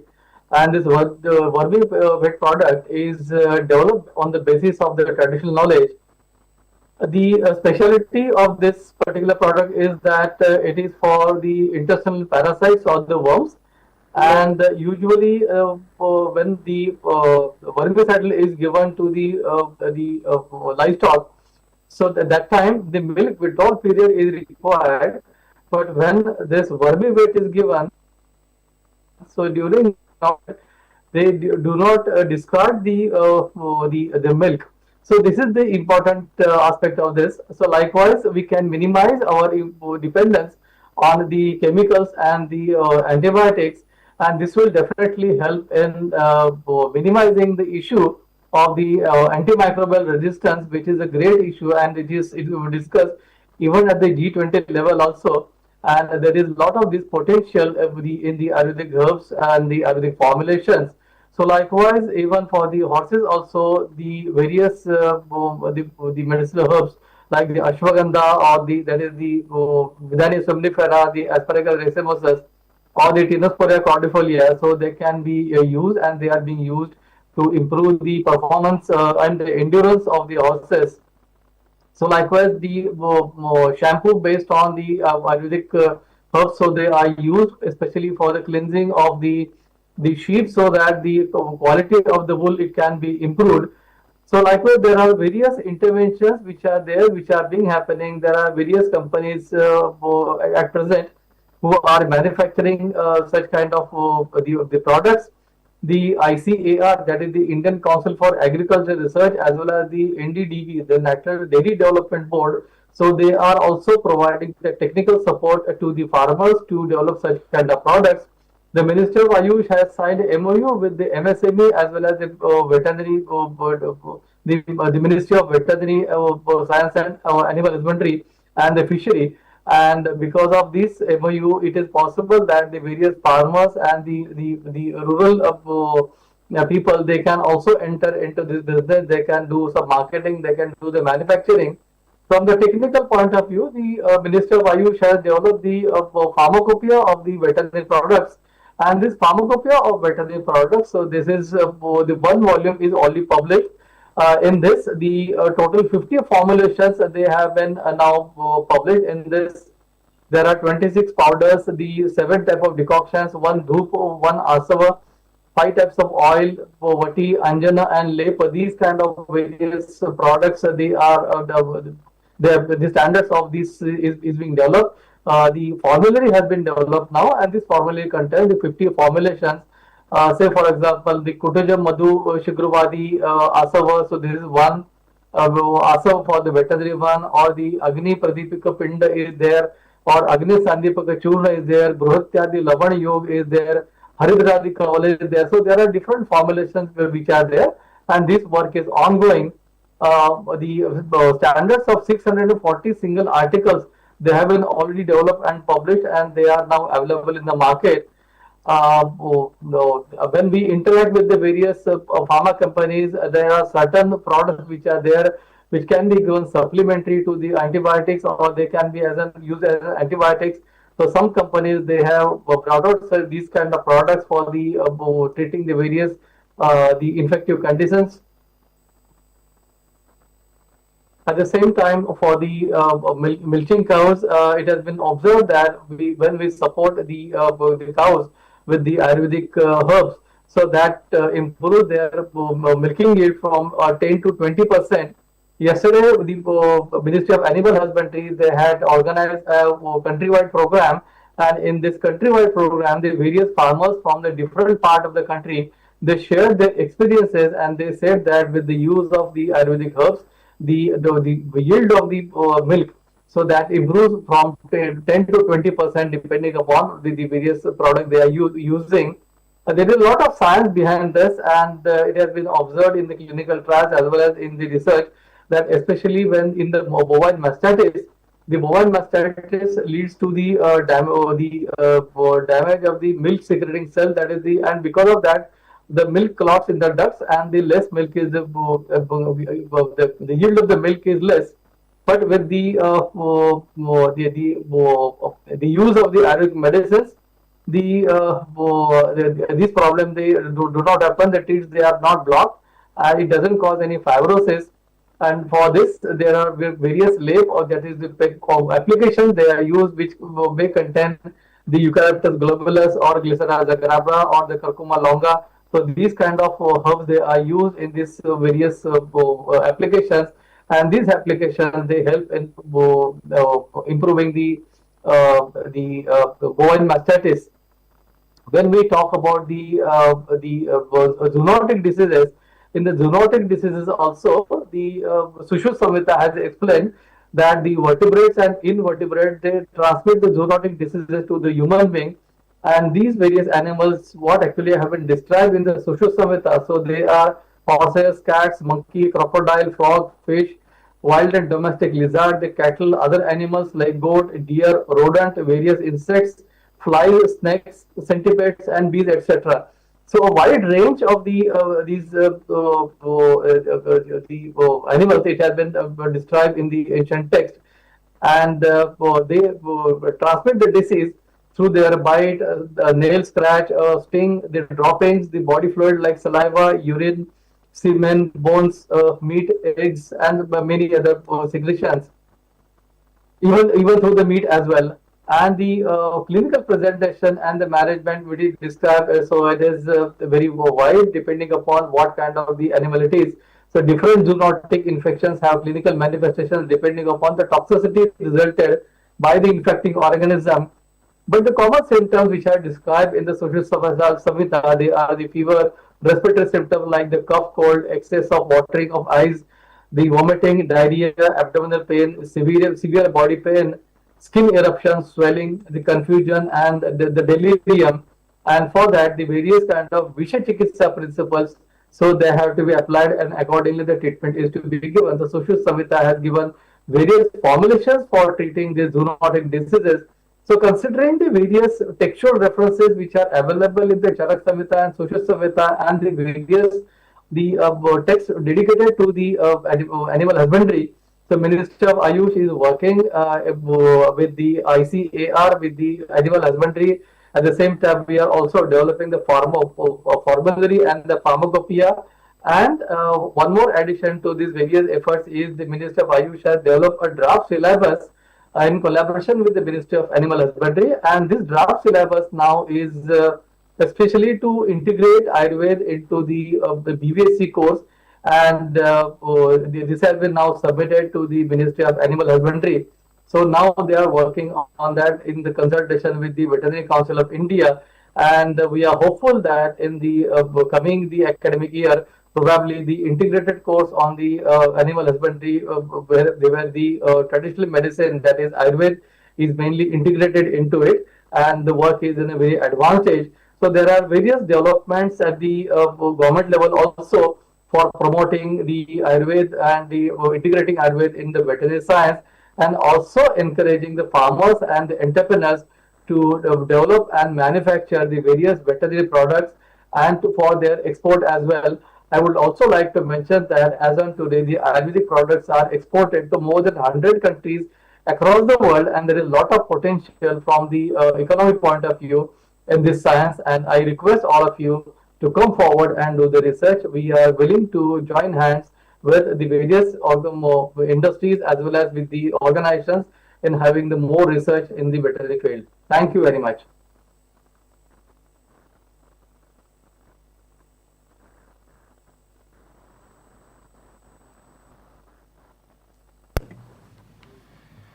Thank you very much, sir, for your inspiring words and letting us all know, all the audience, about all the ministry's initiatives and efforts regarding the motivation of our young Ayurveda stakeholders so that they can make career in this new field of Ayurveda veterinary. Sir, we are really honored and blessed to have the ministry's support in our journey of Ayurveda for veterinary health. And as a chairperson of this Mrugayurveda 2025 one-day international symposium on Ayurveda for veterinary health, I am thankful to you from bottom of my heart, as I know that through your despite of your busy schedule and your situation in the family, you gave us your precious valuable time and blessed all the audience. So I request all the audience to give big round of applause to sir, because sir has been always instrumental in his career to make this field popular, and sir has worked a lot in this particular field of Ayurveda for veterinary. Thank you very much, sir.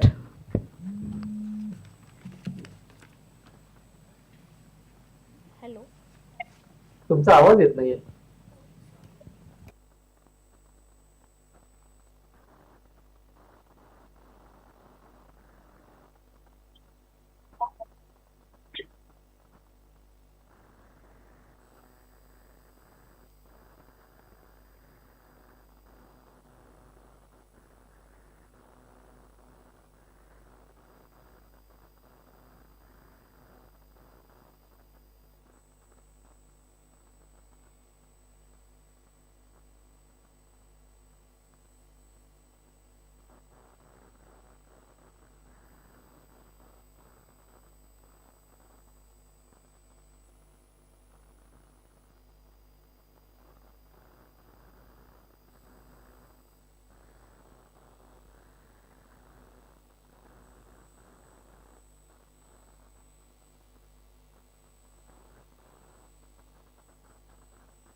Thank you, ma'am.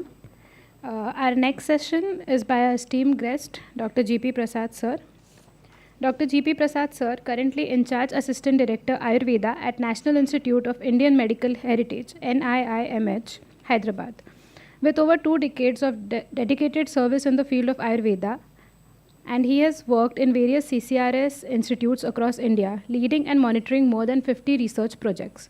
Sir has authored and edited more than 11 books, 2 e-books, and published over 130 research articles in reputed journals.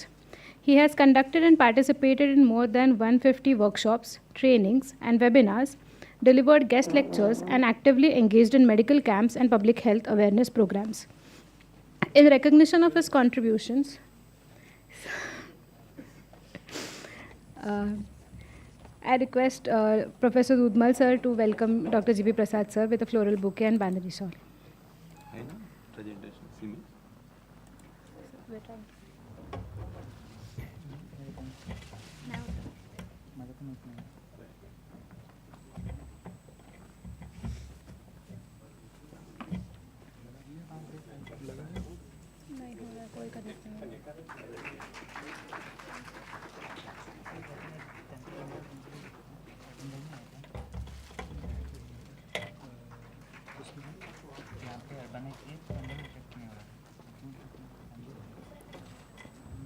Thank you, sir. Over to you.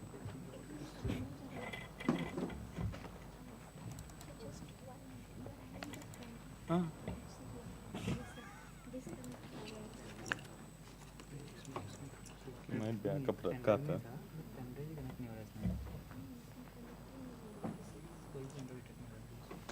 WhatsApp में भेजो फिर से.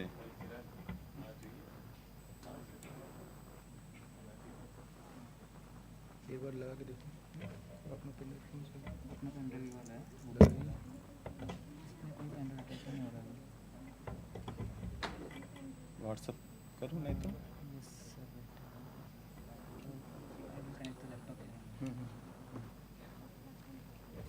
shoulder problem. This is open here.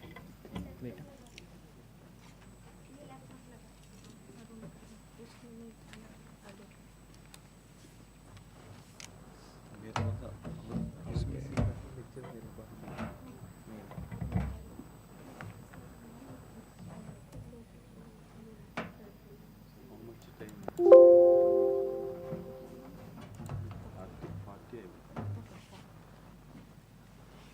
हो जाएगा ना?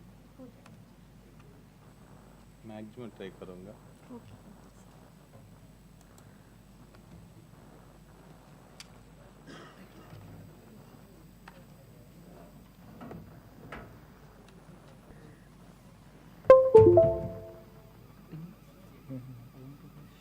Arun Prakash.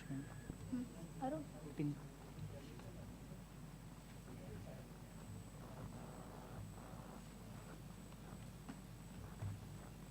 Pink.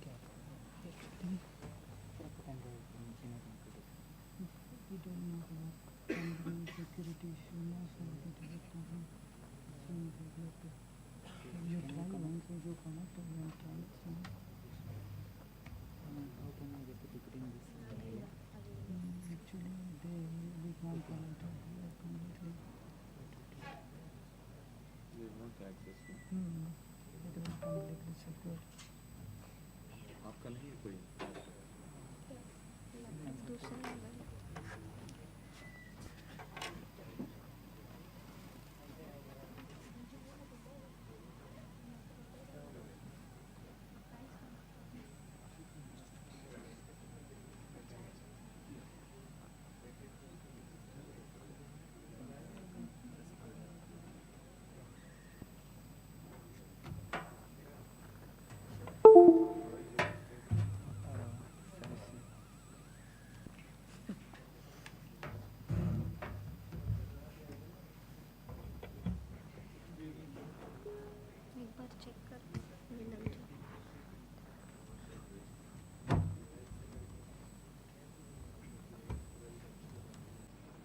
ये आप ही का है ना? हाँ जी. कोई दिक्कत नहीं.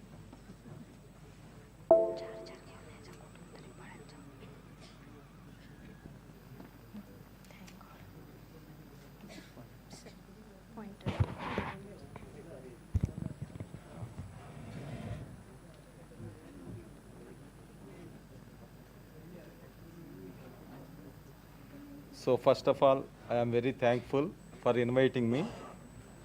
So already we are in late. I try to, actually I have been given 1 hour time. I will try to reduce it to 30 to 40 minutes, okay? So a neglected domain, exploring the untapped potential of veterinary Ayurveda through literary research. So far you have wonderful lectures, 2 lectures from sir and Judge sir. So ours is National Institute of Indian Medical Heritage. I am working there for the last 5 years. Earlier also I worked there.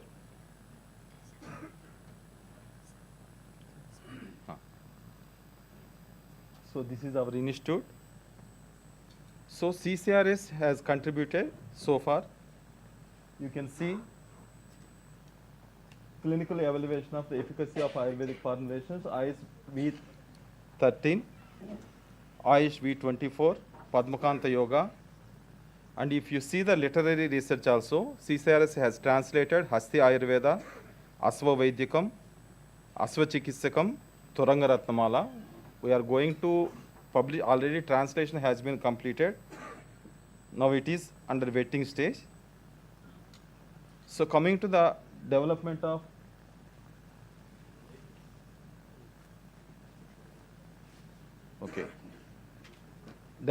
veterinary Ayurveda formulary of India, sir has already briefed you, Nesri sir. So CCRS has published exploration of veterinary practices in Ayurveda, review of medicinal plants used in veterinary practice, herbal remedies, field guide for livestock farmers. There are some products also, and even support for the scientific utilization through research augmentation, prime products.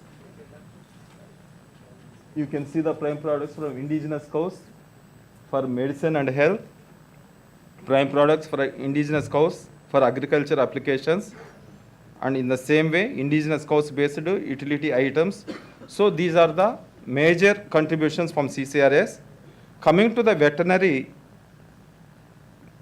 Ayurvedic literature, you can take it classical literature and contemporary and recent literature. Classical, you can see Gaja, Aswa and Go Ayurveda. And coming to the contemporary literature, you can see Aswa, Gaja, Go, Aja, birds, etc. Coming to the Jayadatta's Aswa Vaidika, this is the classical text which was written in Devanagari and Sanskrit language, Devanagari script. Nakula Asva Vaidikam. Next, coming to the Palakapya's Hasta Ayurveda, Ganas Salihotra, Himmat Bahadur's Ashwabala Prakasha. Many of you might not be knowing this book. Another one, Naranarya's Sahadeva Pasuvaidya in Telugu Padya Rupa. Manumanchi Bhattu's Hailachana Vilasa, which was written in Telugu poetry. Many books are available in Odia, Tamil and other regional languages. Coming to the non-classical and recent texts on veterinary Ayurveda, 25 books were written by a gentleman, Ejala Sriramal Chaudhary from Andhra Pradesh. Books written in Hindi, Doha. Some books were written in Tamil. Some are available in Odia. These are all recent literature. So I will take in detail Jayadatta Asva Vaidika. By that you will know how the classical literature will be, what are the major contributions. So you can see, many of we don't know that in 1895 itself, this Asva Vaidika of Jayadatta was translated to Telugu. The first one is Telugu book in 1895. You can see 1943 and 1944. In 1943 and 1944, it was published only in Sanskrit language and Devanagari script. So one is with commentary also. So coming to the Jayadatta Suri Asva Vaidika. Asva Vaidika written by Jayadatta in 68 chapters with 1108 slokas. It is a complete text on horses covering the characteristics of good and bad horses, Ayurvedic treatment of different diseases of horses. Compared with the Salihotra text, it is in size, less size, but in small chapters also, definite treatments have been given for all horse diseases. The second chapter gives a detailed note on the anatomical terms of horse body parts. Sloka for each body part clears the doubts also. For example, if you can see here, Karnante Cheva, Netranta, Apangam, like that whatever has been mentioned in Ayurvedic anatomy, in the same manner for each and every anatomical term, they have mentioned the clear-cut Sanskrit sloka. So if you are having any doubts, by seeing the literature itself, you can come to the conclusion what will be the exact anatomical equivalent in allopathy also. So if you are taking the help of a veterinary surgeon or veterinary physician, you can translate these books in a perfect manner. For example, Sona for soft palate, Protha for muscle, Kesra for mane, Spica for buttocks, Kroda for the breast are the some of the examples which have been mentioned in this textbook. The details were used in further chapters, descriptions. So all these anatomical terms, anatomical locations, they have used to mention about good and bad roles, good and bad pushpa, and even for venization, where that venization should be done. So to mention all these things, they have given the anatomical terminology. Third chapter describes about all auspicious characters of horse body. Next, coming to the narration of Gati, gait. Based on the gait, good and bad horses have been described. And coming to the Varna, color, characteristics of Ashtamangala type of horses, Mallika Pushpa, Panchabhadra types of horses, narration of Swara. So how it will be neighing, how the voice will be, based on that also they have classified the horses. Fourth chapter is on complete Ayu lifespan, narration of Voya by observing the teeth. And the fifth chapter is narration of 10 types of dasha, body divided into 10 parts.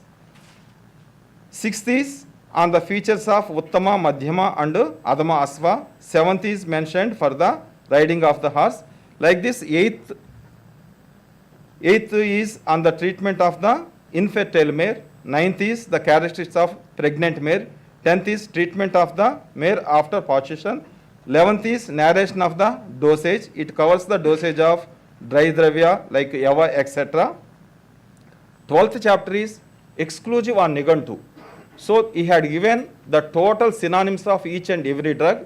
This chapter deals with the 174 important drugs which were used in this total Asvavedika. So we have published one article also on this Nigantu. You can see some important names also, like Dvijayashtika for Barangi, Tejanaka for Gundra. These were not found in Ayurvedic literature. You can see so many. Sitamaricha only can be seen in Ayurvedic human care. Remaining many are new to the human care Nigantus. So coming to the 14th chapter.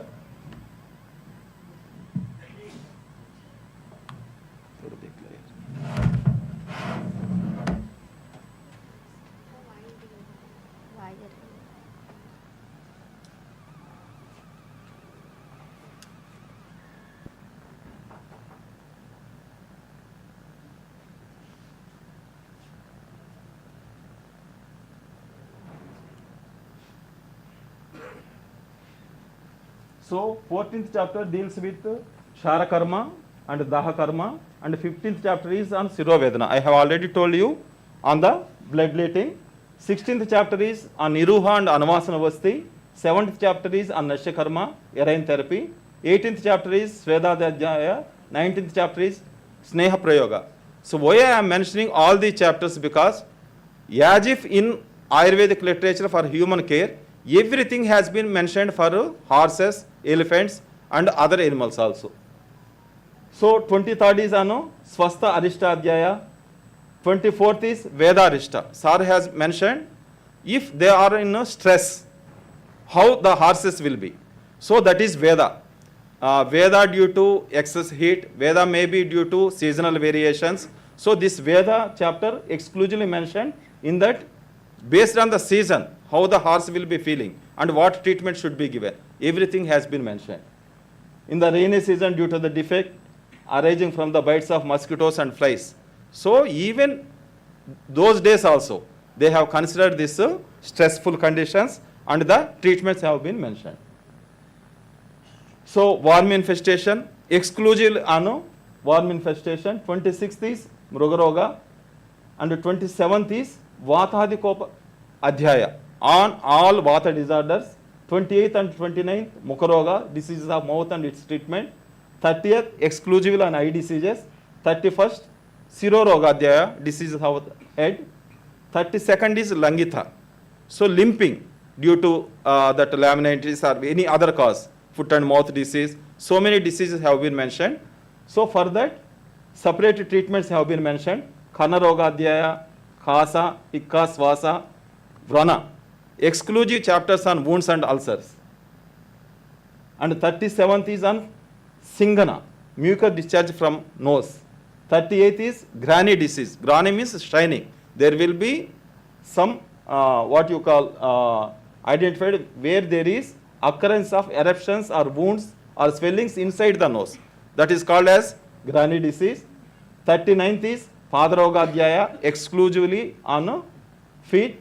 40th is Jwararoga Adhyaya. 41st is Ajirna. Like this, all the diseases. If you see the sola, the types of sola in horses are entirely different. You can see Udavarti, Saubhitsha, Binnavarti, Vibandhavarti, Snehavarti. They have given clear-cut description and treatments. So sola may be caused by taking excess of yava. Like that they have mentioned. 46th 46th is Krimikoshtadhyaya, 47th is Motragraha, 48th Kushta, 49th Soda, 50th is Mushkaka Roga, hydrocele also they have mentioned, 51st is loss of libido, and 52nd is Vadar Roga, 53rd is Arsha. Like this, total 68 chapters, pinpointedly they have mentioned with Ayurvedic treatments. So this is about what I have told, Jayadatta's Asva Vaidika, wonderful text. We have already translated it. Now it is under wetting. So another one is Asvachikissa of Nakula. Asvachikissa of Nakula have been published by Tanjavur also. That was entirely different from this Asvachikissa of Nakula, which CCRS has published. So it is a small book, mentions the narration of 4 types of horses according to the habitat, narration of auspicious and inauspicious based on the types of the horses, description of horses according to colors. In each and every classical Ayurvedic literature, first 1/4 of the text will be on roles and good and bad horses and signs like voice, color. Majority has been concentrated on this. Later, that is venization and some surgical tools. Later, each and every chapter is on a different horse diseases. So like that, you can see different type of chapters. Coming to Hasta Ayurveda, Palakapyas. So this is a huge textbook. You can see 4 sthanas. First is Maharoga sthana. So many diseases they have mentioned. For example, in Maharoga Adhyaya, 10 types of fevers, 3 types of skanda, 3 types of Panduroga, 5 types of Anaha, 12 types of Murcha, 30 types of disorders of feet. So which you people are more concentrating. So for each type of elephant feet diseases, they have given the wonderful regimen, wonderful treatments also. And you can see 8 types of Vyapat, accidental, 7 types of Sopa, 20 types of Aksharoga, even eye diseases also, 7 types of diseases of head.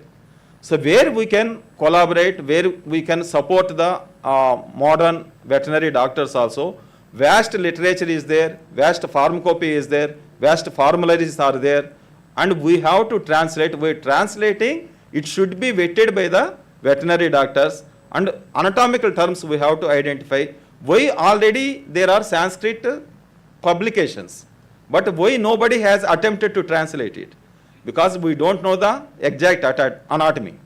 We have to try, we have to learn, then only we have to try to translate these things. So you can see in Hasti Chikitsa, Shudra Rogas they have mentioned. Many Rogas are not similar to human care. You can see the names also, Madana, Haston Matita, Utkarnaka. If you go to the root meaning of the word, you can identify the exact modern equivalent, allopathy equivalent. Then, based with the collaboration with the veterinary doctors, these drugs can be tried on those diseases. Many literature is there. I will show you, for your surprise I am telling, there are more than 100 books on veterinary Ayurveda, which we don't know. There are many regional books also. So coming to the Salhotra, time is very less. This is huge text. Already we have transliterated entire text. Near about 500 headings, 500 index. I will show the index. You can see this is the manuscript, original manuscript. So in each page they have given the Sanskrit mola with in between old Hindi style translation or Vyakya, and again Sanskrit verses will come. So this is the index. Just I have highlighted some things. For example, Avarta Phalam, Subha Avartani, Asvadanta Lakshanam, Vostadi Lakshanam, Netradi Lakshanam, Karna Lakshanam. You can imagine these many chapters, pinpointedly anatomical terms. If you go through this literature, the anatomical terms which they have mentioned may be more or equal to allopathy system of medicine. So you can see the chapter headings also, Subhagati Lakshanam. So entire that chapter is on the gait of the horses. Danta Lakshanam. Based on that, I have seen even in High Lakshana Vilas also, whatever the characteristics of teeth they have mentioned.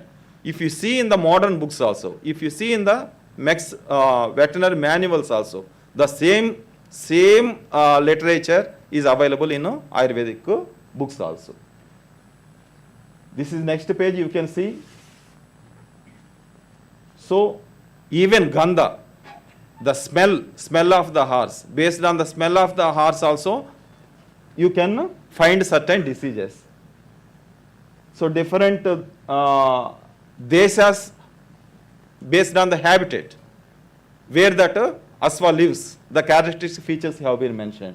You can see the Sali Vidhi, Gugula Vidhi, Varshika Vidhi, Sarada Vidhi, based on different seasons, what precautions we have to take.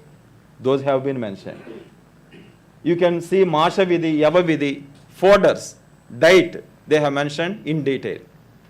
So we are trying to translate. It takes a lot of time. It is literary research, takes a lot of time. Entire day, if you sit together, if you are translating one sloka, at the end of the day, you will get only 1 page or half page matter.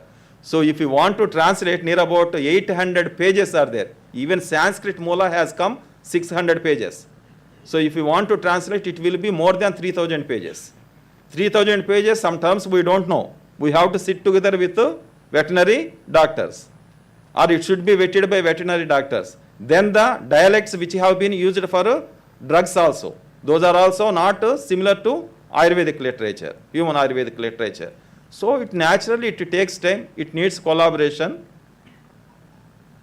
So you can see Snehapana Vidhi, Mahatiktaka Grutam, so many drugs have also been mentioned in this book. So like this is next page. What I am showing is, if we want to take this much huge literature is there. This was Salihotra written by Ghana. This manuscript we got from Jammu, Raghunatha Temple Library. So in the same manner in Tamil Nadu and even in Madras Oriental Manuscript Library also, one more copy is available. We have to take different copies for critical edition also. So 533 headings, initially about good and bad qualities of horses. I am not going to tell in detail. So this much huge literature on Salihotra is also available. You can see many common formulations have also been mentioned. Many diseases, Prameha, Vadara, Sola, Mutra Roga, Prushtagraha, Anugraha, Manyastamba, Khasa, Swasa, various Vyapad like Sura. Vyapad again I am telling, if you are giving some, what you call, even by taking excess Sura also, it may get the stress. Even by Dhanya also, if you are providing excess, it may get the stress. Like that, Agnidagda, Abhigata, Nadivrana, Sir has shown, which we can take as Nadivrana of the elephant. For that also treatments have been mentioned. So coming to another classical text which I have translated, that is Ashwapala Prakasha of Himmat Bahadur. He is a king of Gosaini dynasty. This is the manuscript, 65 folios, 130 pages. So in the same manner, the content will be in the same manner. First quarter will be about the good and bad women, even roles and based on the color to find the good and bad horses.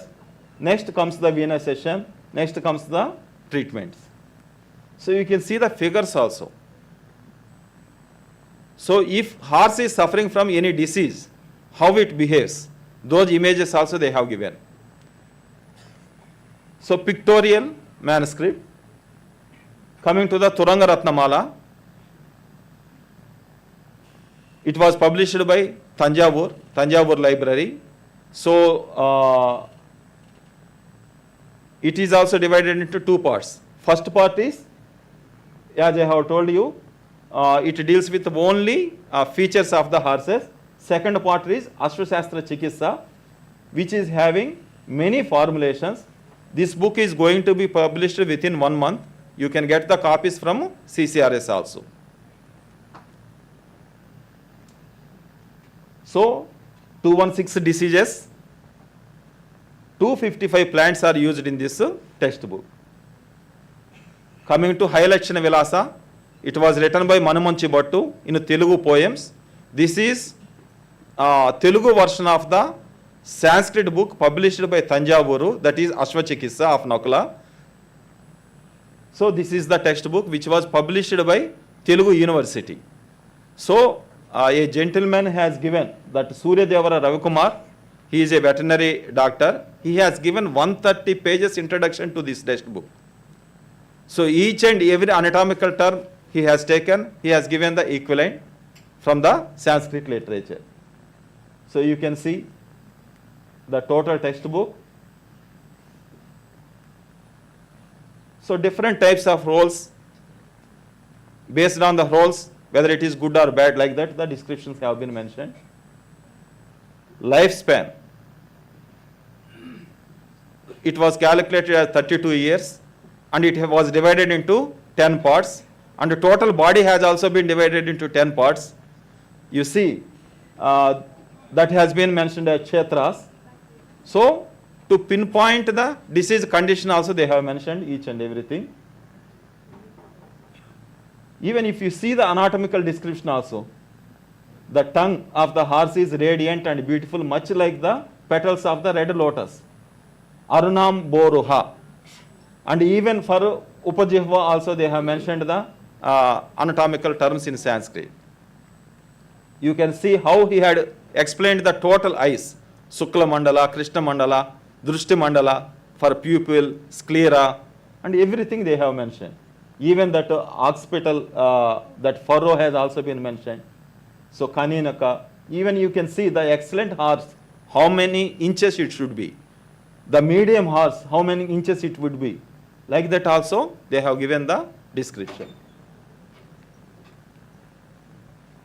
So, I have completed up to classical literature within 20 minutes.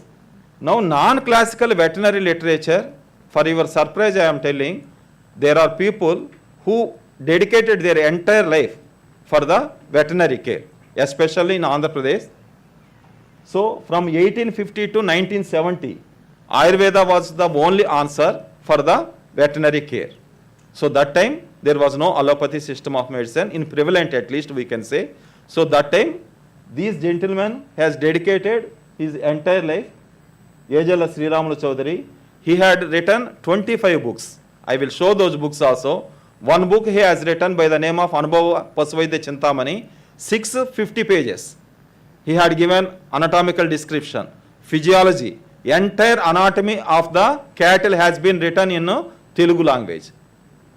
So, and even clinical findings, signs and symptoms, even post-mortem, after doing the post-mortem, how it will appear. So, he had mingled both Ayurveda and allopathy. The diagnosis was made through allopathy system of medicine. He has written in Telugu easily understandable manner for common man what will be the symptoms of the disease and the local names also. For example, Dhamma for anthrax. So many types of Dhamma he has mentioned. Kali Kuntu for foot and mouth disease he has mentioned. So the symptoms, if you compare those symptoms which he has mentioned in Telugu language with the Merck Veterinary Manual, as it is, it will be. So like that he has translated entire the literature, Ayurvedic literature with his field experience. And one more thing, he ran a veterinary Ayurvedic college for more than 7 years. I will show those photos also. Nobody knows. In Ayurvedic Itihasa, Ayurvedic history also, he didn't have a page also. So such a great gentleman. So what he has mentioned, his words I have translated. He believes in the advantages of integrating both the systems. He clearly mentions that thinking the system of medicine which they studied is superior in all angles is not correct. Every system of medicine is having strengths and weaknesses. And taking the strengths of each system is more beneficial for humankind. So it is his statement. He had been given so many honorific awards also. So this was the first book published by him in 1928, Pasuvaidya Chintamani, a small book, 194 pages. So total text is in 4 parts, explains the common care to be taken, protection to seasonal changes, many treatments for diseases of cattle and horses, local Telugu dialectic disease names and their allopathic equivalents have been given. So Visha Nivarini. So exclusive text on poisons, poison bites, snake bites, scorpion bites, unknowingly if it has eaten the poisonous grasses. So for that treatment he has mentioned Visha Nivarini. Another one is Pashu Netra Chikitsa. Exclusive text on cattle eye diseases. Anybody knows all these books? Anybody has tried? Any Ayurvedic physician has tried so far? So there are people, there are books. We have tried to translate all these books to English. That is the book which was published by CCRS by the name of Exploration of Veterinary Practices in Ayurveda. I have taken 13 books which were published in Telugu, which are having many formulations. So all those formulations we have translated. I will show that also. Just Pasuvaidya Vastuguna Deepika. As a Dravyaguna book, he had mentioned Vastuguna Deepika. He had taken all the herbs which have been used in the cattle treatment, and he has mentioned by the name of Pasuvaidya Vastuguna Deepika, Pasu Vrana Chikitsa. Exclusively text on wounds and ulcers for the cattle. So Rakshasa Vaidya. Why he has mentioned Rakshasa Vaidya? Because some surgical procedures, some procedures which seems like Rakshasa Vaidya. So exclusively cauterization, Jelukavacharan and Shastra Vaidya, all this he has mentioned as Rakshasa Vaidya. Padi Parishrama. So how to increase the milk production. For that also he had written a separate book. Sharira Shastra, exclusive anatomy of cattle in Telugu. And Pasu Pariksha, how to examine a cattle as per Ayurveda and as per allopathy system of the medicine. And Swasthavrutta, hygiene. So how to construct the houses for the cattle and what hygiene to be followed, seasonal changes, what precautions should be taken. As a social preventive medicine he has mentioned Swasthavrutta. And again Shastra Vaidya, abscess, wounds, ulcers, for that Shastra Vaidya he has mentioned. Beshaja Kalpa. So Ayurvedic dosage forms for cattle treatment. How to prepare the kashaya, how to prepare the pastes, how to prepare the plasters for the fractures, etc. So all those are mentioned in Beshaja Kalpa. Antivyadula means all infectious diseases. All infectious and diseases have been mentioned under the Antivyadulu book. Pasu Chikitsa Sara, entire Pasu Chikitsa in a nutshell he has mentioned. Prachina Pasu Samrakshana, this is about heritage. How cattle were protected in olden days, in Purana period, in Samhita period, in different kings like Krishna Devaraya period, how the cattle were protected. All those have been mentioned in Prachina Pasu Samrakshana. Vastabhrutya, exclusive on cows. So, exclusive on cows and their treatment. Pasu Roga Vijnana, as if Ayurveda Roga Vijnana we are having a separate speciality. So, how to see the etiology, what is the etiopathogenesis of various diseases as per Ayurveda and as per allopathy. All those are mentioned in regional language. In regional language. How many such books are available in Gujarati we don't know. Because when I went to his own house, उनका grand son था, उनके पास एक किताब भी नहीं था. But all these books I got from the National Archives, Telangana State Archives, I got all these books. Like that, if you go and see in Gujarat Archives, there might be some veterinary books which we don't know, which were published already. So, all this literature we have to collect. Vishatantra, again, all about the poisonous bites and those things. Nooru Pasavaidya Molikalu means 100 herbs which are used exclusively for cattle treatment. Asva Pariksha. So not only cattle, he has also written a book on Asva Pariksha and Asva Shastra. Exclusive books for horse treatments. Pradhamika Pasu Chikitsa. So at a PHC level, if a layman wants to examine a cattle, for that Pradhamika Pasu Chikitsa has been mentioned. This is what I have told you, Anubhava Pasuvaidya Chintamani. You can see in 1933 to 1945, many editions were published in Andhra Pradesh. 633 pages. Okay? All The diseases have been described based on the system: gastrointestinal diseases, infectious diseases, diseases of respiratory system, poisons, diseases of coughs, postpartum diseases, many treatments for skin diseases, diseases for wounds and ulcers. Like that, systematically, system-wise, he has classified the diseases and he has mentioned in his book. He brought books from Burma, allopathy books. He studied allopathy. He followed Ayurveda. So, he is the gentleman, Ajala Sri Ramal Chaudhary. You can see this is his Ayurvedic college. Don't imagine present day this much big universities. So, in a small Ternale village in 1930 to 1940s, he ran an Ayurvedic veterinary college. Today we are telling the collaboration, coordination, but that gentleman has started all these things 100 years back. And you can see the anatomy.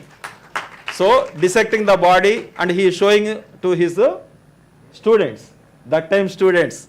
Okay, all this is our heritage. We can proudly say Ayurveda is having such a heritage. We always come forward for collaboration for a betterment of the humankind. So, this is his what you call pharmacy. So, Sahadeva Pasuvaidya pharmacy, many proprietary medicines also. He developed many proprietary medicines which were popular in those days. So, this is about that Ajala Sri Ramal Chaudhary. Not only this Ajala Sri Ramal Chaudhary, there are so many other gentlemen. I have told you, Naranarya, he is a person who had published a book, who had written a book, Sahadeva Pasuvaidya Shastram, in Telugu poems. This is also 400 years back. He had written this book. This is also having different disease conditions and their treatments in simple Telugu poems. Sushka Pasuvaidya Tamo Bhaskara. So this is also in Telugu poems, near about 234 pages. All cattle diseases have been mentioned in Telugu poems. Okay? A handbook on common diseases of the cattle and their household remedies. This was written by Ramachandra Mudaliyar in 1933. Probably it might be in Tamil also. So local Telugu dialects and allopathic equivalents are also explained. Many internal medications, external patch, ointments, etc. are also mentioned in this book. And this was, you can see, J.H.B. Hallan, Inspecting Veterinary Surgeon, Mumbai. He had published this book in English. It was translated to Telugu. So that gentleman has also taken Ayurvedic herbs for the treatment of cattle. He is a British person. He had also taken the Ayurveda for the treatment of the cattle. So we are having these many books. This is Pasu Chikitsa in Hindi Doha. This is also huge volume. Not yet we touched this book. We have to translate this one also. Another book, Pasu Shastra. He is a landlord, Jamindar. He had written this book. So, probably this was written by Muhammad Qutubuddin. Some Unani, some Ayurvedic formulations combinedly have been mentioned for horse treatment. Asvavaidya Shastra, Rajabommara Devara Narasimha Naidu, he is also a Jamindar who had published this book. So, based on this, CCRS and myself, I have taken all these things. I have combined all this literature. So, Telugu dialects I have taken. I have approached the linguistic persons. I found the botanical equivalents. In the same, you can see. So, 24 books I have collected. Among them, 13 I have selected, which are having more formulations. All those I have taken for this book preparation. So, broad headings: disease of cattle, disease of sheep and goats, disease of horse and ponies. Under these headings, each section is further divided into different systems. You can see disease of cattle, infectious diseases, disease of digestive system, and then disease of musculoskeletal and nervous, Ayurvedic remedies mentioned for various eye diseases, disease of respiratory system, urinary system, poisonous animals, next skin, cuts and wounds. So like that, we have divided each chapter. Then coughs, postpartum, disease of coughs, lumps, tumors. So like that, disease of horn, even cancerous conditions also they have mentioned there, and what treatment to be given they have mentioned. Disease of ear. Next, disease of goat and sheep, horses and ponies, respiratory system. Again, horses, after that sheep and goat. So like this, if you see the total text which I have published, so in this manner I have given. For example, if I have taken, this is allopathy equivalent, it's a Mididamma is the Telugu name. So what clinical findings he has mentioned, under the note I have verified the Merck veterinary manual. Based on that I confirm it, whatever diagnosis he has made. So under that heading, how many drugs have been used? All those drugs I have listed first. Then I have given the treatment. Treatment also, in that I have superscripted the original reference of that text. Like that, entire text was written. So, total 700 herbal herbs have been used in this book. In that, so many non-classical, what we are selling in the Anukta Dravyas. So, non-classical drugs have also been, many non-classical drugs have also been used in this formulations. 1481 therapies for 224 diseases of cattle, 318 therapies for 77 diseases of horse, 31 therapies for goat and sheep. So you can see some of the non-classical drugs which they have used. Even animal products also, they have used feces of goat, foal, donkey, dog, even brain of goat, like that. Thank you. Thank you for your patience and listening.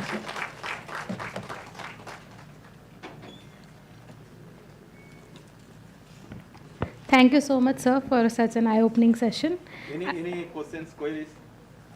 Are they available for us to find? Yes, CCRS publication, exploration of veterinary practices, and even medicinal plants used in veterinary care are available, sir. Even you can write a letter to our institute through mail. You can see our website nwimh.nic.in. So we will send you. And this Aswapala Prakasha, already we have sent it for publication. That will also come within short period. And we are translating Salihotra. That is also huge work, sir. So we don't have that much luxury to concentrate on one subject, because I am in the administration. I am the in charge of the institute. We are having many literary projects. So whenever, with passion, whenever that time we are getting, then we are doing that one. Like that we are planning. Sometimes what we will do, we will assign this work to, that we want to discuss with madam also. For example, Salihotra is there. What I am doing is, majority Sanskrit slokas are there from Manuscript. If you want to transcribe it, there you need the Sanskrit expert help. So we assigned this work to Sanskrit scholars of Puri Central Sanskrit University. So they have taken the task. So once they transcribed it, then we are editing it. That will be easy, na sir. Otherwise, one Ayurvedic doctor has to sit there and he has to see the grammar and everything to transcribe it and again edit it. So first phase will be completed. Then we will try. The senior expert help we will take and we will translate it to Hindi. Then it can be translated to English. That up to that easily it can be translated if it is Ayurvedic human care. Here many doubts will come. So anatomical term which they have mentioned, whatever we are thinking as per the literature, even if we study and learn also, doubts will come. That's why whatever we are translating, it should be vetted by veterinary physician. My work has been vetted by 3 veterinary doctors. One Sanjay from our Chiraturthi Institute. So he had each and every term, each and everything he has gone through. Then we published it. In the same manner, this Salihotra should also be published. It will take at least 1 year time. Are they in English? So now we are translating it to Hindi and English both. It will come, sir. So I am the PA of that project. Definitely without giving botanical identification of any plant, there is no use. If you are simply translating, many Ayurvedic books will be, they will put the diacritical in the translation in the same manner, is and am they will put and they will complete the translation. If you are doing like that, it won't act for veterinary books. Because many terms you have to give the footnote, how you come to that conclusion for that particular anatomical term. Or if you are taking any herb, controversy is there. There also you have to give the explanation. Why I have to come to conclusion, this may be this one. So tomorrow, better than me, if any person will come, then he may find new drug. I may be wrong also. That possibility should be there to rectify the book. That's why in my book also, Telugu dialectic I have given in Telugu language, Telugu script. Then in diacritical I have mentioned, an equivalent botanical name I have given. Today I thought this is the botanical equivalent. Tomorrow some other gentleman who will do more research than me, he may say it may be wrong. So that opportunity we have to give. Otherwise, simple translation if I give, it may hamper the things also. That is our notion, sir. Thank you. Thank you very much, sir. By your physical presence here, and you blessed and honored us and all the audience offline and online. And on the behalf of ITRA Jamnagar, I assure you that ITRA Jamnagar will surely extend the wholehearted support and expertise in all your projects regarding the manuscriptology and also in the veterinary Ayurveda. Thank you very much, sir.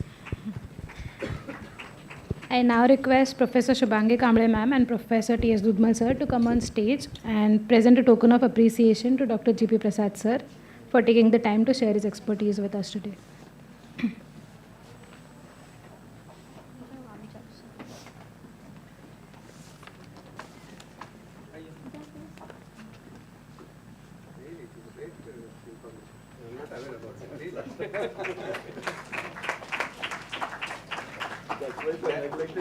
We are only looking for the money. Yes, yes, yes.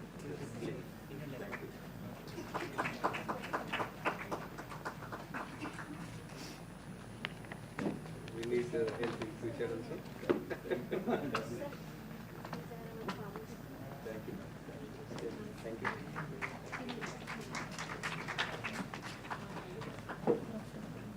Thank you, sir. Thank you, ma'am. Our next and last session today is by Dr. Arun Prakash sir. Dr. Arun Prakash sir is the Ayurvedic doctor at Vantara, a role he has held since 2025. He holds a degree in BMS from Prasanna Ayurveda Medical College, RGUHS. I invite Dr. Arun Prakash sir on dais. I invite Professor Virendra Kori sir to welcome Dr. Arun Prakash sir with a floral bouquet and bandi shawl. Kori sir. I invite Dr. Kori sir for welcoming Dr. Arun sir.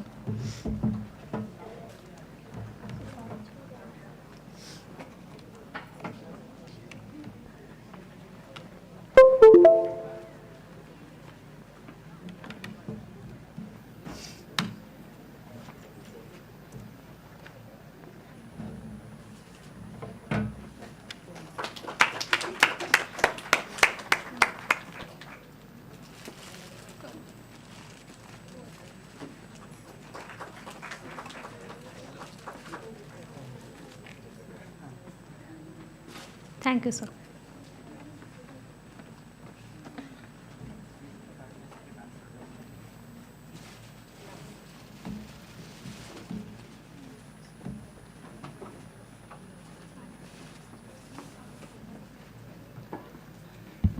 First of all, I am telling thank you because giving this great opportunity for me. In my life also, I never thought I will come and stand this dream university. So now after I am joining, just newly I am joining in Vantara. It is on January 8th. After that I am getting more support now, management side also, and I getting support from ITRA also. So now I am thinking like that in Ayurveda going to grow because we going to get new branches also. So Ayurveda never going to stop anywhere. So So I'm going to present one case because first time that which case I attended first time in Vantara. That is about that Mritika Bhakshana means geophagia. It is that their habit. Whatever research or something we go through that, it is available like that. It is the habit of elephants. They will have soil continuously. So we can't stop having soil. But what we can do means some of the cases is there. How they will have clay and all means if they having according to modern, if they getting, even when I join it is the summer season, so we having lot of cases there because they are having soil, because due to the summer even environmental stress, they getting mental stress also. That time what they will do means near that water tank or somewhere they getting cold, that soil having moisture content, so they will take that and they will having the soil. The problem is that the soil having different toxicity and all, so it's causing diarrhea or any other problems and all, means adisara or nirama condition and all, anaha, this all we seen in that cases. Then gastric pica also one reason why that elephants are having soil, because the mineral deficiency. When we are rescuing new elephants from the outside, they definitely have malnutrition or mineral deficiency, mainly phosphorus, iron, zinc, these are they showing deficiency. So this also they want to balance, they naturally they will start to eat soil. Then worm infection also, when this is a other identification, other symptom, when they getting worm infection, they start to having soil. So that actually what I understand that they getting diarrhea means they doing that purgation, one kind of purgation, having soil and getting just they washing stomach like that. So same, then I try to connect with Ayurveda also. We don't have any geophagic history. Means when dosha getting imbalanced, they start to having that and ama accumulation and deficiency. It is like a zinc or I told that mineral. And manasika vigara, this is the main thing we are observed, that they show some mental stress and all, they get in stereotypic behavior they will show, or some stress, mainly the stress is environmental. When they getting more, even we trying to socialization, because we getting different part of the India, we collecting, we getting elephant, we rescued.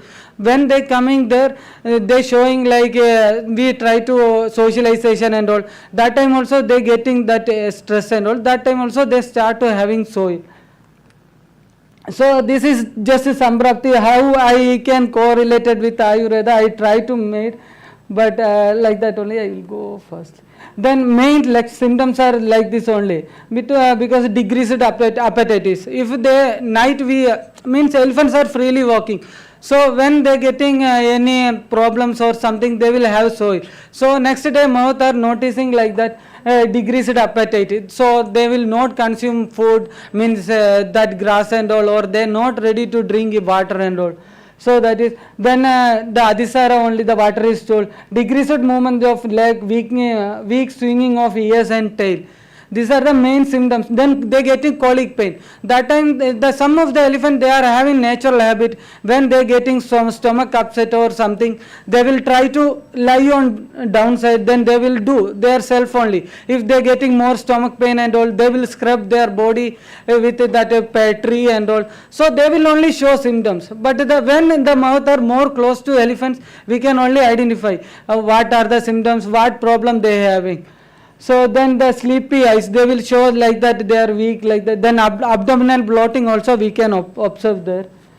Then these are our yogas, Ayurvedic yoga. In geophagic issue, I given this medicine. These are the 3 yogas. Mainly it is coming from Ashtachurna, Dadima Ashtachurna, and this one, Hingua Chati Churna. This combination I asked used to treat that our elephants.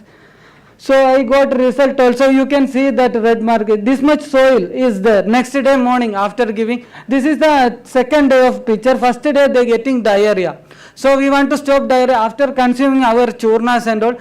What is the observation is there means that all the soil, whatever is there in stomach, they getting clear. But the already adisara is there. So I can't use the Ayurveda thaila and all, because already purgation is already Adisar is there, so we can't go like that. So I chosen this churna. So because of the churna, I got result like this. Then next day, what I did means second day Mahabilyati, because the Granny also chance is there. So some worm infection also chance is there, because everything is assuming, because we don't know that worm infection or that blood parameters also we should check. So I taken that Mahavilyati Lehya and Palkayam, that also we tried. So that combined with banana leaf, this is a Kerala method, Kerala style I practiced here.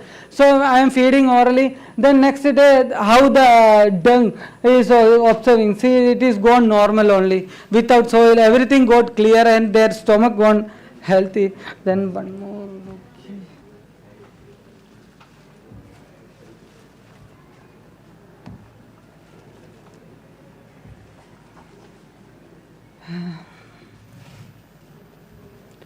Then this is the overview. Almost 9 months over I am in Vandara. So what Ayurveda did in Vandara, in elephants only.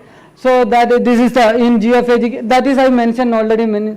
This is the name of elephants, Chamba and all. She getting arthritis. So in arthritis condition, what I can do means I used a combination of Dhanvantara Taila, Mahanarayana Taila and Karpuradi Taila. Morning we are giving massage. After that what I did means we after 1 hour I try to give fumigation, Nadi Swedana with Dashamula Kashaya decoction, like that we doing. Then diarrhea also same. With this is the main miracle is magical of Ayurvedic medicine is that is we getting fast result compared to humans.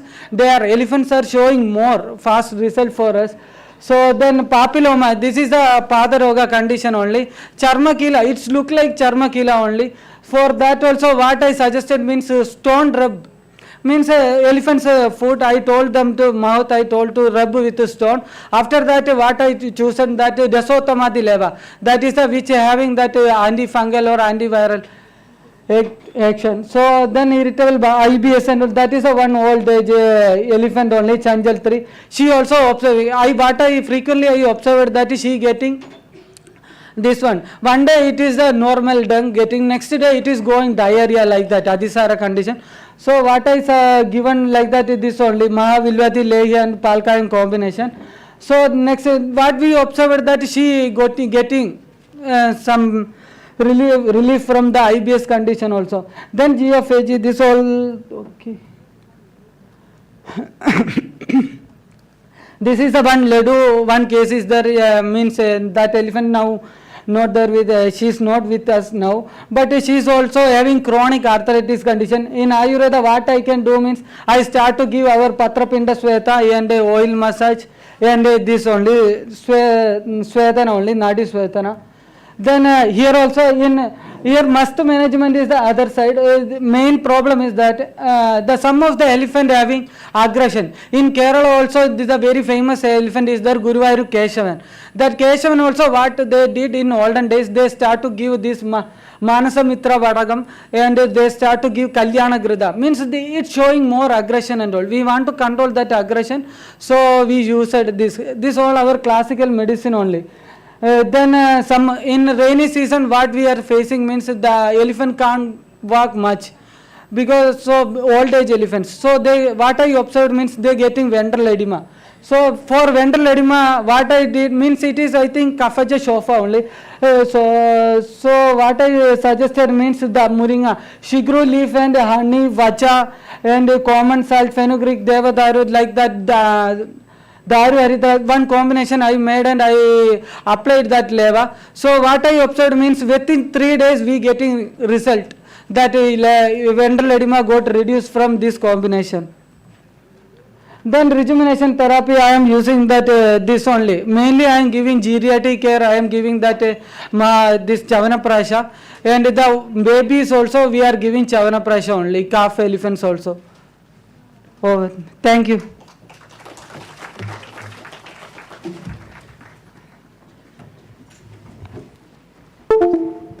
Thank you so much, Dr. Arun, for such a practical session. I now request Dr. Dudhman sir to again felicitate Dr. Arun.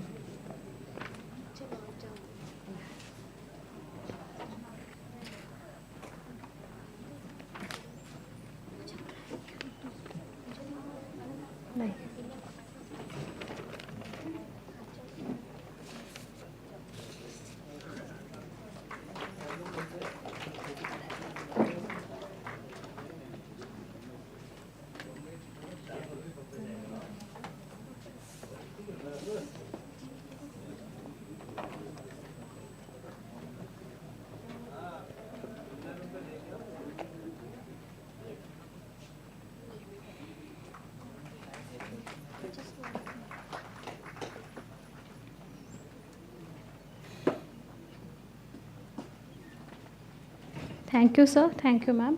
We now come to the end of a brainstorming and enlightening symposium. We surely learned a lot from this vast treasure of knowledge we received today from our eminent guest speakers. I would now like to invite any member from the audience to give their feedback about the symposium.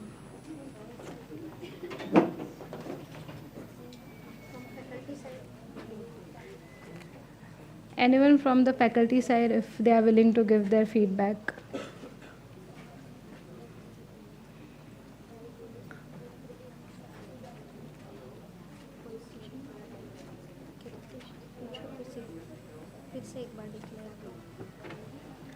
If anybody is willing to give feedback about the symposium, please.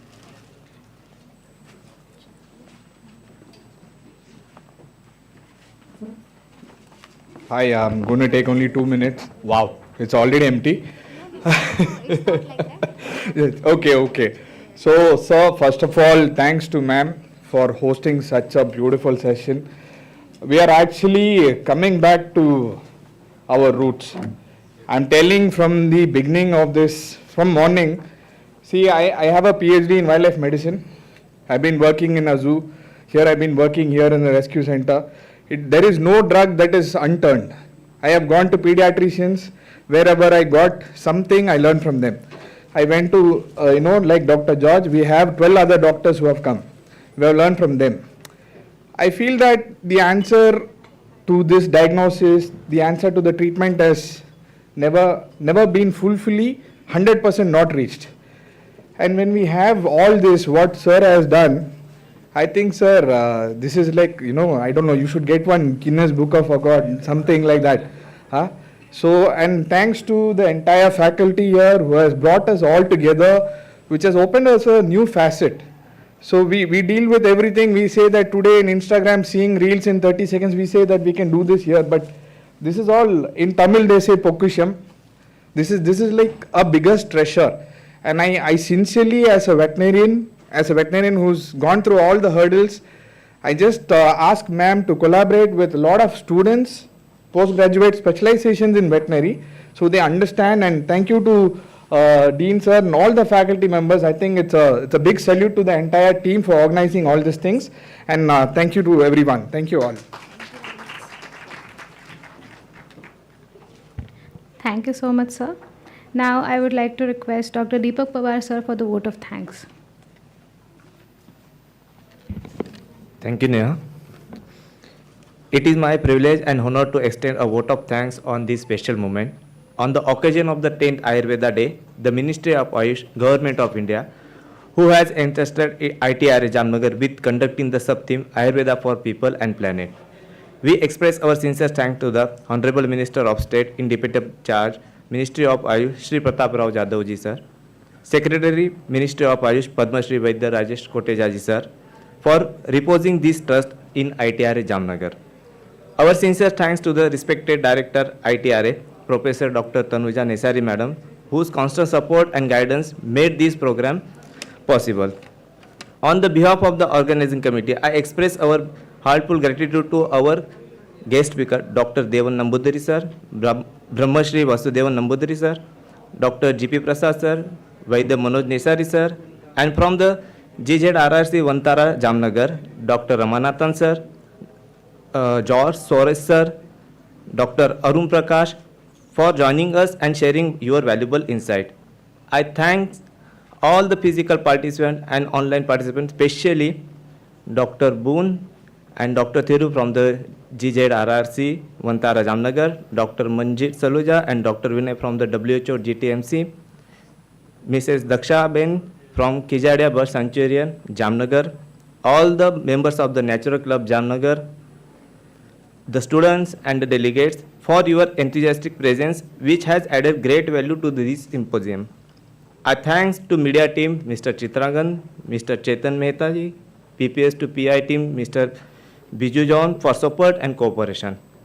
I wish to acknowledge the efforts directly, indirectly by all the deans, HODs, lab heads, section heads, faculty members, non-teaching staff, and all the entire ITRA family, especially Dean Academic Professor Hitesh Vyas sir, Nodal Officer for the 10th Ayurveda Day celebration ITRA Jamnagar for his continuous support. Professor Bhupesh Patel sir, Head of the Department Dravagyan, for providing green belt. Dr. Jobun Moda sir, Deputy Director, Pharmacy, for providing special kits. Stage Committee, Professor Shubhangi Madam and team. Catering Committee, Dr. Kund sir and team. Venue Committee, Professor Raju Thomas and team. Transport and Accommodation Committee, Dr. Gopinathan sir and team. Finally, I wish to acknowledge the efforts of organizing committee, especially Professor Shubhangi Kamble, Madam Chairperson of this symposium, Dr. Reshma, Dr. Arun, Dr. Srinath, Dr. Harikrishnan, Dr. Navya, Dr. Indu, Dr. Neha, Dr. Megha, Dr. Anaga, Dr. Chirag, Dr. Jananka, Dr. Tamanna, Dr. Radhika, all the colleagues, staff and the scholars who work tirelessly behind these scenes. With the words of gratitude, we bring this session to close. We look forward to your continued support in this field. Thanks to all. Now I request to all the guest speakers and request to for the group photo.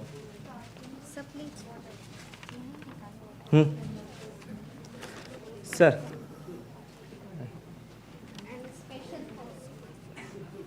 Our special thanks to all our PG and PhD scholars who were with us, with me and Dr. Deepak from the day when Ministry of Ayush allocated this special theme to ITRA Jamnagar. They have worked a lot day and night with us. So special thank to the organizing team scholars. Thank you very much.